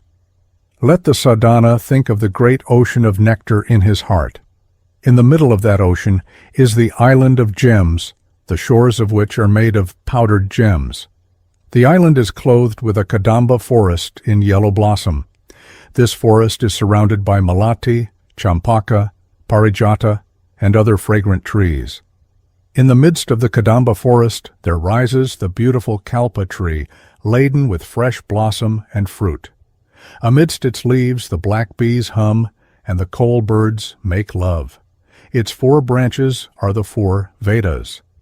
Under the tree there is a great mandapa of precious stones, and within it a beautiful bed, on which let him picture to himself his Ishtadevata. The Guru will direct him as to the form, raiment, vahana, and the title of the devata. Jyotirdhyana is the infusion of fire and life, tejas, into the form so imagined. In the Muladhara lies the snake-like Kundalini. There the Jivatma, as it were the tapering flame of a candle, dwells. The sadhaka then meditates upon the Tejomaya Brahman, or alternatively, between the eyebrows on Pranavatmaka, the flame emitting its luster. Sukshma dhyana is meditation on Kundalini with Shambhavi mudra after she has been roused. By this yoga, vid post, the Atma is revealed, Atma Sakshatkara. Nirliptatva, Samadhi. Lastly, through Samadhi, the quality of Nirliptatva, or detachment, and thereafter Mukti, liberation, is attained. Samadhi, considered as a process, is intense mental concentration with freedom from all sankalpa and attachment to the world and all sense of mindness or self-interest, mamata. Considered as the result of such process, it is the union of jiva with the Paramatma. Forms of Samadhi Yoga. This Samadhi Yoga is, according to the Garanda Sanghita, of 6 kinds. 1. Dhyana Yoga Samadhi, attained by Shambhavi Mudra, in which, after meditation on the Vindu Brahman and realization of the Atma, Atma Pratyaksha, the latter is resolved into the Mahakasha. 2. Nada Yoga, attained by Kechari Mudra, in which the frenum of the tongue is cut, and the latter is lengthened until it reaches the space between the eyebrows, and is then introduced in a reversed position into the mouth. 3. Rasananda Yoga, attained by Kumbhaka, in which the sadhaka, in a silent place, closes both ears, and does puraka and kumbhaka until he hears the word nada in sounds varying in strength from that of the cricket's chirp to that of the large kettle drum. By daily practice, the anahata sound is heard, and the jyoti with the manas therein is seen, which is ultimately dissolved in the Supreme Vishnu. 4. Laya Siddhi Yoga, accomplished by the celebrated Yoni Mudra already described. The sadhaka, thinking of himself as Shakti and the Paramatma as Purusha, feels himself in union, Sangama, with Shiva, and enjoys with him the bliss which is Sringara Rasa, and becomes bliss itself, or the Brahman. 5. Bhakti Yoga, in which meditation is made on the Ishtadevata with devotion, bhakti, until, with tears flowing from the excess of bliss, the ecstatic condition is attained. 6. Raja Yoga, accomplished by aid of the Manamurcha Kumbhaka. Here the manas detached from all worldly objects is fixed between the eyebrows in the Ajna Chakra, and Kumbhaka is done. By the union of the manas with the Atma, in which the Jnani sees all things, Raja Yoga Samadhi is attained. Shatchakra Bheda. The piercing of the sixth chakra is one of the most important subjects dealt with in the Tantras, and is part of the practical yoga process of which they treat. Details of practice can only be learnt from a guru, but generally it may be said that the particular is raised to the universal life, which as Chit is realizable only in the Sahasrara in the following manner. The Jivatma in the subtle body, the receptacle of the 5 vital airs, Panchaprana, mind in its 3 aspects of manas, ahankara, and buddhi. The 5 organs of action, Panchakarmendriya, and the 5 organs of perception, Panchajnanendriya, is united with the Kula Kundalini. The Kandarpa, or Kamavayu, in the Muladhara, a form of the Apanavayu, is given a leftward revolution, and the fire which is round Kundalini is kindled.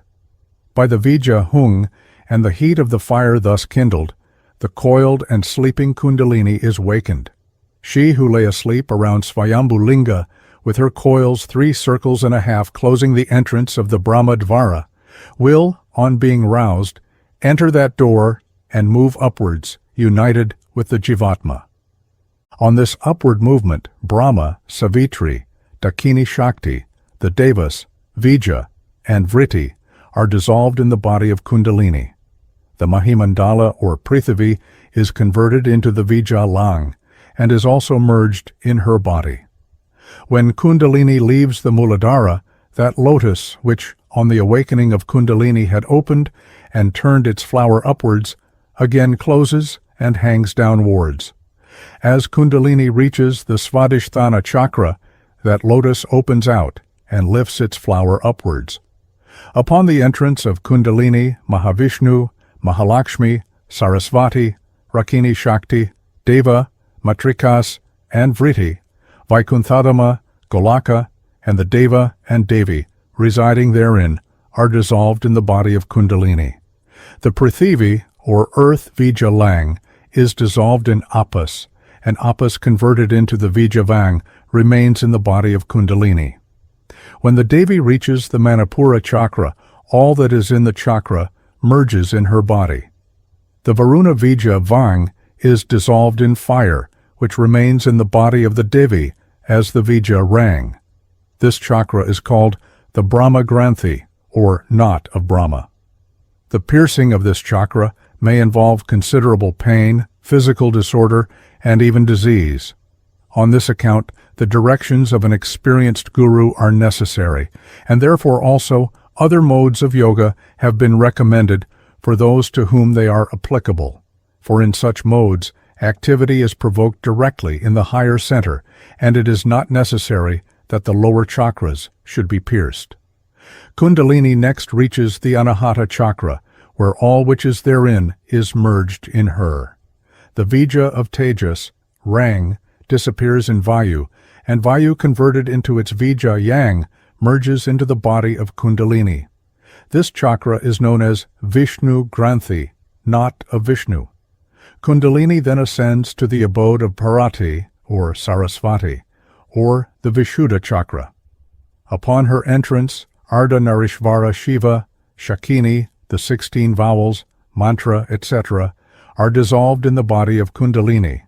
The Vija of Vayu, Yang, is dissolved in Akasha, which itself being transformed into the Vija Hang, is merged in the body of Kundalini.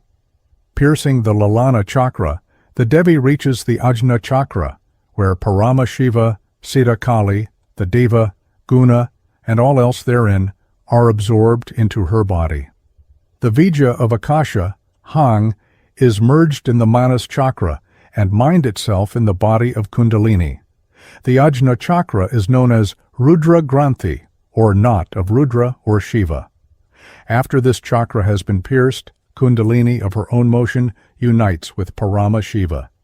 As she proceeds upwards from the two-petaled lotus, the Niralamba Puri, Pranava, Nada, etc., are merged in her.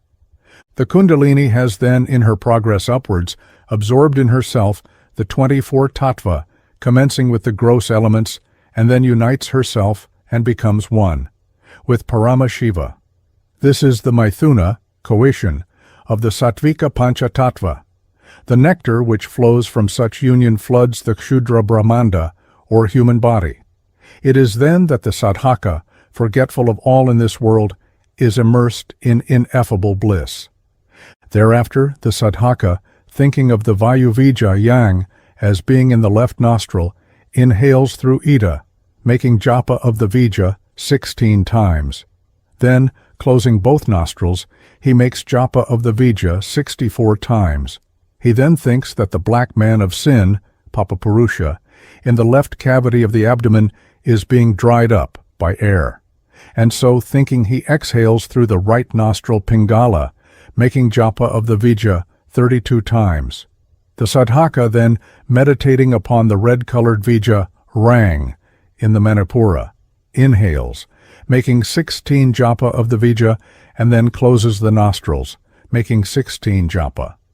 While making the japa, he thinks that the body of the man of sin is being burnt and reduced to ashes by fire. He then exhales through the right nostril with 32 japa. He then meditates upon the white Chandravija, Thang. He next inhales through Ida, making japa of the Vija 16 times, closes both nostrils with japa done 64 times, and exhales through Pingala with 32 japa. During inhalation, holding of breath, and exhalation, he should consider that a new celestial body is being formed by the nectar, composed of all the letters of the alphabet, Matrika Varna, dropping from the moon. In a similar way with the Vija Vang, the formation of the body is continued, and with the Vija Lang, it is completed and strengthened.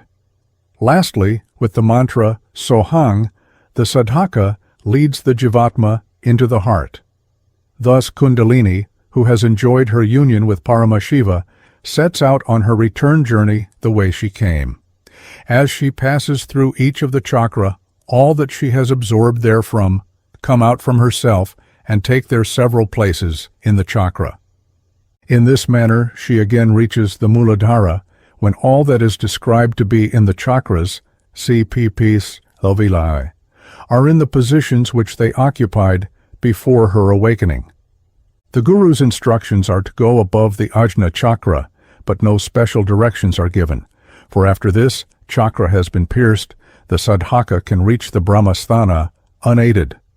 Below the 7th month of Shiva, the relationship of Guru and Sishya ceases. The instructions of the 7th Amnaya is not expressed, aprakashita. Sin and virtue. According to Christian conceptions, sin is a violation of the personal will of and apostasy from God. The flesh is the source of lusts which oppose God's commands, and in this lies its positive significance for the origin of a bias of life against God. According to St. Thomas, in the original state, no longer held as the normal, the lower powers were subordinate to reason, and reason subject to God. Original sin is formally a defect of original righteousness, and materially concupiscence. As St. Paul says, Romans 8:14, The pneumatic law, which declares war on the lusts, meets with opposition from the law in the members. These and similar notions involve a religious and moral conscious judgment which is assumed to exist in humanity alone.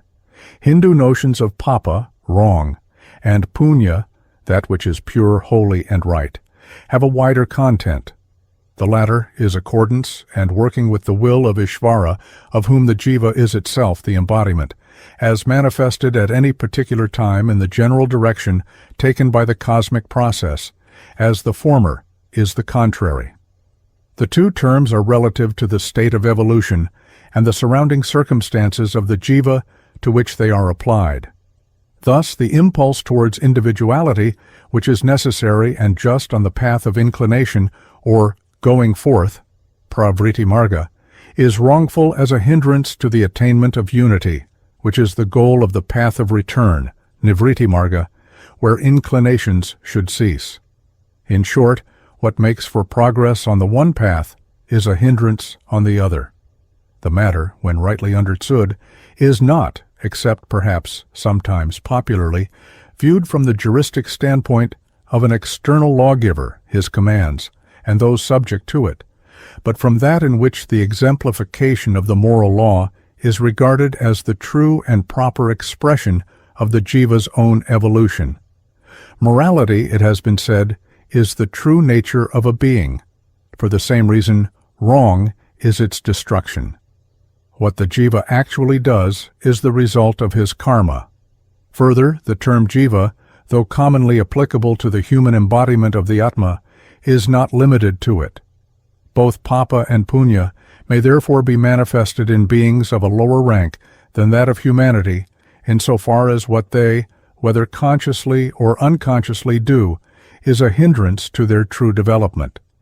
Thus, in the Yoga Vasishtha, it is said that even a creeping plant acquired merit by association with the holy Muni on whose dwelling it grew. Objectively considered, sin is concisely defined as dukkha janakam papam. It is that which has been, is, and will be the cause of pain, mental or physical, in past, present, and future births. The pain as the consequence of the action done need not be immediate. Though, however, the suffering may be experienced as a result later than the action of which it is the cause, the consequence of the action is not really something separate, but a part of the action itself, namely, that part of it which belongs to the future. The six chief sins are kama, krodha, lobha, moha, mada, matsarya, lust, anger, covetousness, ignorance or delusion, pride, and envy. All wrong is at base self-seeking, in ignorance or disregard of the unity of the self in all creatures. Virtue, punya, therefore, as the contrary of sin, is that which is the cause of happiness, sukha janakam punyam. That happiness is produced either in this or future births, or leads to the enjoyment of heaven, svarga. Virtue is that which leads towards the unity whose substance is bliss, ananda. This good karma produces pleasant fruit, which, like all the results of karma, is transitory. As Shruti says, it is not by acts or the pindas offered by one's children or by wealth, but by renunciation that men have attained liberation. It is only by escape from karma through knowledge that the jiva, becoming one with the unchanging Absolute, attains lasting rest. It is obvious that for those who obtain such release, neither vice nor virtue, which are categories of phenomenal being, exist. Karma. Karma is action, its cause and effect. There is no uncaused action, nor action without effect. The past, the present, and the future are linked together as one whole.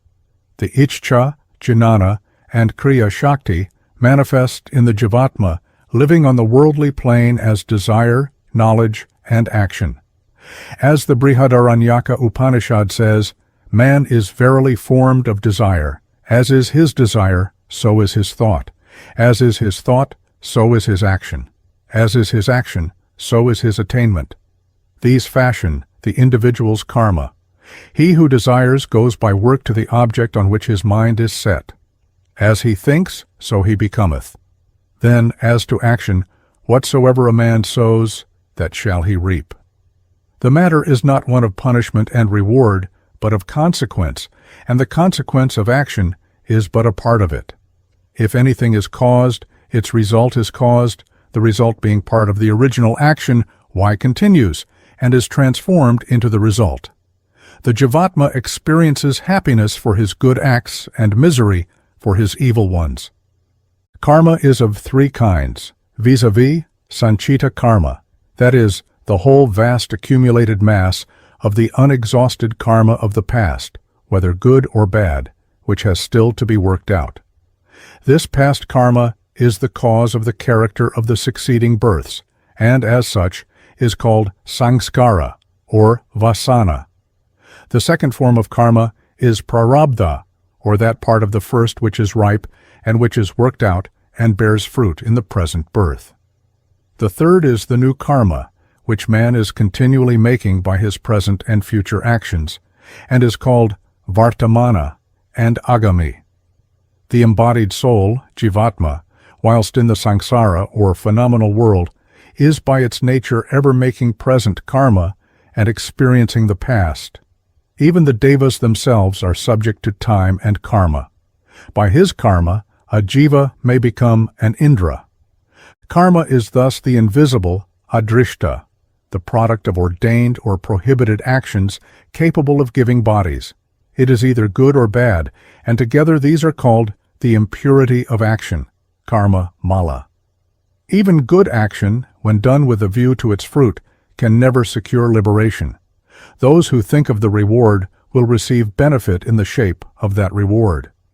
Liberation is the work of Shiva Shakti and is gained only by Brahmajnana, the destruction of the will to separate life and realization of unity with the Supreme. All accompanying action must be without thought of self. With the cessation of desire, the tie which binds man to the samsara is broken. According to the Tantra, the sadhana and achara, kurvi, appropriate to an individual, depends upon his karma. A man's tendencies, character, and temperament is molded by his sanchita karma. As regards prarabdha karma, it is unavoidable. Nothing can be done but to work it out. Some systems prescribe the same method for men of diverse tendencies, but the Tantra recognizes the force of karma and molds its method to the temperament produced by it. The needs of each vary, as also the methods which will be the best suited to each to lead them to the common goal. Thus, forms of worship which are permissible to the vira are forbidden to the pashu. The guru must determine that for which the sadhaka is qualified, adhikara. 4 aims of being.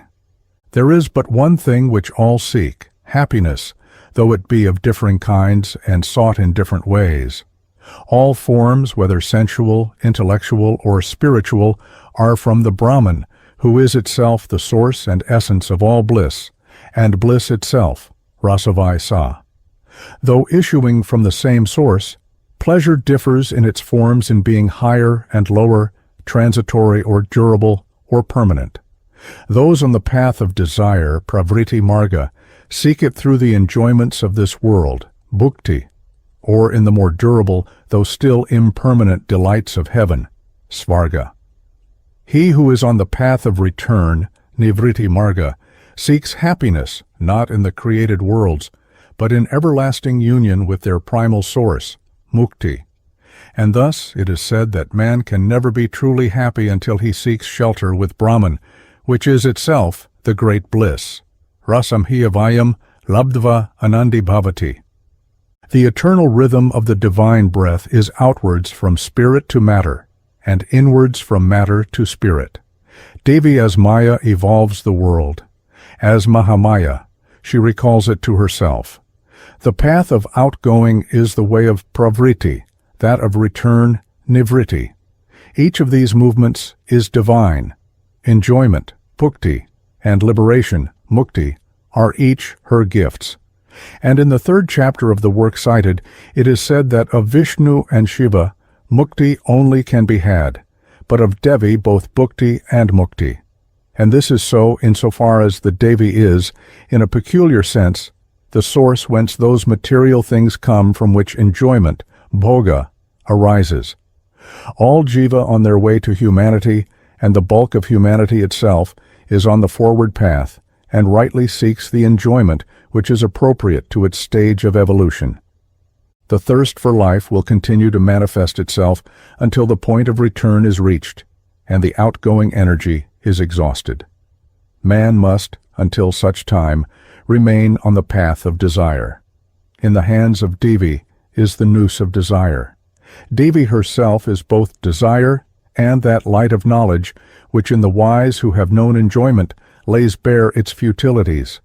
But one cannot renounce until one has enjoyed, and so of the world process itself it is said that the unborn ones, the Purushas, are both subservient to her, Prakriti, and leave her by reason of Viveka.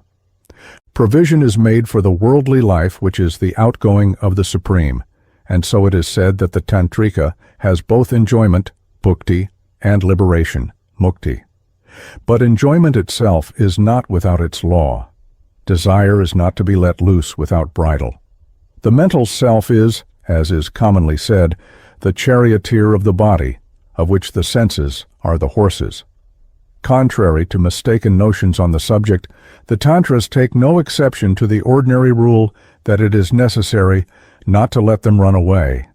If one would not be swept away and lost in the mighty force which is the descent into matter, thought and action must be controlled by Dharma. Hence the first three of the aims of life, Trivarga, on the path of Prakriti, are Dharma, Artha, and Kama. Dharma. Dharma means that which is to be held fast or kept, law, usage, custom, religion, piety, right, equity, duty, good works, and morality. It is, in short, the eternal and immutable, sanatana, principles, which hold together the universe in its parts and in its whole, whether organic or inorganic matter. That which supports and holds together the peoples of the universe is Dharma. It was declared for well-being and bringeth well-being. It upholds and preserves. Because it supports and holds together, it is called Dharma. By Dharma are the people upheld. It is, in short, not an artificial rule, but the principle of right living. The mark of Dharma and of the good is akara, good conduct, from which Dharma is born, and fair fame is acquired here and hereafter. The sages embraced akara as the root of all tapas. Dharma is not only the principle of right living, but also its application, that course of meritorious action by which man fits himself for this world, heaven, and liberation. Dharma is also the result of good action, that is, the merit acquired thereby. The basis of the Sanatana Dharma is revelation, Shruti, as presented in the various Shastra, Smriti, Purana, and Tantra. In the Devi Bhagavata, it is said that in the Kali Yuga Vishnu, in the form of Vyasa, divides the one Veda into many parts with the desire to benefit men, and with the knowledge that they are short-lived and of small intelligence, and hence unable to master the whole. This Dharma is the first of the four leading arms, Chaturvarga, of all being. Kama. Kama is desire, such as that for wealth, success, family, position, or other forms of happiness for self or others. It also involves the notion of the necessity for the possession of great and noble aims, desires, and ambitions, for such possession is the characteristic of greatness of soul. Desire, whether of the higher or lower kinds, must, however, be lawful, for man is subject to Dharma, which regulates it. Artha. Artha, wealth, stands for the means by which this life may be maintained. In the lower sense, food, drink, money, house, land, and other property. And in the higher sense, the means by which effect may be given to the higher desires, such as that of worship, for which artha may be necessary, aid given to others, and so forth. In short, it is all the necessary means by which all right desire, whether of the lower or higher kinds, may be fulfilled. As the desire must be a right desire, for man is subject to dharma, which regulates them, so also must be the means sought, which are equally so governed. This first group is known as the Trivarga, which must be cultivated whilst man is upon the Prakriti marga. Unless and until there is renunciation on entrance upon the path of return, where inclination ceases, Nivritti marga, man must work for the ultimate goal by meritorious acts, dharma, desires, kama, and by the lawful means, artha, whereby the lawful desires which give birth to righteous acts are realized. Whilst on the Prakriti marga, the Trivarga should be equally cultivated, for he who is addicted to one only is despicable. Dharmartha kama samameva sevya yohyaka sakta sajano jaghanya. Moksha. Of the four aims, moksha or mukti is the truly ultimate end, for the other three are ever haunted by the fear of death the ender. Mukti means loosening or liberation. It is advisable to avoid the term salvation, as also other Christian terms, which connote different, though in a loose sense, analogous ideas. According to the Christian doctrine, soteriology, faith in Christ's gospel and in his church effects salvation, which is the forgiveness of sins mediated by Christ's redeeming activity, saving from judgment, and admitting to the kingdom of God. On the other hand, mukti means a loosening from the bonds of the samsara, phenomenal existence, resulting in a union of various degrees of completeness of the embodied spirit, jivatma, or individual life with the Supreme Spirit, Paramatma. Liberation can be attained by spiritual knowledge, atmajnana, alone, though it is obvious that such knowledge must be preceded by and accompanied with, and indeed can only be attained in the sense of actual realization by freedom from sin and right action through adherence to dharma. The idealistic system of Hinduism, which posits the ultimate reality as being in the nature of mind, rightly, in such cases, insists on what, for default of a better term, may be described as the intellectual as opposed to the ethical nature. Not that it fails to recognize the importance of the latter, but regards it as subsidiary and powerless of itself to achieve that extinction of the modifications of the energy of consciousness which constitute the supreme mukti known as kaivalya. Such extinction cannot be effected by conduct alone, for such conduct, whether good or evil, produces karma, which is the source of the modifications which it is man's final aim to suppress. Moksha belongs to the Nitvritti marga, as the Trivarga appertain to the Prakriti marga. There are various degrees of mukti, some more perfect than the others, and it is not, as is generally supposed, one state. There are four future states of bliss, or pada, being in the nature of abodes, vis-a-vis, salokya, samipya, sarupya, and sayujya, that is, living in the same loka, or region, with the deva worshipped, being near the deva, receiving the same form, or possessing the same aishvarya, divine qualities, as the deva, and becoming one with the deva worshipped. The abode to which the jiva attains depends upon the worshipper and the nature of his worship, which may be with or without images, or of the deva regarded as distinct from the worshipper, and with attributes, and so forth. The four abodes are the result of action, transitory and conditioned. Mahanirvana, or kaivalya, the real moksha, is the result of spiritual knowledge, jnana, and is unconditioned and permanent. Those who know the Brahman, recognizing that the worlds resulting from action are imperfect, reject them, and attain to that unconditioned bliss which transcends them all. Kaivalya is the supreme state of oneness without attributes, the state in which, as the Yoga Sutra says, modification of the energy of consciousness is extinct, and when it is established in its own real nature.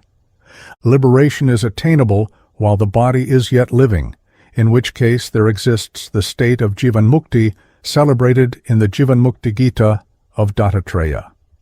The soul, it is true, is not really fettered, and any appearance to the contrary is illusory. There is, in fact, freedom, but though moksha is already in possession still, because of the illusion that it is not yet attained, means must be taken to remove the illusion, and the jiva who succeeds in this is jivan mukta, though in the body, and is freed from future embodiments. The enlightened Kaula, according to the Nitya Nita, sees no difference between mud and sandal, friend and foe, a dwelling house, and the cremation ground. He knows that the Brahman is all that the Supreme Soul, Paramatma, and the individual soul, Jivatma, are one, and freed from all attachment he is Jivan Mukta, or liberated, whilst yet living. The means whereby mukti is attained is the yoga process, vida ante. Siddhi. Siddhi is produced by sadhana. The former term, which literally means success, includes accomplishment, achievement, success, and fruition of all kinds. A person may thus gain siddhi in speech, siddhi in mantra, etc. A person is siddha also who has perfected his spiritual development. The various powers attainable, namely anima, mahima, laghima, garima, prapti, prakamya, ishitva, vashitva, the powers of becoming small, great, light, heavy, attaining what one wills, and the like, are known as the 8 siddhi. The 39th chapter of the Brahma-Vaivarta Purana mentions 18 kinds, but there are many others, including such minor accomplishments as Nakadarpana Siddhi, or nail-gazing. The great siddhi is spiritual perfection. Even the mighty powers of the 8 siddhi are known as the lesser siddhi, since the greatest of all siddhi is full liberation, Mahanirvana, from the bonds of phenomenal life and union with the Paramatma, which is the supreme object, Paramartha, to be attained through human birth. AA. Chapter 1. Questions relating to the liberation of beings. The enchanting summit of the Lord of Mountains, resplendent with all its various jewels, clad with many a tree and many a creeper, melodious with the song of many a bird, scented with the fragrance of all the season's flowers, most beautiful, fanned by soft, cool, and perfumed breezes, shadowed by the still shade of stately trees, where cool groves resound with the sweet-voiced songs of troops of Apsara, and in the forest depths flocks of kokila, maddened with passion, sing, where spring Lord of the Seasons with his followers ever abide, the Lord of Mountains Kailasa, peopled by troops of Siddha, Charana, Gandharva, and Ganapatya. It was there that Parvati, finding Shiva, her gracious Lord, in mood serene, with obeisance bent low, and for the benefit of all the worlds questioned him, the silent Deva, Lord of all things movable and immovable, the ever-beneficent and ever-blissful one, the nectar of whose mercy abounds as a great ocean, whose very essence is the pure sattva guna, he who is white as camphor, and the jasmine flower, the omnipresent one, whose raiment is space itself, Lord of the poor and the beloved master of all yogi, whose coiled and matted hair is wet with the spray of Ganga, and of whose naked body ashes are the adornment only, the passionless one whose neck is garlanded with snakes and skulls of men, the three-eyed one, Lord of the 3 worlds, with one hand wielding the trident, and with the other bestowing blessings, easily appeased, whose very substance is unconditioned knowledge, the bestower of eternal emancipation, the ever-existent, fearless, changeless, stainless, one without defect, the benefactor of all, and the Deva of all Devas. Sri Parvati said, O Deva of the Devas, Lord of the world, jewel of mercy, my husband, thou art my Lord, on whom I am ever dependent, and to whom I am ever obedient. Nor can I say aught without thy word. If thou hast affection for me, I crave to lay before thee that which passeth in my mind. Who else but thee, O great Lord, in the 3 worlds is able to solve these doubts of mine, thou who knowest all and all the scriptures? Sri Sadashiva said, What is that thou sayest, O thou great wise one, and beloved of my heart? I will tell thee anything. be it ever so bound in mystery, even that which should not be spoken of, before Ganesha and Skanda, commander of the hosts of heaven. What is there in all the three worlds which should be concealed from thee? For thou, O Devi, art my very self. There is no difference between me and thee. Thou too art omnipresent. What is it then that thou knowest not, that thou questionest like unto one who knoweth nothing? The pure Parvati, gladdened at hearing the words of the Deva, bending low, made obeisance, and thus questioned Shankara. Sri Adya said, O Bhagavan, Lord of all, greatest among those who are versed in Dharma, thou in former ages in thy mercy didst through Brahma reveal the 4 Vedas, which are the propagators of all Dharma, and which ordain the rules of life for all the varying castes of men, and for the different stages of their lives. In the first stage, men by the practice of yaga and yajna, prescribed by thee, were virtuous and pleasing to Devas and Pitras. By the study of the Vedas, dhyana and tapas, and the conquest of the senses, by acts of mercy and charity, men were of exceeding power and courage, strength and vigor, adherents of the true Dharma, wise and truthful, and of firm resolve, and mortals though they were yet like Devas, and went to the abode of the Devas. Kings then were faithful to their engagements, and were ever concerned with the protection of their people, upon whose wives they were wont to look as if upon their mothers, and whose children they regarded as their very own. The people, too, did then look upon a neighbor's property as if it were mere lumps of clay, and, with devotion to their Dharma, kept to the path of righteousness. There were then no liars, none who were selfish, thievish, malicious, foolish, none who were evil-minded, envious, wrathful, gluttonous, or lustful, but all were good of heart and of ever blissful mind. Land then yielded in plenty all kinds of grain, clouds showered seasonable rains, cows gave abundant milk, and trees were weighted with fruits. No untimely death there was, nor famine, nor sickness. Men were ever cheerful, prosperous, and healthy, and endowed with all qualities of beauty and brilliance. Women were chaste and devoted to their husbands. Brahmanas, Kshatriyas, Vaishyas, and Shudras kept to and followed the customs, Dharma, Yajna, of their respective castes, and attained the final liberation. After the Krita age had passed away, thou didst in the Treta age perceive Dharma to be in disorder, and that men were no longer able by Vedic rites to accomplish their desires. For men, through their anxiety and perplexity, were unable to perform these rites, in which much trouble had to be overcome, and for which much preparation had to be made. In constant distress of mind, they were neither able to perform, nor yet were willing to abandon the rites. Having observed this, thou didst make known on earth the Scripture in the form of Smriti, which explains the meaning of the Vedas, and thus delivered from sin, which is cause of all pain, sorrow, and sickness, men too feeble for the practice of tapas and the study of the Vedas. For men in this terrible ocean of the world, who is there but thee to be their cherisher, protector, savior, their fatherly benefactor, and Lord? Then, in the Dvapara age, when men abandoned the good works prescribed in the Smritis, and were deprived of one half of Dharma, and were afflicted by ills of mind and body, they were yet again saved by thee, through the instructions of the Samhita and other religious lore. Now the sinful Kali age is upon them, when Dharma is destroyed, an age full of evil customs and deceit. Men pursue evil ways.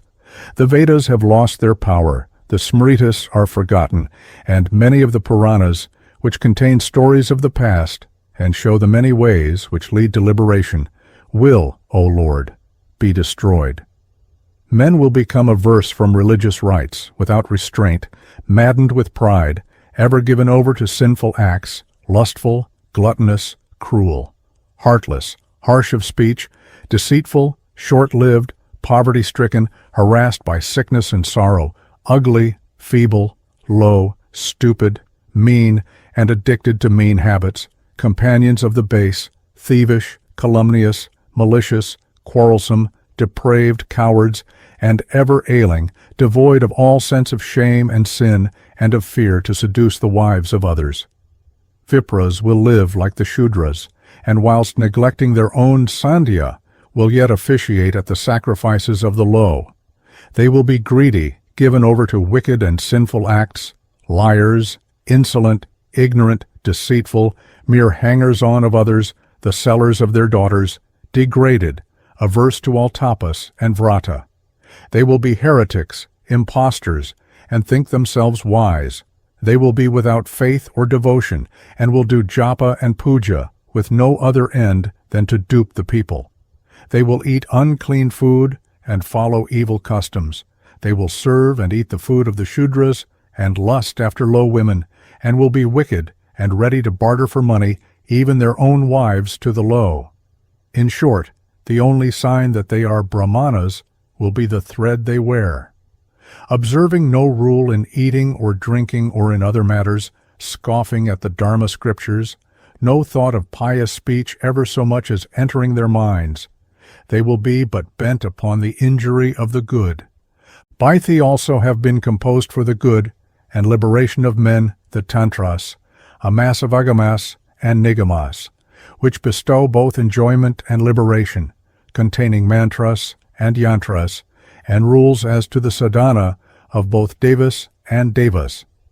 By thee, too, have been described many forms of nyasa, such as those called srishti, sthiti, and sanghara. By thee again have been described the various seated positions of yoga, such as that of the tied and loosened lotus, the pashu, vira, and divya classes of men, as also the devata, who give success in the use of each of the mantras. And yet again it is thou who hast made known in 1,000 ways rites relating to the worship with woman, and the rites which are done with the use of skulls, a corpse, or when seated on a funeral pyre.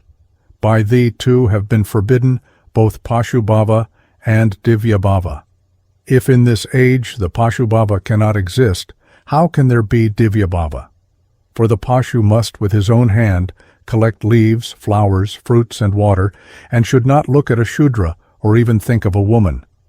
On the other hand, the Divya is all but a diva, ever pure of heart, and to whom all opposites are alike, free from attachment to worldly things, the same to all creatures, and forgiving.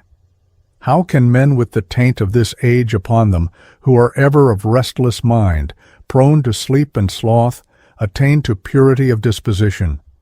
By thee, too, have been spoken the rites of virasadhana, relating to the panchatattva, namely wine, meat, fish, parched grain, and sexual union of man and woman. But since the men of the Kali age are full of greed, lust, gluttony, they will on that account neglect Siddhana, and will fall into sin, and having drunk much wine for the sake of the pleasure of the senses, will become mad with intoxication, and bereft of all notion of right and wrong. Some will violate the wives of others will become rogues, and some, in the indiscriminating rage of lust, will go, whoever she be, with any woman. Overeating and drinking will disease many and deprive them of strength and sense. Disordered by madness, they will meet death, falling into lakes, pits, or in impenetrable forests, or from hills or housetops. While some will be as mute as corpses, others will be forever on the chatter, and yet others will quarrel with their kinsmen and elders. They will be evildoers, cruel, and the destroyers of Dharma. I fear, O Lord, that even that which thou hast ordained for the good of men will through them turn out for evil. O Lord of the world, who will practice yoga or nyasa, who will sing the hymns and draw the yantra and make purascharana? Under the influences of the Kali age, man will of his nature become indeed wicked and bound to all manner of sin. Say, O Lord of all the distressed, in thy mercy how without great pains men may obtain longevity, health, and energy, increase of strength and courage, learning, intelligence, and happiness, and how they may become great in strength and valor, pure of heart, obedient to parents, not seeking the love of others' wives, but devoted to their own, mindful of the good of their neighbor, reverent to the devas and to their gurus, cherishers of their children and kinsmen, possessing the knowledge of the Brahman, learned in the lore of, and ever meditating on, the Brahman. Say, O Lord, for the good of the world, what men should or should not do, according to their different castes and stages of life. For who but Thee is their protector in all the three worlds? End of the first joyful message, entitled Questions Relating to the Liberation of Beings. Chapter 2, Introduction to the Worship of Brahman. Having heard the words of the Devi, Shankara, bestower of happiness on the world, great ocean of mercy, thus of the truth of things spoke. Sadashiva said, O exalted and holy one, benefactress of the universe, well has it been asked by thee. By none has such an auspicious question been asked aforetime.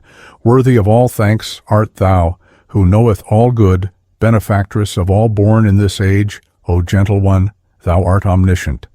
Thou knowest the past, present, and future, and Dharma. What thou hast said about the past, present, and future, and indeed all things, is in accordance with Dharma, and is the truth, and is without a doubt accepted by me. O Sureshvari, I say unto you most truly, and without all doubt, that men, whether they be of the twice-born or other castes, afflicted as they are by this sinful age, and unable to distinguish the pure from the impure, will not obtain purity or the success of their desired ends by the Vedic ritual, or that prescribed by the Samhitas and Smritis. Verily, verily, and yet again, verily, I say unto you that in this age there is no way to liberation but that proclaimed by the Agama. I, O blissful one, have already foretold in the Vedas, Smritis, and Puranas, that in this age the wise shall worship after the doctrine of the Agama. Verily, verily, and beyond all doubt, I say to you that there is no liberation for him who in this age, heedless of such doctrine, follows another. There is no Lord but I in this world, and I alone am he who is spoken of in the Vedas, Puranas, and Smritis and Samhitas. The Vedas and the Puranas proclaim me to be the cause of the purity of the three worlds, and they who are averse to my doctrine are unbelievers and sinners, as great as those who slay a Brahmana. Therefore, O Devi, the worship of him who heeds not my precepts is fruitless, and moreover, such an one goes to hell. The fool who would follow other doctrine heedless of mine is as great a sinner as the slayer of a Brahmana, or of a woman, or a parricide. Have no doubt of that. In this age, the mantras of the Tantras are efficacious, yield immediate fruit, and are auspicious for japa, yajna, and all such practices and ceremonies. The Vedic rites and mantras, which were efficacious in the first age, have ceased to be so in this. They are now as powerless as snakes, the poison fangs of which are drawn, and are like to that which is dead. The whole heap of other mantras have no more power than the organs of sense of some pictured image on a wall. To worship with the aid of other mantras is as fruitless as it is to cohabit with a barren woman. The labor is lost.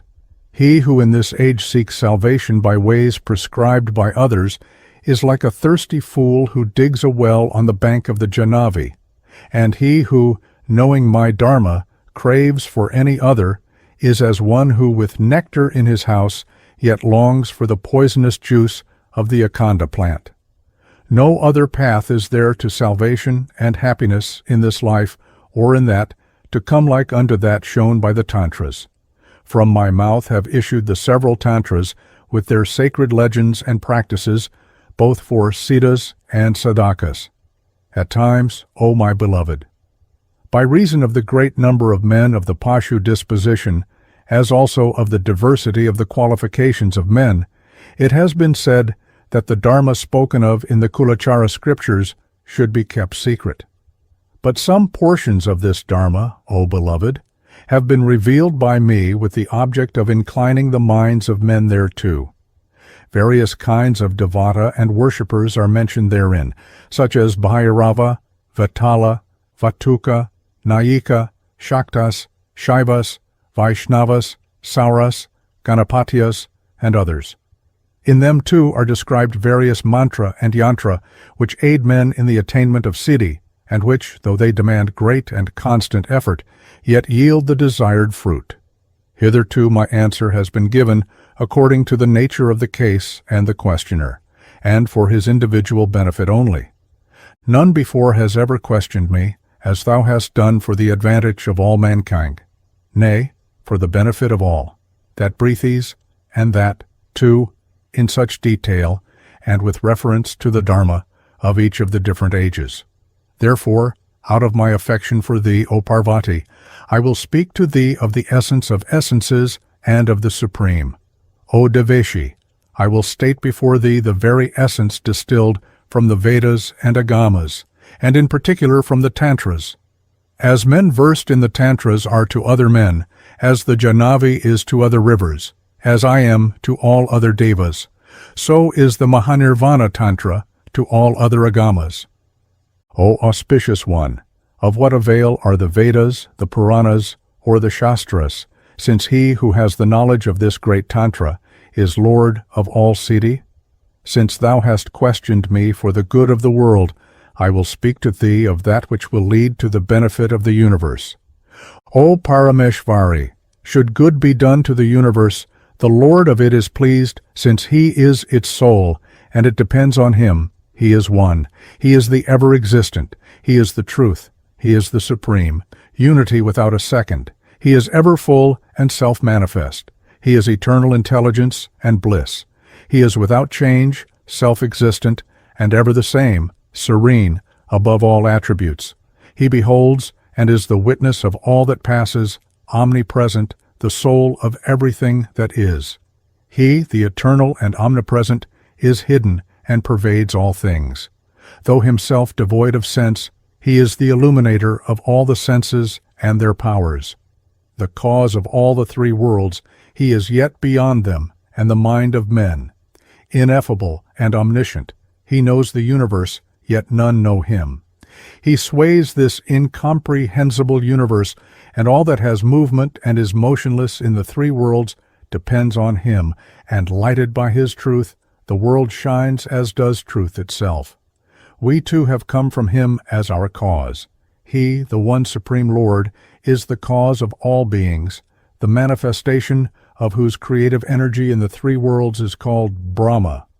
By his will, Vishnu protects and I destroy.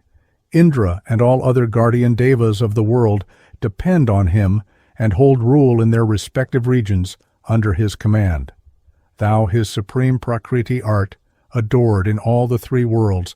Each one does his work by the power of him who exists in his heart. None are ever independent of him. Through fear of him the wind blows, the sun gives heat, the clouds shower seasonable rain, and the trees in the forest flower. It is he who destroys time at the great dissolution, of whom even fear and death itself are afraid. He is Bhagavan, who is known as Yat Tat in the Vedanta. O adored of the Devas, all the Devas and Devas, nay, the whole universe from Brahma to a blade of grass, are his forms. If he be pleased, the universe is pleased. If aught be done to gratify him, then the gratification of all is caused. As the pouring of water at the root of a tree satisfies the wants of the leaves and branches, so by worshipping him, all the deathless ones are satisfied.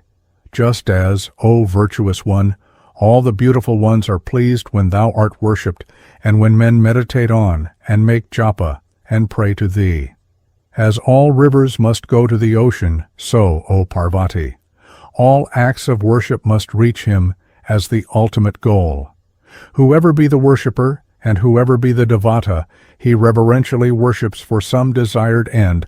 All that is given to him through the deva he so worships comes from him as the supreme. Oh, what use is it to say more before thee, O my beloved? There is none other but him to meditate upon, to pray to worship for the attainment of liberation. Need there is none to trouble, to fast, to torture one's body, to follow rules and customs, to make large offerings. Need there is none to be heedful as to time, nor as to nyasa or mudra. Wherefore, O Kulashani, who will strive to seek shelter elsewhere than with him? End of the second joyful message, entitled Introduction to the Worship of Brahman. Chapter 3. Description of the Worship of the Supreme Brahman. Sri Devi said, O Deva of the Devas, great Deva, Guru of Brihaspati himself, thou who discourseth of all scriptures, mantra, sadhana, and hast spoken of the Supreme Brahman, by the adoration of whom mortals attain happiness and liberation, do thou, O Lord, deign to instruct us in the way of service of the Supreme Soul and of the observances, mantra, and meditation in his worship. It is my desire, O Lord, to hear the essential substance of all these from thee.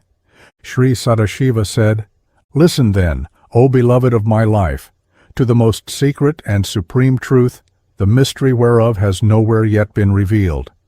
Because of my affection for thee, I shall speak to thee of that Supreme Brahman, who is ever existent, intelligent, and who is dearer to me than life itself. O Maheshvari, the eternal, intelligent, infinite Brahman may be known in its real self or by its external signs. That which is changeless, existent only, and beyond both mind and speech, which shines as the truth amidst the illusion of the three worlds, is the Brahman according to its real nature. That Brahman is known in Samadhi Yoga by those who look upon all things alike, who are above all contraries, devoid of doubt, free of all illusion regarding body and soul. That same Brahman is known from his external signs, from whom the whole universe has sprung, in whom, when so sprung, it exists, and into whom all things return. That which is known by intuition may also be perceived from these external signs. For those who would know him through these external signs, for them sadhana is enjoined. Attend to me, thou, O dearest one, while I speak to thee of such sadhana. And firstly, O Adai, I tell thee of the mantrodhara of the Supreme Brahman. Utter first the pranava, then the words existence and intelligence, and after the word one, say Brahman. Mantra. Ong Satchidakam Brahma. This is the mantra. These words, when combined according to the rules of Sandhi, form a mantra of 7 letters. If the pranava be omitted, it becomes a mantra of 6 letters only. This is the most excellent of all the mantras, and the one which immediately bestows dharma, artha, kama, and moksha. In the use of this mantra, there is no need to consider whether it be efficacious or not, or friendly or inimical, for no such considerations affect it.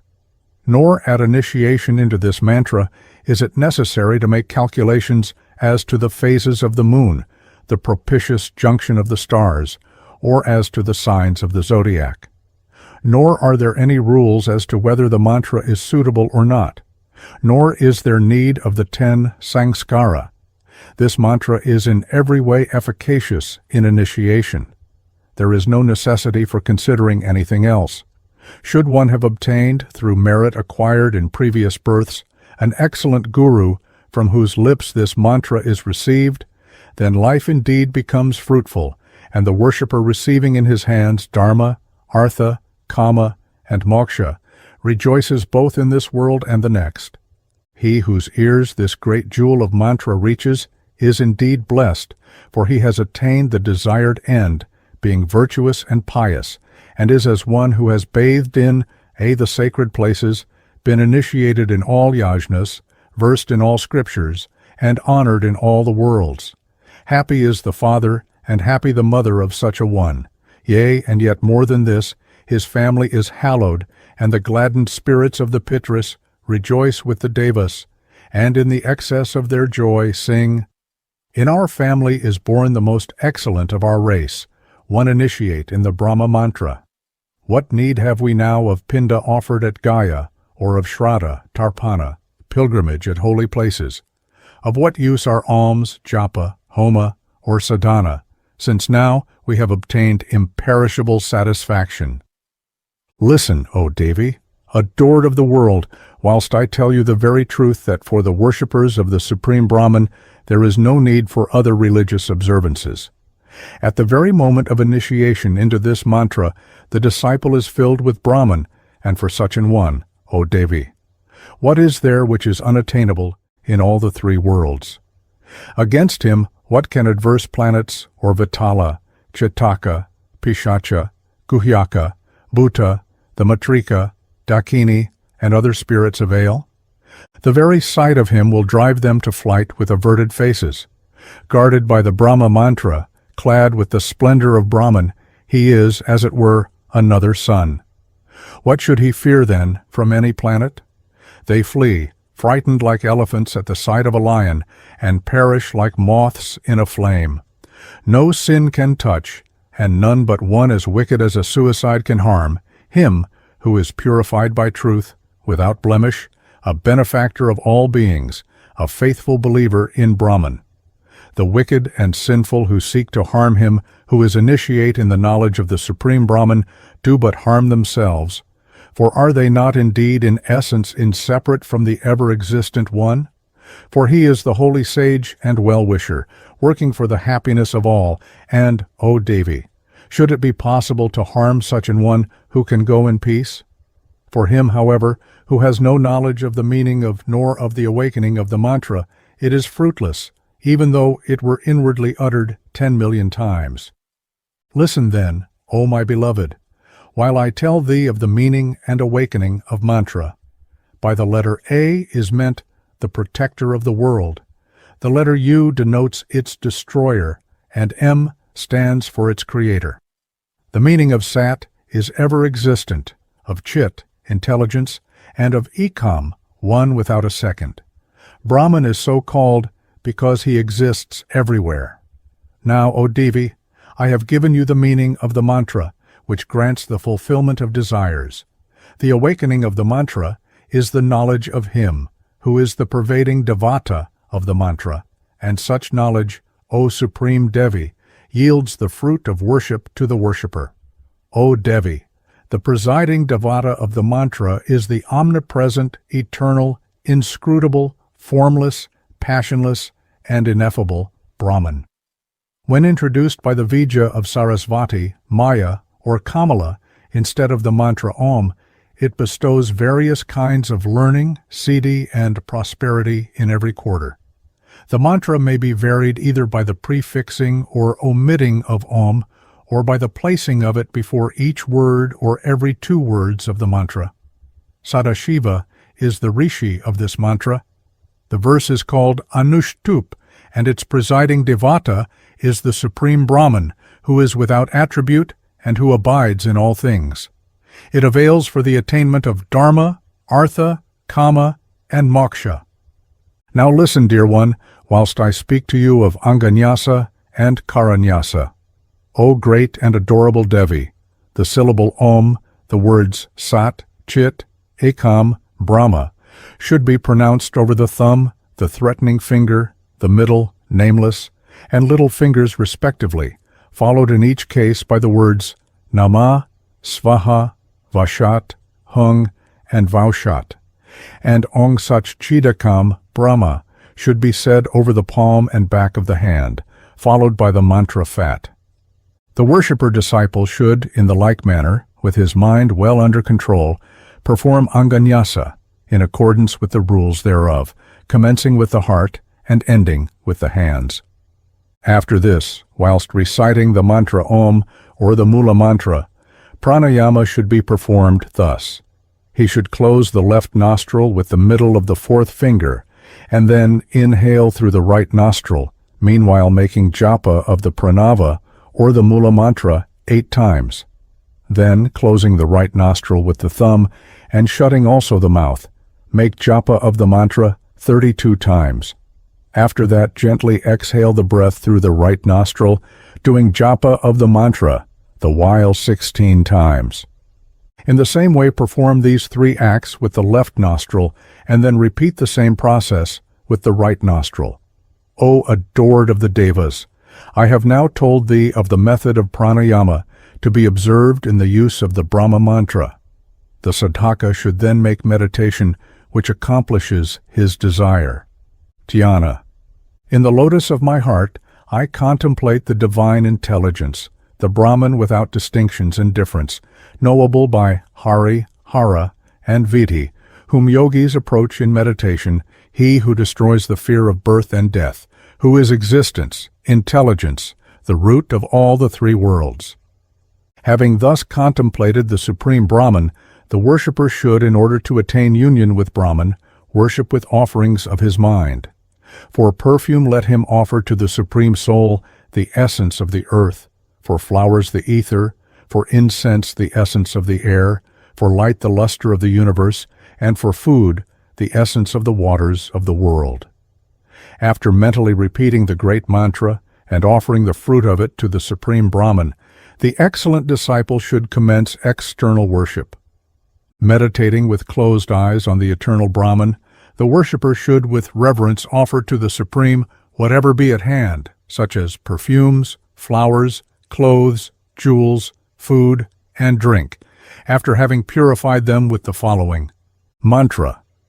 The vessel in which these offerings are placed is Brahman, and so too is the ghee offered therein.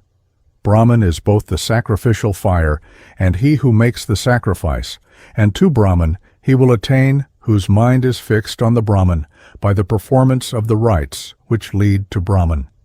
Then, opening the eyes, and inwardly, and with all his power, making japa with the mula mantra, the worshipper should offer the japa to Brahman and then recite the hymn that follows and the kavacha mantra. Hear, O Maheshvari, the hymn to Brahman, the Supreme Spirit, by the hearing whereof the disciple becomes one with the Brahman. Stotra. Ong. I bow to thee, the eternal refuge of all. I bow to thee, the pure intelligence manifested in the universe. I bow to thee, who in his essence is one and who grants liberation. I bow to thee, the great, all-pervading, attributeless one. Thou art the only refuge and object of adoration. The whole universe is the appearance of thee, who art its cause. Thou alone art creator, preserver, destroyer of the world. Thou art the sole, immutable supreme, who art neither this nor that, dread of the dreadful, terror of the terrible, refuge of all beings, purificator of all purificators. Thou alone rulest the high-placed ones, supreme over the supreme, protector of the protectors. O Supreme Lord, in whom all things are, yet unmanifest in all, imperceptible by the senses, yet the very truth. Incomprehensible, imperishable, all-pervading hidden essence, Lord and light of the universe, save us from harm. On that one alone we meditate, that one alone we in mind worship, to that one alone, the witness of the universe, we bow. Refuge we seek with the one who is our sole eternal support, the self-existent Lord, the vessel of safety in the ocean of being. This is the five-jeweled hymn to the Supreme Soul. He who, pure in mind and body, recites this hymn is united with the Brahman. It should be said daily in the evening and particularly on the day of the moon. The wise man should read and explain it to such of his kinsmen as believe in Brahman. I have spoken to you, O Devi, of the five-jeweled hymn, O graceful one. Listen now to the Jagan Mangala mantra of the amulet, by the wearing and reading whereof one becomes a knower of the Brahman. Mantra. May the Supreme Soul protect the head. May the Supreme Lord protect the heart. May the Protector of the world protect the throat. May the all-pervading, all-seeing Lord protect the face. May the soul of the universe protect my hands. May he who is intelligence itself protect the feet. May the eternal and supreme Brahman protect my body in all its parts, always. The rishi of this world-beneficent amulet is Sadashiva. The verse is Anushtup, its presiding devata is the Supreme Brahman, and the object of its use is the attainment of Dharma, Artha, Kama, and Moksha. He who recites this protective mantra, after offering it to its rishi, attains knowledge of Brahman and is one immediately with the Brahman. If written on birch bark and encased in a golden ball, it be worn round the neck or on the right arm. Its wearer attains all kinds of powers. I have now revealed to thee the amulet mantra of the Supreme Brahman. It should be given to the favorite disciple who is both devoted to the Guru and possessed of understanding. The excellent sadhaka shall, after reciting the mantra and the hymn with reverence, salute the Supreme. Salutation. Ong. I bow to the Supreme Brahman. I bow to the Supreme Soul. I bow to Him who is above all qualities. I bow to the ever-existent again and again. The worship of the Supreme Lord may be by body or mind or by word, but the one thing needful is purity of disposition. After worshipping in the manner of which I have spoken, the wise man should, with his friends and kinsmen, partake of the holy food consecrated to the Supreme Spirit. In the worship of the Supreme there is no need to invoke Him to be present or to desire Him to depart. It may be done always and in all places. It is of no account whether the worshipper has or has not bathed, or whether he be fasting or have taken food. But the Supreme Spirit should ever be worshipped with a pure heart. After purification by the Brahma mantra, whatever food or drink is offered to the Supreme Lord becomes itself purifying. The touch of inferior castes may pollute the water of Ganga and the Shalagrama, but nothing which has been consecrated to the Brahman can be so polluted. If dedicated to Brahman with this mantra, the worshipper with his people may eat of anything, whether cooked or uncooked. In the partaking of this food, no rule as to caste or time need be observed. No one should hesitate to take the leavings from the plate of another, whether such another be pure or impure. Whenever and whatsoever the place may be, howsoever it may have been attained, eat without scruple or inquiry the food dedicated to the Brahman. Such food, O Devi, even the Devas do not easily get, and it purifies even if brought by a Chamdala, or if it be taken from the mouth of a dog. As to that which the partaking of such food effects in men, what, O adored of the Devas, shall we say of it? It is deemed excellent even by the Devas.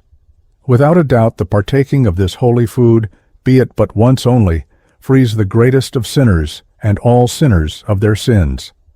The mortal who eats of it acquires such merit as can only otherwise be earned by bathing and alms at 35 millions of holy places. By the eating of it, 10 million times greater merit is gained than by the horse sacrifice, or indeed by any other sacrifice whatever. Its excellence cannot be described by 10 million tongues and 1,000 million mouths. Wherever the sadhaka may be, and though he be a Chandala, he attains to union with the Brahman the very moment he partakes of the nectar dedicated to him. Even Brahmins versed in the Vedanta should take food prepared by low-caste men if it be dedicated to the Brahman. No distinction of caste should be observed in eating food dedicated to the Supreme Spirit. He who thinks it impure becomes a great sinner. It would be better, O beloved, to commit 100 sins or to kill a Brahmana than to despise food dedicated to the Supreme Brahman. Those fools who reject food and drink made holy by the great mantra cause the fall of their ancestors into the lower regions, and they themselves go headlong into the hell of blind darkness, where they remain until the dissolution of things. No liberation is there for such as despise food dedicated to Brahman. In the sadhana of this great mantra, even acts without merit become meritorious. In slumber, merit is acquired, and acts are accepted as rightful which are done according to the worshipper's desires. For such what need is there of Vedic practices, or for the matter of that, what need is there even of those of the Tantra? Whatever he does according to his desire, that is recognized as lawful in the case of the wise believer in the Brahman. For them there is neither merit nor demerit in the performance or non-performance of the customary rites. In the sadhana of this mantra, his faults or omissions are no obstacle. By the sadhana of this mantra, O great Devi, man becomes truthful, conqueror of the passions devoted to the good of his fellow men, one to whom all things are indifferent, pure of purpose, free of envy and arrogance, merciful and pure of mind, devoted to the service and seeking thee of his parents, a listener ever to things divine, a meditator ever on the Brahman. His mind is ever turned to the search for Brahman. With strength of determination holding his mind in close control, he is ever conscious of the nearness of Brahman. He who is initiated in the Brahma mantra will not lie or think to harm, and will shun to go with the wives of others. At the commencement of all rites, let him say, Tat Sat, and before eating or drinking aught, let him say, I dedicate this to Brahman. For the knower of Brahman, duty consists in action for the well-being of fellow men. This is the eternal Dharma. I will now, O Shambhavi, speak to thee of the duties relating to Sandhya in the practice of the Brahma mantra, whereby men acquire that real wealth which comes to them in the form of Brahman. Wheresoever he may be, and in whatsoever posture, the excellent and well-intentioned sadhaka shall at morning, noon, and eventide meditate upon the Brahman in the manner prescribed. Then, O Devi, let him make japa of the Gayatri 108 times. Offering the japa to the Devata, let him make obeisance in the way of which I have spoken. I have now told thee of the Sandhya, to be used by him in the sadhana of the Brahma mantra, and by which the worshipper shall become pure of heart. Listen to me now, thou who art figured with grace, to the Gayatri, which destroys all sin. Say Parameshvara in the dative singular, then Vidmahe, and, dear one, after the word Paratatvaya, say Dhimahi, adding O Devi, the words Tano Brahma Prachodayat. Mantra. May we know the Supreme Lord. Let us contemplate the Supreme Essence, and may that Brahman direct us.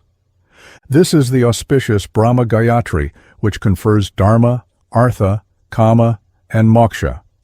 Let everything which is done, be it worship or sacrifice, bathing, drinking, or eating, be accompanied by the recitation of the Brahma mantra. When arising at the middle of the fourth quarter of the night, and after bowing to the preceptor who gave initiation in the Brahma mantra, let it be recited with all recollection. Then obeisance should be made to the Brahman as aforesaid, after meditating upon him. This is the enjoined morning rites. For Purascharana, O beautiful one. Japa of the mantra should be done 32,000 times, for oblations 3,200 times, for the presenting of or offering water to the Devata 320 times, for purification before worship 32 times, and Rahmanas should be feasted 4 times. In Purascharana, no rule need be observed touching food or as regards what should be accepted or rejected, nor need an auspicious time nor place for performance be selected. Whether he be fasting or have taken food, whether with or without bathing, let the sadhaka, as he be so inclined, make sadhana with this supreme mantra. Without trouble or pain, without hymn, amulet, nyasa, mudra, or setu, without the worship of Ganesha as the thief, yet surely and shortly, the most supreme Brahman is met face to face. In the sadhana of this great mantra, no other sankalpa is necessary than the inclination of the mind thereto and purity of disposition. The worshipper of Brahman sees Brahman in everything. The worshipper does not sin, nor does he suffer harm, should he perchance in such sadhana omit anything. On the contrary, if there be any omission, the use of this great mantra is the remedy therefor. In this terrible and sinful age, devoid of tapas, which is so difficult to traverse, the very seed of liberation is the use of the Brahma mantra. Various tantras and agamas have prescribed various modes of sadhana, but these, O great Devi, are beyond the powers of the feeble men of this age. For these, O beloved, are short-lived, without enterprise, their life dependent on food, covetous, eager to gain wealth, so unsettled in their intellect that it is without rest, even in its attempts at yoga. Incapable, too, are they of suffering and impatient of the austerities of yoga. For the happiness and liberation of such have been ordained the way of Brahman. O Devi, verily and verily I say to you, that in this age there is no other way to happiness and liberation than that by initiation in Brahma Mantra. I again say to you, there is no other way. The rule in all the Tantras is that that which is prescribed for the morning should be done in the morning, Sandhya, thrice daily, and worship at midday. But, O auspicious one, in the worship of Brahman there is no other rule but the desire of the worshipper. Since in Brahma worship rules are but servants, and the prohibitions of other worships do not prevail, who will seek shelter in any other? Let the disciple obtain a guru who is a knower of Brahman, peaceful and of placid mind, and then, clasping his lotus-like feet, let him supplicate him as follows. Supplication to the Guru. O merciful one, Lord of the distressed, to thee I have come for protection. Cast then the shadows of thy lotus-like feet over my head, O thou whose wealth is fame. Having thus with all his powers prayed to and worshipped his Guru, let the disciple remain before him in silence with folded hands. The Guru will carefully examine the signs on and qualities of the disciple, kindly call the latter to him, and give to the good disciple the great mantra. Let the wise one sitting on a seat, with his face to the east or to the north, place his disciple on his left, and gaze with tenderness upon him. The Guru, after performing Rishinyasa, will then place his hand on his disciple's head, and for the siddhi of the latter, make japa of the mantra 108 times. Let the excellent Guru, ocean of kindness, next whisper the mantra 7 times into the right ear of the disciple if he be a Brahmana, or into the left ear if he be of another caste. O Kalika, I have now described the manner in which instructions in Brahma Mantra should be given. For this there is no need of puja, and his sankalpa should be mental only. The Guru should then raise the disciple, now become his son, who is lying prostrate at his lotus feet, and say with affection the following. Reply of the Guru, Rise, my son, thou art liberated. Be ever devoted to the knowledge of Brahman. Conquer thy passions. May thou be truthful, and have strength and health. Let the excellent disciple on rising make an offering of his own self, money, or a fruit, as he may afford. Remaining obedient to his preceptor's commands, he may then roam the world like a diva. Immediately upon his initiation into this mantra, his soul is suffused with the divine being. What need then, O Deveshi, for such an one to practice various kinds of sadhana? O dearest one, I have now briefly told you of the initiation into the Brahma Mantra. For such initiation the merciful mood of the Guru is alone necessary. The worshipper of the divine power, of Shiva, of the sun, of Vishnu, Ganesha, Brahmanas versed in the Vedas, and all other castes may be initiated. It is by the grace of this mantra, O Devi, that I have become the Deva of Devas, have conquered death, and have become the Guru of the whole world. By it I have done whatever I will, casting from me ignorance and doubt. Brahma was the first to receive the mantra from me, and he taught it to the Brahmarshis, who taught it to the Devas. From these the Devarshis learnt it. The sages learnt it of these last, and royal rishis learnt it of sages, and all have thus, through the grace of the Supreme Spirit and this mantra, become one with Brahman. In the use of this Brahma mantra, O great Devi, there are no restrictions. The Guru may without hesitation give his disciple his own mantra. A father may initiate his sons, a brother his brothers, a husband his wife, a maternal uncle his nephews, a maternal grandfather his grandsons. Such fault as elsewhere there is in other worships, in the giving of one's own mantra, in initiation by a father or other near relative, does not exist in the case of this great and successful mantra. He who has heard it, however it may be from the lips of one initiate, in the knowledge of Brahman, is purified, and attains the state of Brahman, and is affected neither by virtue nor sin. The householder of the Brahmanas and other castes who pray with the Brahma mantra should be respected and worshipped as being the greatest of their respective classes. Brahmanas at once become like those who have conquered their passions, and lower castes become equal to Brahmanas. Therefore let all worship those initiate in the Brahma mantra, and thus possessed of divine knowledge.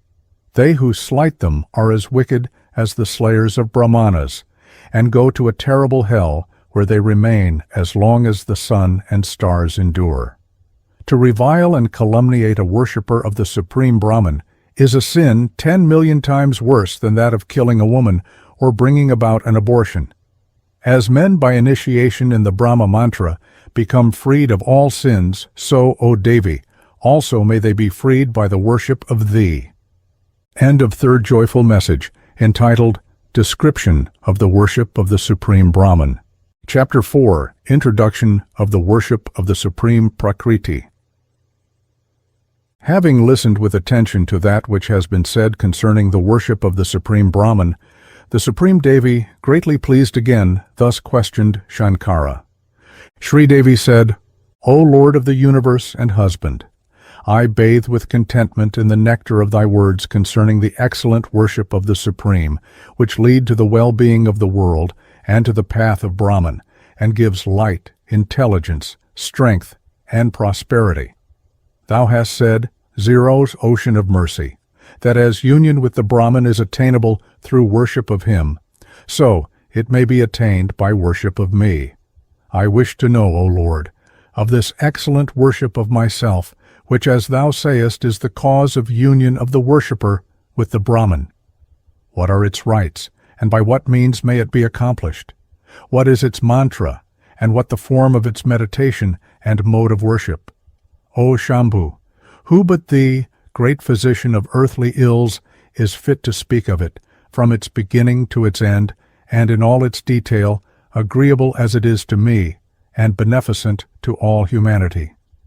Hearing the words of the Devi, the Deva of Devas, husband of Parvati, was delighted, and spoke to her thus.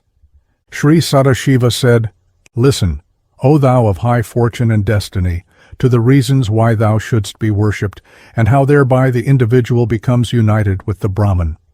Thou art the only Paraprakriti of the Supreme Soul Brahman, and from thee has sprung the whole universe, O Shiva, its mother. O gracious one, whatever there is in this world, of things which have and are without motion, from Mahat to an atom, owes its origin to and is dependent on thee. Thou art the original of all the manifestations, thou art the birthplace of even us. Thou knowest the whole world, yet none know thee. Thou art Kali, Tarini, Durga, Shodashi, Bhuvaneshvari, Thumavati. Thou art Bagala, Bhairavi, and Chinnamastaka. Thou art Annapurna, Vagdevi, Kamalalaya. Thou art the image or embodiment of all the Shaktis and of all the Devas. Thou art both subtle and gross, manifested and veiled, formless, yet with form. Who can understand thee? For the accomplishment of the desire of the worshipper, the good of the world, and the destruction of the Danavas, thou dost assume various forms.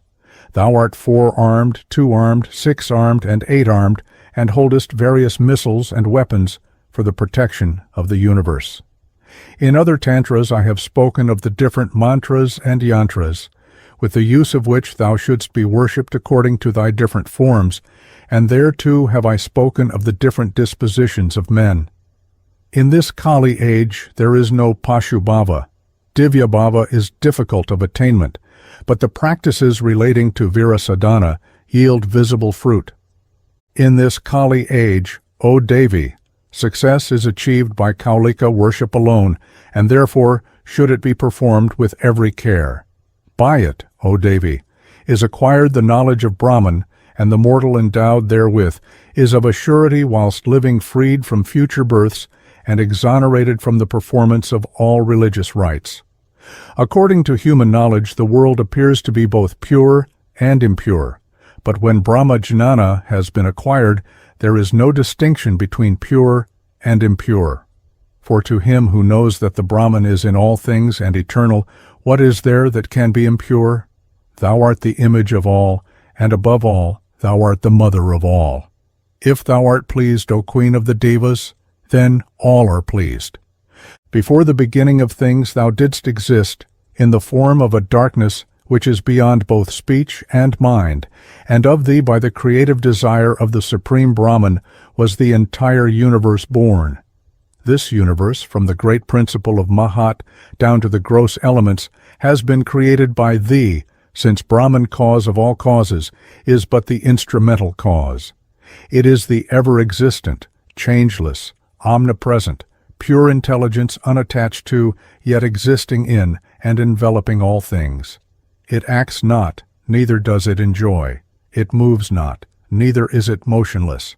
It is the truth and knowledge, without beginning or end, ineffable and incomprehensible. Thou, the supreme yogini, dost, moved by his mere desire, create, protect, and destroy this world with all that moves and is motionless therein. Mahakala, the destroyer of the universe, is thy image.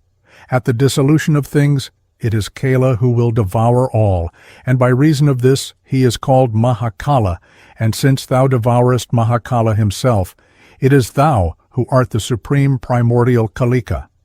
Because thou devourest Kala, thou art Kali, the original form of all things, and because thou art the origin of and devourest all things, thou art called the Adya Kali.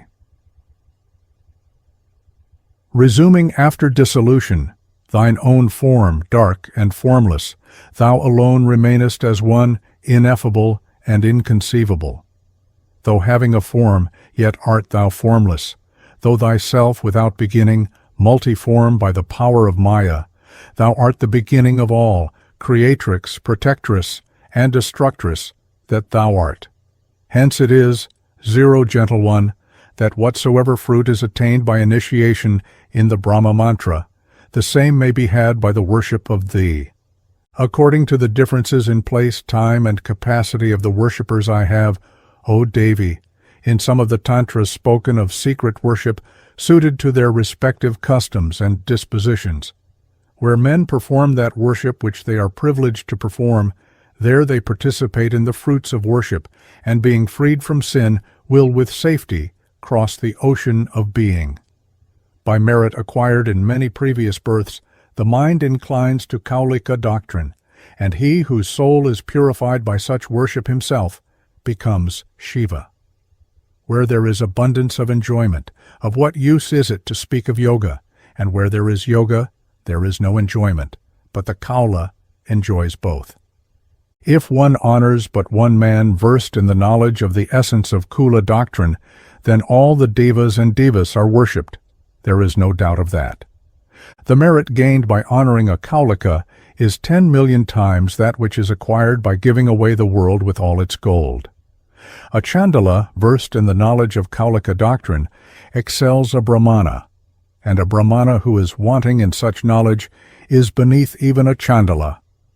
I know of no dharma superior to that of the Kaulas, by adherence to which man becomes possessed of divine knowledge. I am telling thee the truth, O Devi. Lay it to the heart and ponder over it. There is no doctrine superior to the Kaulika doctrine, the most excellent of all. This is the most excellent path kept hidden by reason of the crowd of Pashus. But when the Kali age advances, this pathway will be revealed. Verily and verily I say unto you that when the Kali age reaches the fullness of its strength, there will be no Pashus, and all men on earth will be followers of the Kaulika doctrine. O Vararohe, know that when Vedic and Puranic initiations cease, then the Kali age has become strong. O Shiv, zero peaceful one, when virtue and vice are no longer judged by the Vedic rules, then know that the Kali age has become strong. O sovereign mistress of Kaula doctrine, when the heavenly stream is at some places broken and at others diverted from its course, then know that the Kali age has become strong. O wise one, when kings of the Mlechcha race become excessively covetous, then know that the Kali age has become strong. When women become difficult of control, heartless and quarrelsome, and calumniators of their husbands, then know that the Kali age has become strong. When men become subject to women and slaves of lust, oppressors of their friends and gurus, then know that the Kali age has become strong. When the fertility of the earth has gone, and yields a poor harvest, when the clouds yield scanty rain, and trees give meager fruit, then know that the Kali age has become strong. When brothers, kinsmen, and companions, prompted by the desire for some trifle, will strike one another, then know that the Kali age has become strong. When the open partaking of flesh and liquor will pass without condemnation and punishment, when secret drinking will prevail, then know that the Kali age has become strong. As in the Satya, Treta, and Dvapara, ages wine and the like could be taken, so they may be taken, in the Kali age, in accordance with the Kaulika Dharma. The Kali age cannot harm those who are purified by truth, who have conquered their passions and senses, who are open in their ways without deceit, are compassionate, and follow the Kaula doctrine. The Kali age cannot harm those who are devoted to the services of their guru, to the lotus of their mother's feet, and to their own wives. The Kali age cannot harm those who are vowed to and grounded in truth, adherents of the true Dharma, and faithful to the performance of Kaulika rites and duties. The Kali age cannot harm those who give to the truthful Kaulika yogi the elements of worship which have been previously purified by Kaulika rites. The Kali age cannot harm those who are free of malice, envy, arrogance, and hatred, and who are firm in the faith of Kaulika Dharma. The Kali age cannot harm those who keep the company of Kaulikas, or live with Kaulika sagyas, or serve the Kaulikas. The Kali age cannot harm those Kaulikas who, whatever they may appear outwardly to be, yet remain firm in their Kaulika Dharma, worshipping thee according to its doctrine. The Kali age cannot harm those who perform their ablutions, charities, penances, pilgrimages, devotions, and offerings of water according to the Kaulika ritual. The Kali age cannot harm those who perform the 10 purificatory ceremonies, such as the blessing of the womb, obsequial ceremonies of their fathers, and other rites according to Kaulika ritual. The Kali age cannot harm those who respect the Kaula Tattva, Kaula Dravya, and Kaula Yogi. The Kali age is but the slave of those who are free of all crookedness and falsehood, men of candor, devoted to the good of others, who follow Kaulika ways. In spite of its many blemishes, the Kali age possesses one great merit, that from the mere intention of a Kaulika of firm resolution, desired result ensues. In the other ages, O Devi, effort of will produced both religious merit and demerit. But in the Kali age, men by intention merely acquire merit only, and not demerit. The slaves of the Kali age, on the other hand, are those who know not kulachara, and who are ever untruthful, and the persecutors of others. They too are the slaves of the Kali age, who have no faith in kulacharas, who lust after others' wives, and hate them who are faithful to Kaulika doctrine. In speaking of the customs of the different ages, I have, O gentle one, and out of love, O Parvati, truly recounted to thee the signs of the dominance of the Kali age. When the Kali age is made manifest, piety is enfeebled, and truth alone remains. Therefore should one be truthful. O thou virtuous one, know this for certain, that whatsoever man does with truth, that bears fruit. There is no dharma higher than truth. There is no sin greater than falsehood. Therefore should man seek protection under truth with all his soul. Worship without truth is useless, and so too without truth is the japa of mantras and the performance of tapas. It is in such cases just as if one sowed seed in salt earth. Truth is the appearance of the supreme Brahman. Truth is the most excellent of all tapas. Every act is rooted in truth. Than truth there is nothing more excellent. Therefore has it been said by me that when the sinful Kali age is dominant, Kaula ways should be practiced truthfully and without concealment. Truth is divorced from concealment. There is no concealment without untruth. Therefore is it that the Kaulika sadhaka should perform his Kaulika sadhana openly. What I have said in other Kaulika Tantras about the concealment of Kaulika Dharma not being blameworthy is not applicable when the Kali age becomes strong. In the first or Satya age, O Devi, virtue possessed the 4/4 of its whole. In the Treta age, it lost 1/4 of its virtue. In the Dvapara age, there was of virtue but 2/4, and in the Kali age it has but 1.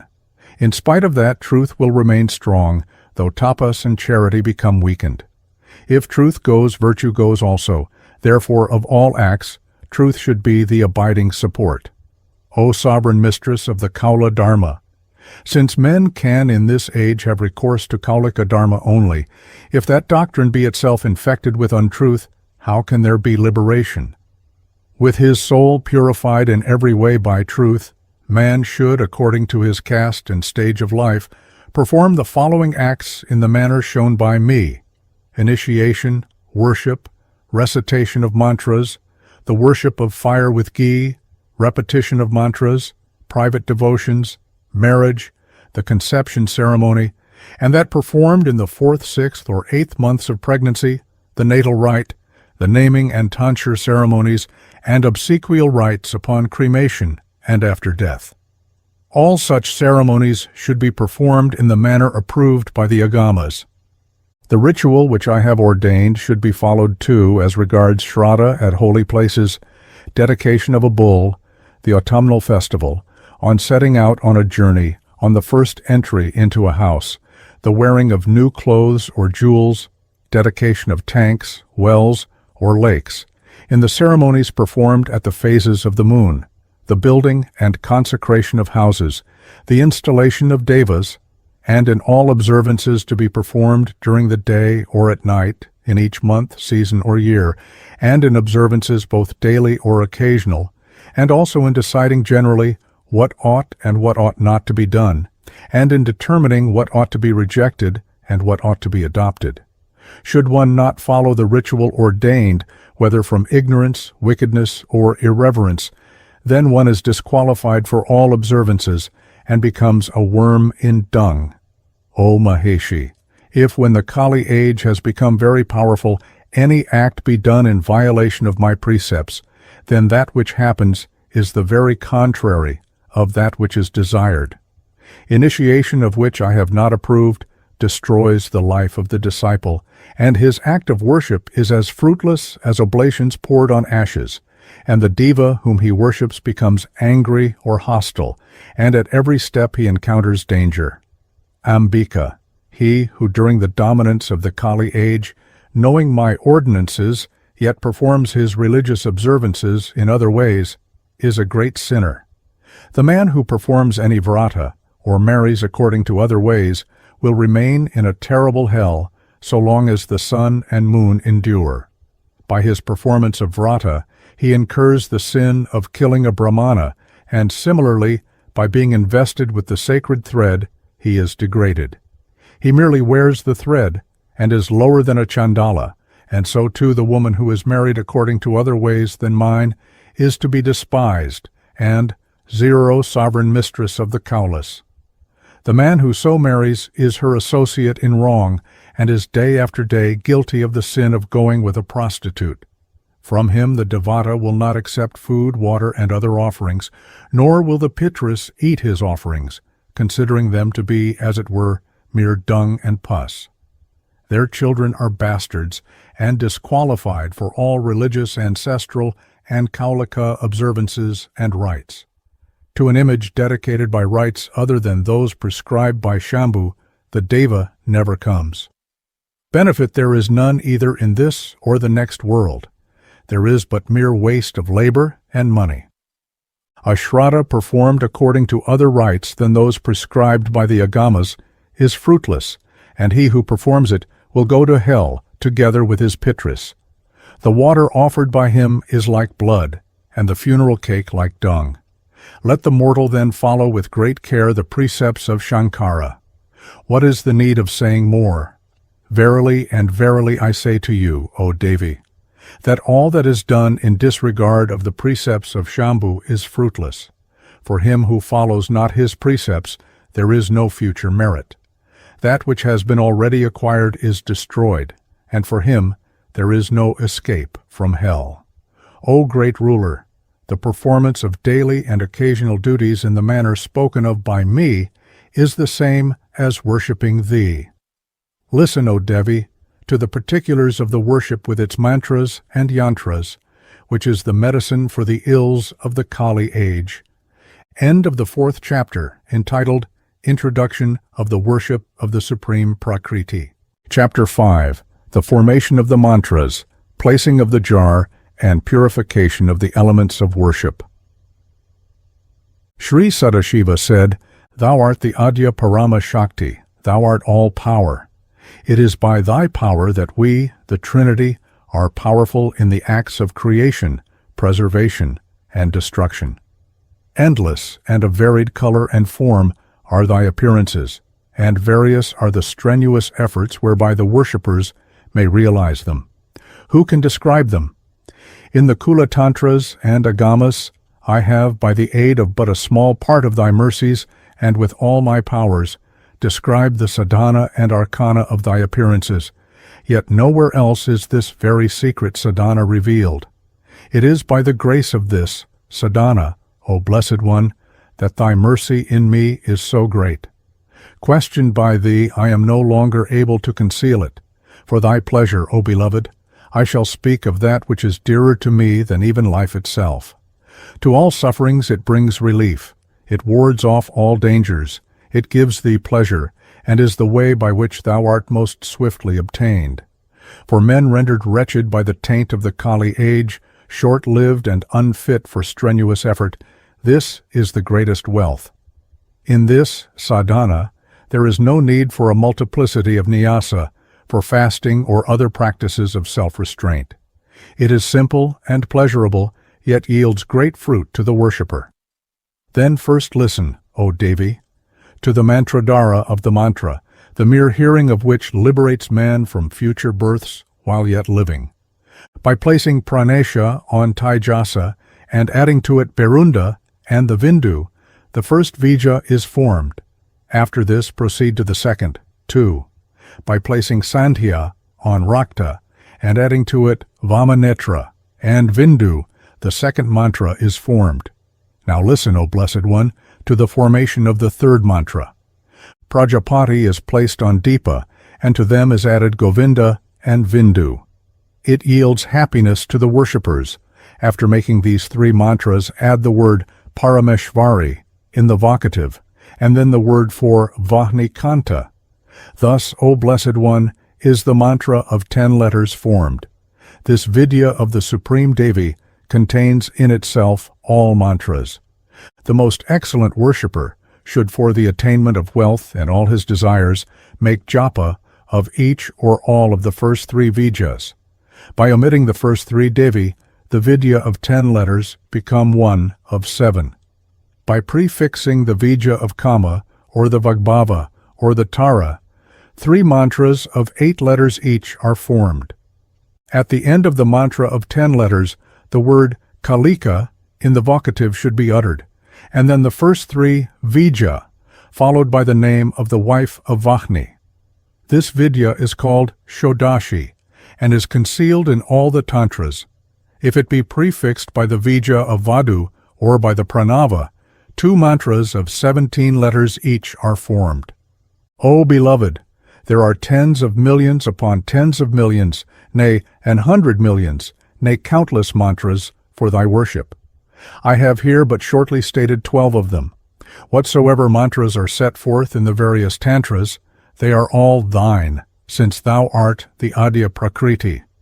There is but one sadhana in the case of all these mantras, and of that I shall speak for Thy pleasure, and the benefit of humanity. Without kulachara, O Devi. The Shakti mantra is powerless to give success, and therefore the worshipper should worship the Shakti with kulachara rites. O Adya, the 5 essential elements in the worship of Shakti have been prescribed to be wine, meat, fish, parched grain, and the union of man with woman. The worship of Shakti without these 5 elements is but the practice of evil magic. That siddhi which is the object of sadhana is never attained thereby, and obstacles are encountered at every step. As seed sown on barren rocks does not germinate, So worship without these 5 elements is fruitless. Without the prior performance of the morning rites, a man is not qualified to perform the others. And therefore, O Devi, I shall first speak of those which are to be performed in the morning. In the second half of the last quarter of the night, the disciple should rise from sleep. Having seated himself and shaken off drowsiness, let him meditate upon the image of his guru, dhyana. As two-eyed and two-armed, situate in the white lotus of the head, clad in white raiment, and garlanded with white flowers, smeared with sandal paste. With one hand he makes the sign which dispels fear, and with the other that which bestows blessings. He is calm, and is the image of mercy. On his left his Shakti, holding in her hand a lotus, embraces him. He is smiling and gracious, the bestower of the fulfillment of the desires of his disciples. O Kuleshvari! The disciple should, after having thus meditated upon his teacher and worshipped him with the articles of mental worship, make japa with the excellent mantra, the Vagbhava Vija. After doing japa of the mantra as best lies in his power, the wise disciple should, after placing the japa in the right palm of his excellent guru, bow before him, saying meanwhile the following mantra. I bow to thee, O Sadguru, thou who destroyeth the bonds which hold us to this world, thou who bestoweth the vision of wisdom, together with worldly enjoyment and final liberation, dispeller of ignorance, revealer of the Kula Dharma, image in human form of the Supreme Brahman. The disciple, having thus made obeisance to his guru, should meditate upon his Ishta Devata and worship her as aforesaid, inwardly reciting the Mula Mantra meanwhile.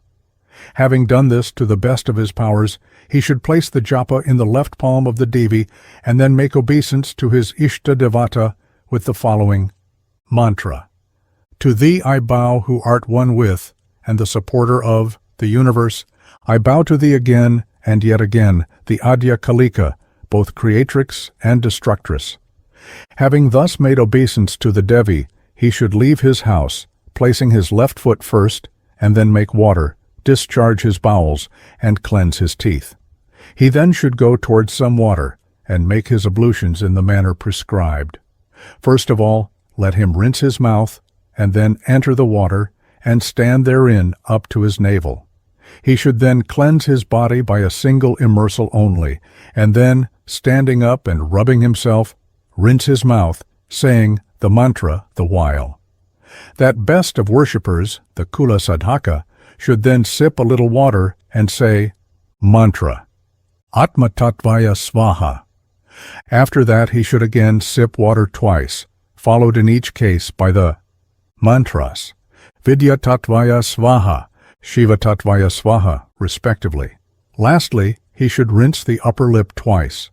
Then, O beloved, the wise disciple should draw on the water the Kula Yantra with the mantra in its center, and do japa over it with the Mula Mantra 12 times. Then, meditating on the water as the image of fire, let him offer it thrice to the sun in his joined palms. Sprinkling it thrice over his head, let him close the 7 openings therein. Then, for the pleasure of the Devi, he should immerse himself thrice, leave the water, dry his body, and put on 2 pieces of clean cloth. Tying up his hair whilst reciting the Gayatri, he should mark on his forehead with pure earth or ashes the Tilaka and Tripundra with a Vindu over it. Let the worshipper then perform both the Vaidika and Tantrika forms of Sandhya in their respective order. Listen while I now describe to you the Tantrika Sandhya.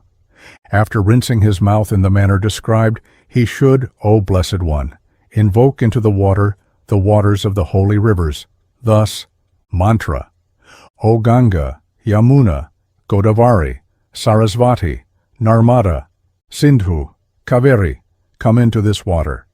The intelligent worshipper, having invoked the sacred rivers with this mantra and made the Ankusha Mudra, should do japa with the Mula Mantra 12 times. Let him then again utter the Mula Mantra, and with the middle and nameless fingers joined together, throw drops of that water thrice upon the ground, He should then sprinkle his head 7 times with the water, and taking some in the palm of his left hand, cover it up with his right. Then inwardly reciting the Vija of Ishana, Vayu, Varuna, Vahni, and Indra 4 times, the water should be transferred to the right palm, seeing in his mind's eye, and meditating upon the water as fire. The worshipper should draw it through the nose by Ida, expel it through Pingala into his palm, and so wash away all inward impurity. The worshipper should then 3 times dash the water, so expelled into his palm, against an imaginary adamant. Uttering the Astra mantra, let him then wash his hands. Then, rinsing his mouth, oblation of water should be offered to the sun with the following mantra: Ong Hring Hangsa. To thee, O sun, full of heat, shining, effulgent, I offer this oblation, Svaha. Then let him meditate morning, midday, and evening upon the great Devi Gayatri, the Supreme Devi, as manifested in her 3 different forms and according to the 3 qualities. Dhyana. In the morning, meditate upon her in her Brahmi form as a maiden of ruddy hue, with a pure smile, with 2 hands, holding a gourd full of holy water, garlanded with crystal beads, clad in the skin of a black antelope, seated on a swan.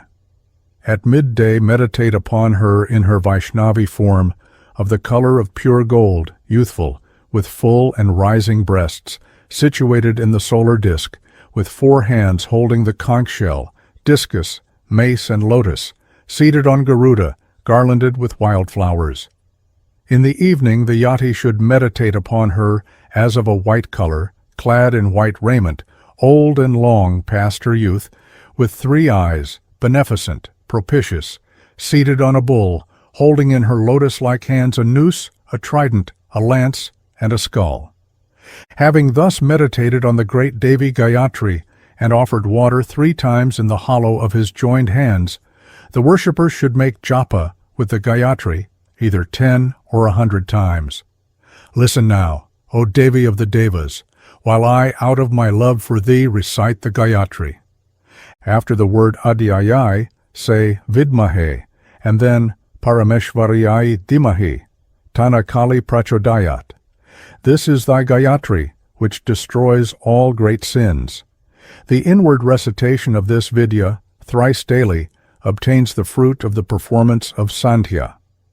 Water should then be offered to the Devas, Rishis, and the Pitris. First say the Pranava, and then the name of the Deva, the Rishi or the Pitri, in the accusative case, and after that the words Tarpayami Nama. When, however, oblation is offered to Shakti, the Maya Vija should be said in place of the Pranava, and in lieu of Nama, the mantra Svaha. After uttering the Mula mantra, say Sarva Bhuta Nivasinyai, and then Sarva Svarupa and Sayudha in the dative singular, as also Savarana and Paratpara, and then Adhyayai, Kalikayai, Te, Idam Argyam, Svaha, when the mantra will be. Mantra, Hring, Shring, Kring, to the Supreme Devi.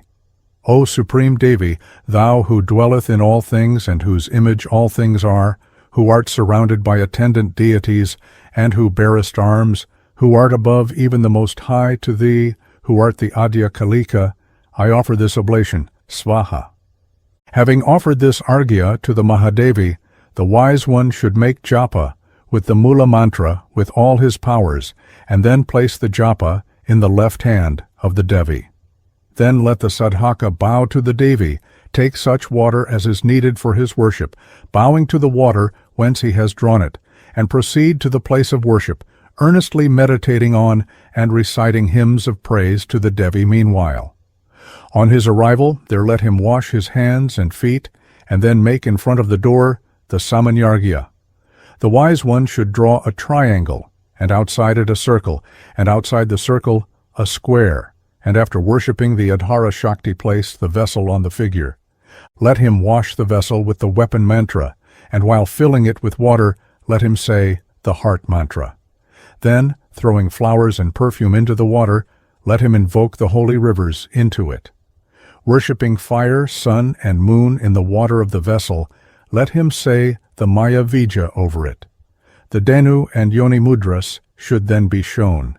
This is known as Samanyargya. With the water and flowers of this oblation, the Devata of the entrance to the place of worship should be worshipped, such as Ganesha, Kshetrapala, Vatuka, Yogini, Ganga, Yamuna, Lakshmi, and Vani. The wise one, lightly touching that part of the doorframe which is on his left, should then enter the place of worship with his left foot forward, meditating the while on the lotus feet of the Devi. Then, after worship of the presiding Deva of the site and of Brahma in the southwest corner, the place of worship should be cleansed with water taken from the common offering. Let the best of worshippers then, with a steady gaze, remove all celestial obstacles, and by the repetition of the weapon mantra, remove all obstacles in the antariksha.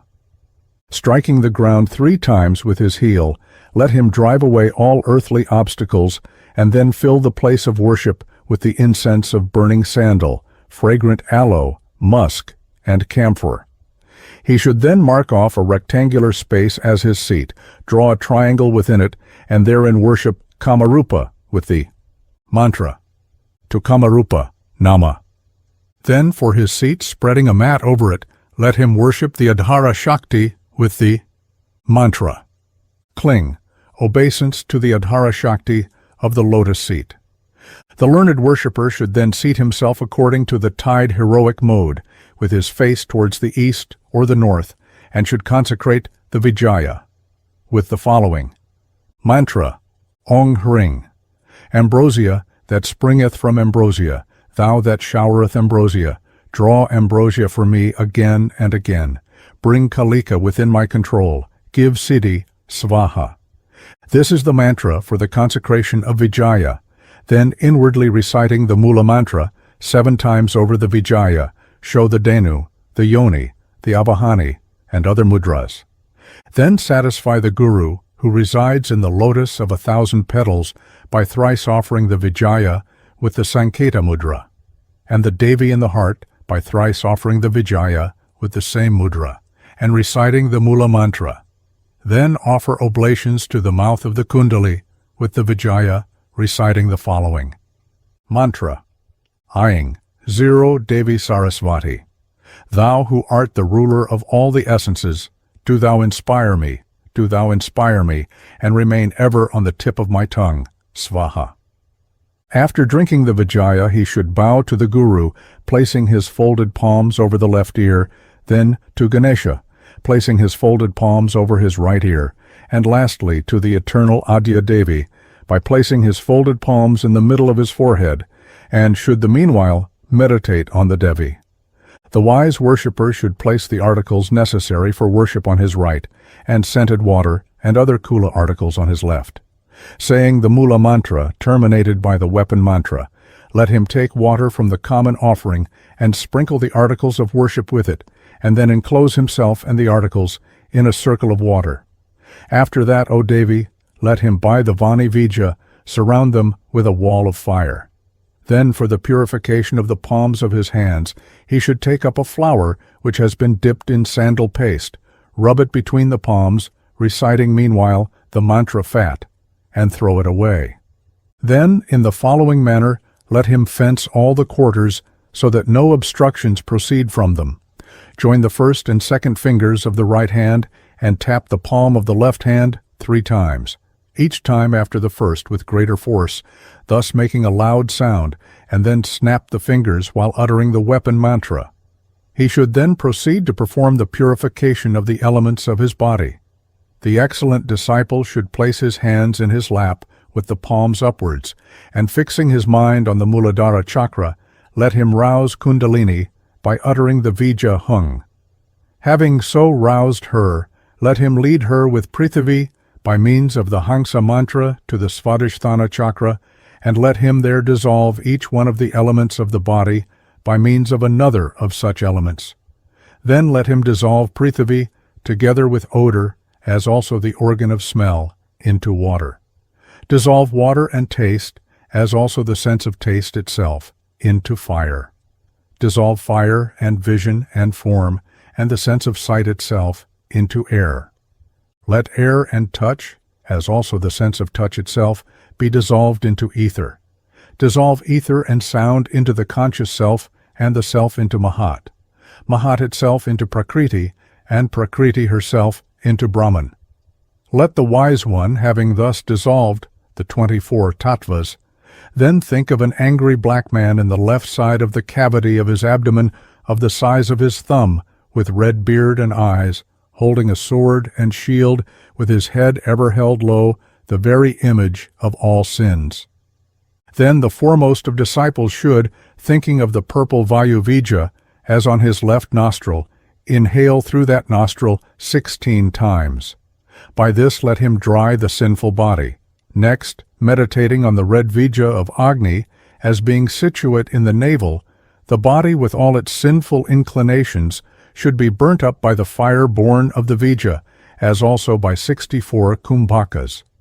Then, thinking of the white Varuna Vija in his forehead, let him bathe, the body which has been so burnt, with the nectar-like water dropping from the Varuna Vija by 32 exhalations. Having thus bathed the whole body from feet to head, let him consider that a Deva body has come into being. Then, thinking of the yellow Vija of the earth as situate in the Muladhara circle, let him strengthen his body by that Vija and by a steadfast and winkless gaze, placing his hand on his heart and uttering the mantra, Ang, Hring, Krong, Hangsa, Sohang.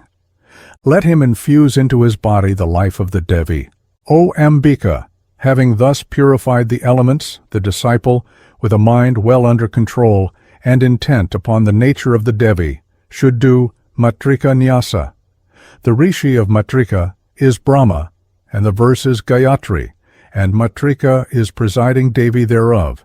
The consonants are its seed, and the vowels its Shaktis, and Visarga is the end. In Lipinyasa, O Mahadevi, each letter should be separately pronounced as it is placed in the different parts of the body. Having similarly performed Rishinyasa, Karanyasa, and Anganyasa should be performed. O beauteous face, the mantras enjoined for Shad Anganyasa are Kavarga between Ang and Ang, Chavarga between Ing and Ung, Tavarga between Ung and Ung, Tavarga between Eng and Aing, and Pavarga between Ong and Aung, and the letters from Ya to Ksha between Vindu and Visarga respectively, and having placed the letters according to the rules of Nyasa, the sadhaka should then meditate upon Sarasvati, Dhyana.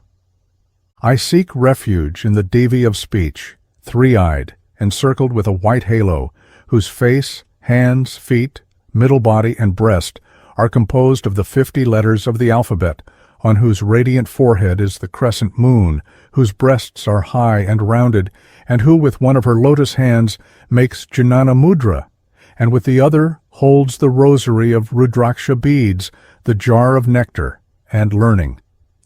Having thus meditated upon the Devi Matrika, place the letters in the 6 chakras as follows: Ha and Kiska in the Ajna lotus, the 16 vowels in the Vishuddha lotus, the letters from Ka to Tha in the Anahata lotus, the letters from Da to Fa in Manipura lotus, the letters from Ba to La in the Svadhisthana lotus, and in the Muladhara lotus the letters Va to Sa.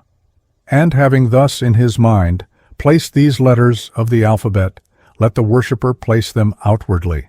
Having placed them on the forehead, the face, eyes, ears, nose, cheeks, upper lip, teeth, head, hollow of the mouth, back, the hump of the back, navel, belly, heart, shoulders, 4, joints in the arms, end of the arms, heart, 4, joints of the legs, ends of legs, and on all parts from the heart to the 2 arms, from the heart to the 2 legs, from the heart to the mouth, and from the heart to the different parts as above indicated, pranayama should be performed. Draw in the air by the left nostril whilst muttering the Maya Vija 16 times. Then fill up the body by kumbhaka by stopping the passage of both the nostrils with the little 3rd finger and thumb whilst making japa of the Vija 64 times. And lastly, exhale the air through the right nostril whilst making japa of the Vija 32 times. The doing of this thrice through the right and left nostrils alternately is pranayama. After this has been done, rishi nyasa should be performed. The revealers of the mantra are Brahma and the Brahmarshis. The meter is of the Gayatri and other forms, and its presiding devata is the Adya Kali. The Vija is the Vija of the Adya. Its Shakti is the Maya Vija, and that which comes at the end is the Kamala Vija. Then the mantra should be assigned to the head, mouth, heart, anus, the 2 feet, and all the parts of the body. The passing of the 2 hands 3 or 7 times over the whole body, from the feet to the head, and from the head to the feet, making japa meanwhile of the mula mantra, is called Vyapaka Nyasa, which yields the declared result. O beloved, by adding in succession the 6 long vowels to the first Vija of the mula mantra, 6 Vidya are formed. The wise worshipper should in Anga Kalpana utter in succession these, or the mula mantra alone, and then say, to the 2 thumbs, to the 2 index fingers, to the 2 middle fingers, to the 2 ring fingers, to the 2 little fingers, to the front and back of the 2 palms, concluding with Nama, Swaha, Vashat, Hung, Vaushat, and Fat, in their order respectively. When touching the heart, say Nama. When touching the head, Swaha. And when touching the crown lock, thereon Vashat. Similarly, when touching the 2 upper portions of the arms, the 3 eyes, and the 2 palms, utter the mantras Hung and Vaushat and Fat respectively. In this manner, Nyasa of the 6 parts of the body should be practiced, and then the Vira should proceed to Pithanyasa. Then let the Vira place in the lotus of the heart, the Adhara Shakti, the tortoise, Shesha serpent, Prithivi, the ocean of ambrosia, the gem island, the Parijata tree, the chamber of gems which fulfill all desires, the jeweled altar, and the lotus seat. Then he should place on the right shoulder, the right hip, the left hip, respectively, and in their order, Dharma, Jnana, Aishvarya, and Vairagya. And the excellent worshipper should place the negatives of these qualities on the mouth, the left side, the navel, and the right side, respectively. Next, let him place in the heart Ananda Kanda, sun, moon, fire, the 3 qualities, adding to the first of their letters the sign Vindu, and the filaments and pericarp of the lotus, and let him place in the petals of the lotus the 8 Pitha Nayikas, Mangala, Vijaya, Bhadra, Jayanti, Aparajita, Nandini, Narasinghi, Vaishnavi, and in the tips of the petals of the lotus the 8 Bhairavas, Asitanga, Chanda, Kapali, Kroda, Bishana, Unmata, Ruru, Sanghari. Then the worshipper should, after forming his hands into the Kachchapa mudra, take 2 fragrant flowers, and, placing his hands on his heart, let him meditate upon the ever-existent Devi. The nature of meditation upon thee, O Devi, is of 2 kinds, according as thou art imagined, formless or with a form. As formless thou art ineffable and incomprehensible, imperceptible. Of thee it cannot be said that thou art either this or that. Thou art omnipresent, unobtainable, attainable only by yogis through penances and acts of self-restraint. I will now speak of meditation upon thee in corporeal form, in order that the mind may learn concentration, that desires be speedily achieved, and that the power to meditate according to the subtle form may be aroused. The form of the greatly lustrous Kalika, mother of Kala, who devours all things, is imagined according to her qualities and actions. Dhyana. I adore the Adya Kalika, whose body is of the hue of the dark rain cloud, upon whose forehead the moon gleams, the 3-eyed one, clad in crimson raiment, whose 2 hands are raised, the one to dispel fear and the other to bestow blessing, who is seated on a red lotus in full bloom, her beautiful face radiant, watching Mahakala, who, drunk with the delicious wine of the Madhuka flower, is dancing before her. After having meditated upon the Devi in this form and placed a flower on his head, Let the devotee with all devotion worship her with the articles of mental worship. Let him offer the lotus of the heart for her seat, the ambrosia trickling from the lotus of 1,000 petals for the washing of her feet, and his mind as arghya. Then let him offer the same ambrosia as water for rinsing of her mouth and bathing of her body. Let him offer the essence of the ether to be raiment of the Devi, the essence of scent to be the perfumes, his own heart and vital air, the essence of fire, and the ocean of nectar to be respectively the flowers, incense, light, and food offerings of worship. Let him offer the sound in the Anahata chakra for the ringing of the bell, the essence of the air for the fan and fly whisk, and the functions of the senses and the restlessness of the mind for the dance before the Devi. Let various kinds of flowers be offered for the attainment of the object of one's desire: Amaya, Anahankara, Araga, Amada, Amoha, Adamba, Advesha, Akshobha, Amatsarya, Alobha, and thereafter the 5 flowers, namely, the most excellent flowers, Ahimsa, Indriya Nigraha, Daya, Kshama, and Jnana. With these 15 flowers, 15 qualities of disposition, he should worship the Devi. Then let him offer to the Devi the ocean of ambrosia, a mountain of meat and fried fish, a heap of parched food, grain cooked in milk with sugar and ghee, the kula nectar, the kula flower, and the water which has been used for the washing of the Shakti. Then, having sacrificed all lust and anger, the cause of all impediments, let him do japa. The mala, rosary, prescribed consists of the letters of the alphabet, strung on Kundalini as the thread. After reciting the letters of the alphabet from A to Le, with the Vindu superposed upon each, the Mula mantra should be recited. This is known as Anuloma. Again, beginning with La and ending with A, let the sadhaka make japa of the mantra. This is known as Viloma, and Kshakara is called the Meru. The last letters of the 8 groups should be added to the Mula mantra, and having made japa of this mantra of 108 letters, the japa should be offered to the Devi with the following mantra: O Adya Kali, who abidest in the innermost soul of all, who art the innermost light, O Mother, accept this japa of my heart. I bow to thee. Having finished the japa, he should mentally prostrate himself, touching the ground with the 8 parts of his body. Having concluded the mental worship, let him commence the outer worship. I am now speaking of the consecration of the Vishesh Arghya, by the mere placing whereof the Devata is exceedingly pleased. Do thou listen. At the mere sight of the cup of this offering, the Yoginis, Bhairavas, Brahma, and other Devatas dance for joy and grant siddhi.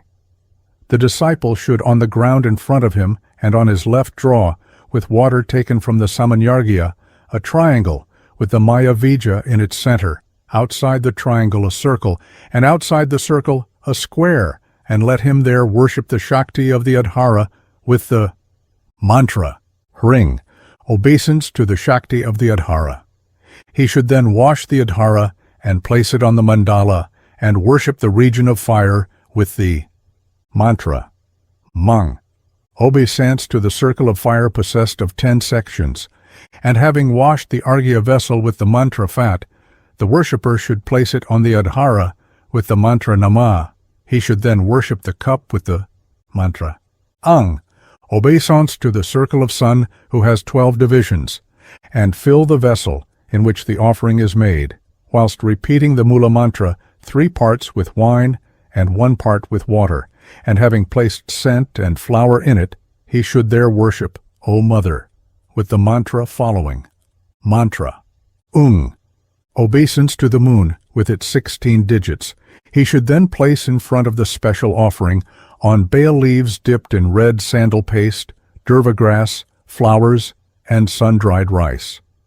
Having invoked the holy waters of the sacred rivers into the Arghya by the Mula mantra and Ankusha mudra, the sadhaka should meditate upon the Devi and worship her with incense and flowers, making japa of the Mula mantra 12 times. After this, let him display over the arghya the Dhenu mudra and the Yoni mudra, incense sticks, and a light. The worshipper should then pour a little water from the arghya into the vessel kept for that purpose and sprinkle himself and the offering therewith. The vessel containing the offering must not, however, be moved until the worship is concluded. O thou of pure smiles, I have now spoken of the consecration of the special offering.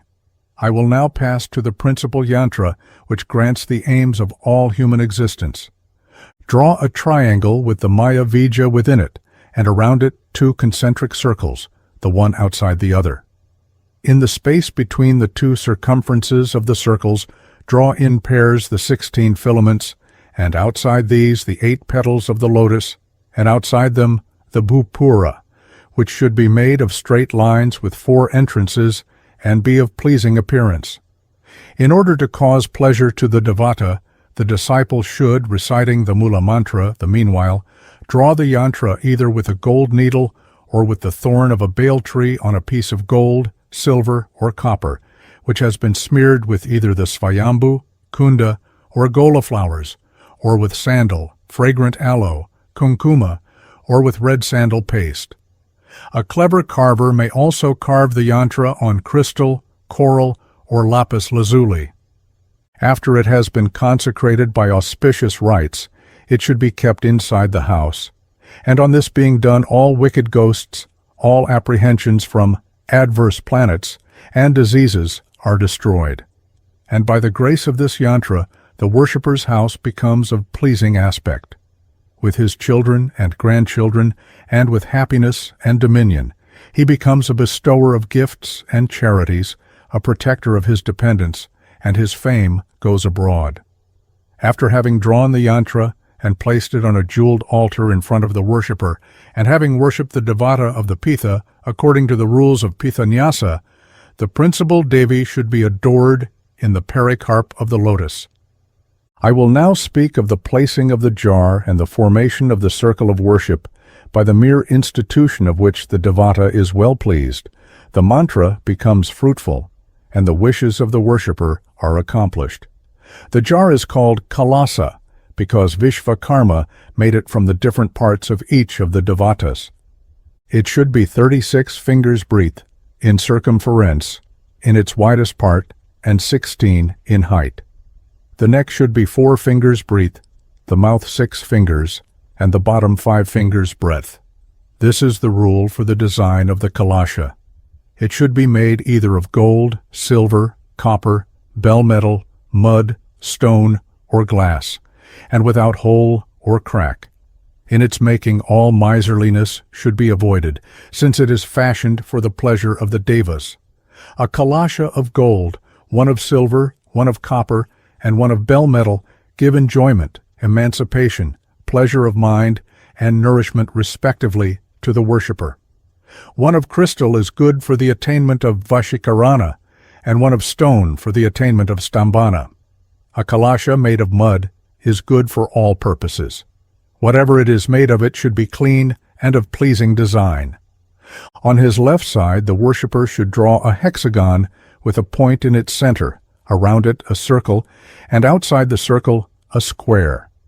These figures should be drawn either with vermilion or rajas, kulapushpa, or red sandal paste.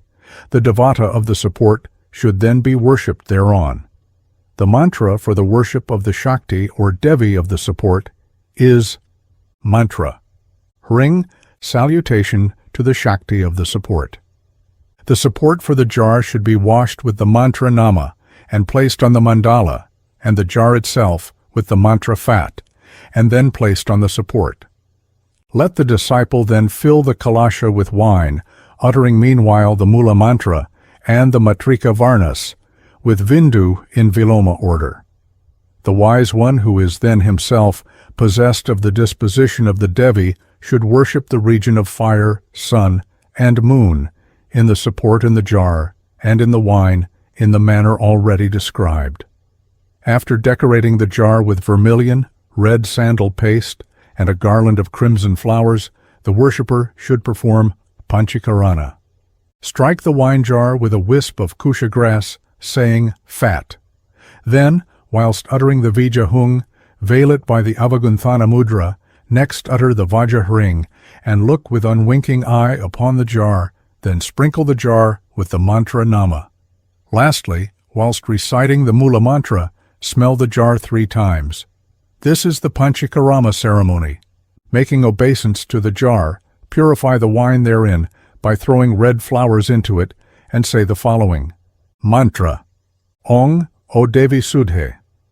By the Supreme Brahman, who is one without a second, and who is always both gross and subtle, destroy the sin of slaying a Brahmana, which attached to thee, the wine, by the death of Kacha. O thou who hast thy abode in the region of the sun, and thy origin in the dwelling place of the Lord of Ocean, in the churning of which thou, O nectar, wast produced. Thou who art one with the Amavija, mayest thou be freed from the curse of Shukra. O Devi, as the Pranava of the Vedas is one with the bliss of Brahman, may by that truth be destroyed thy sin of slaying a Brahmana. Mantra. Hring. The Supreme Hengsa dwells in the brilliant heaven as Vasu. It moves throughout the space between heaven and earth. It dwells on earth in the form of the Vedic fire, and in the sacrificer, and is honored in the guest. It is in the household fire, and in the consciousness of man, and dwells in the honored region. It resides in truth and in the ether. It is born in water, in the rays of light in truth, and in the eastern hill, where the sun rises. Such is the great Aditya, the truth, which cannot be bound or concealed, the great consciousness who dwelleth everywhere, Brahman. Exchange the vowel of the Varuna Vija for each of the long vowels, then say, Salutation to the Devi of Ambrosia, who is relieved of the curse of Brahma. By the repetition of the entire mantra 7 times, the curse of Brahma is removed. Substituting in their order the 6 long vowels in place of the letter O in Ankusha, and adding thereto the Shri and Maya Vijas, say the following. Mantra. Remove the curse of Krishna in the wine, pour nectar again and again, Svaha. Having thus removed the curse of Shukra, of Brahma, and of Krishna, the worshipper should with mind-controlled worship Ananda Bhairava and Ananda Bhairavi. The mantra of the former is Mantra. Hasaksha Malavarayung, salutation to Ananda Bhairava, Vashat. And in the worship of the Ananda Bhairavi, the mantra is the same, except that its face is reversed, and in place of its ear, the left eye should be placed, and then should be said, Mantra. Sahaksha Malavaraying, salutation to the wine Devi, Vaushat.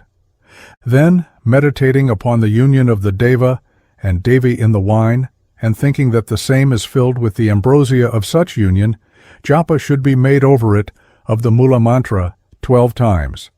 Then, considering the wine to be the devata, handfuls of flowers should be offered with japa of the Mula mantra. Lights and incense sticks should be waved before it to the accompaniment of the ringing of a bell. Wine should be always thus purified in all ceremonies, whether puja of the devata, vrata, homa, marriage, or other festivals. The disciple, after placing the meat on the triangular mandala in front of him, should sprinkle it with the mantra fat, and then charge it thrice with the vijas of air and fire. Let him then cover it up with the gesture of the veil, uttering the kavacha mantra, and protect it with the weapon mantra fat. Then, uttering the vija of Varuna, and displaying the Dhenu mudra, make the meat like unto nectar with the following mantra. May that Devi whose abode is in the breast of Vishnu and in the breast of Shankara purify this my meat, and give me a resting place at the excellent foot of Vishnu. In a similar manner, placing the fish and sanctifying it with the mantras already prescribed, let the wise one say the following mantra over it. Mantra. We worship the Father of the Three, He who causes nourishment, He who is sweet-scented. As the fruit of the Urvaruka is detached of itself from the stalk on which it grows, so may He free us whilst living from the bond of karma until we are finally liberated and made one with the Supreme. Then, O beloved, the disciple should take and purify the parched grain with the following mantras. Ong. As the eye of heaven is plainly visible to those of the common man, so do the wise have constant vision of the excellent foot of Vishnu. The intelligent and prayerful, whose mind is awake and controlled, see the most excellent foot of Vishnu. Or all the tattvas may be consecrated by the Mula Mantra itself. To him who has belief in the root, of what use are the branches and leaves? I say that anything which is sanctified by the Mula Mantra alone is acceptable for the pleasure of the devata. If the time be short, or if the disciple be pressed for time, everything should be sanctified with the Mula Mantra and offered to the Devi.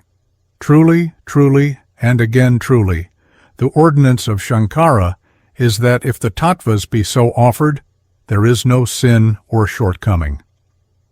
End of fifth joyful message, entitled The Formation of the Mantras, Placing of the Jar, and Purification of the Elements of Worship.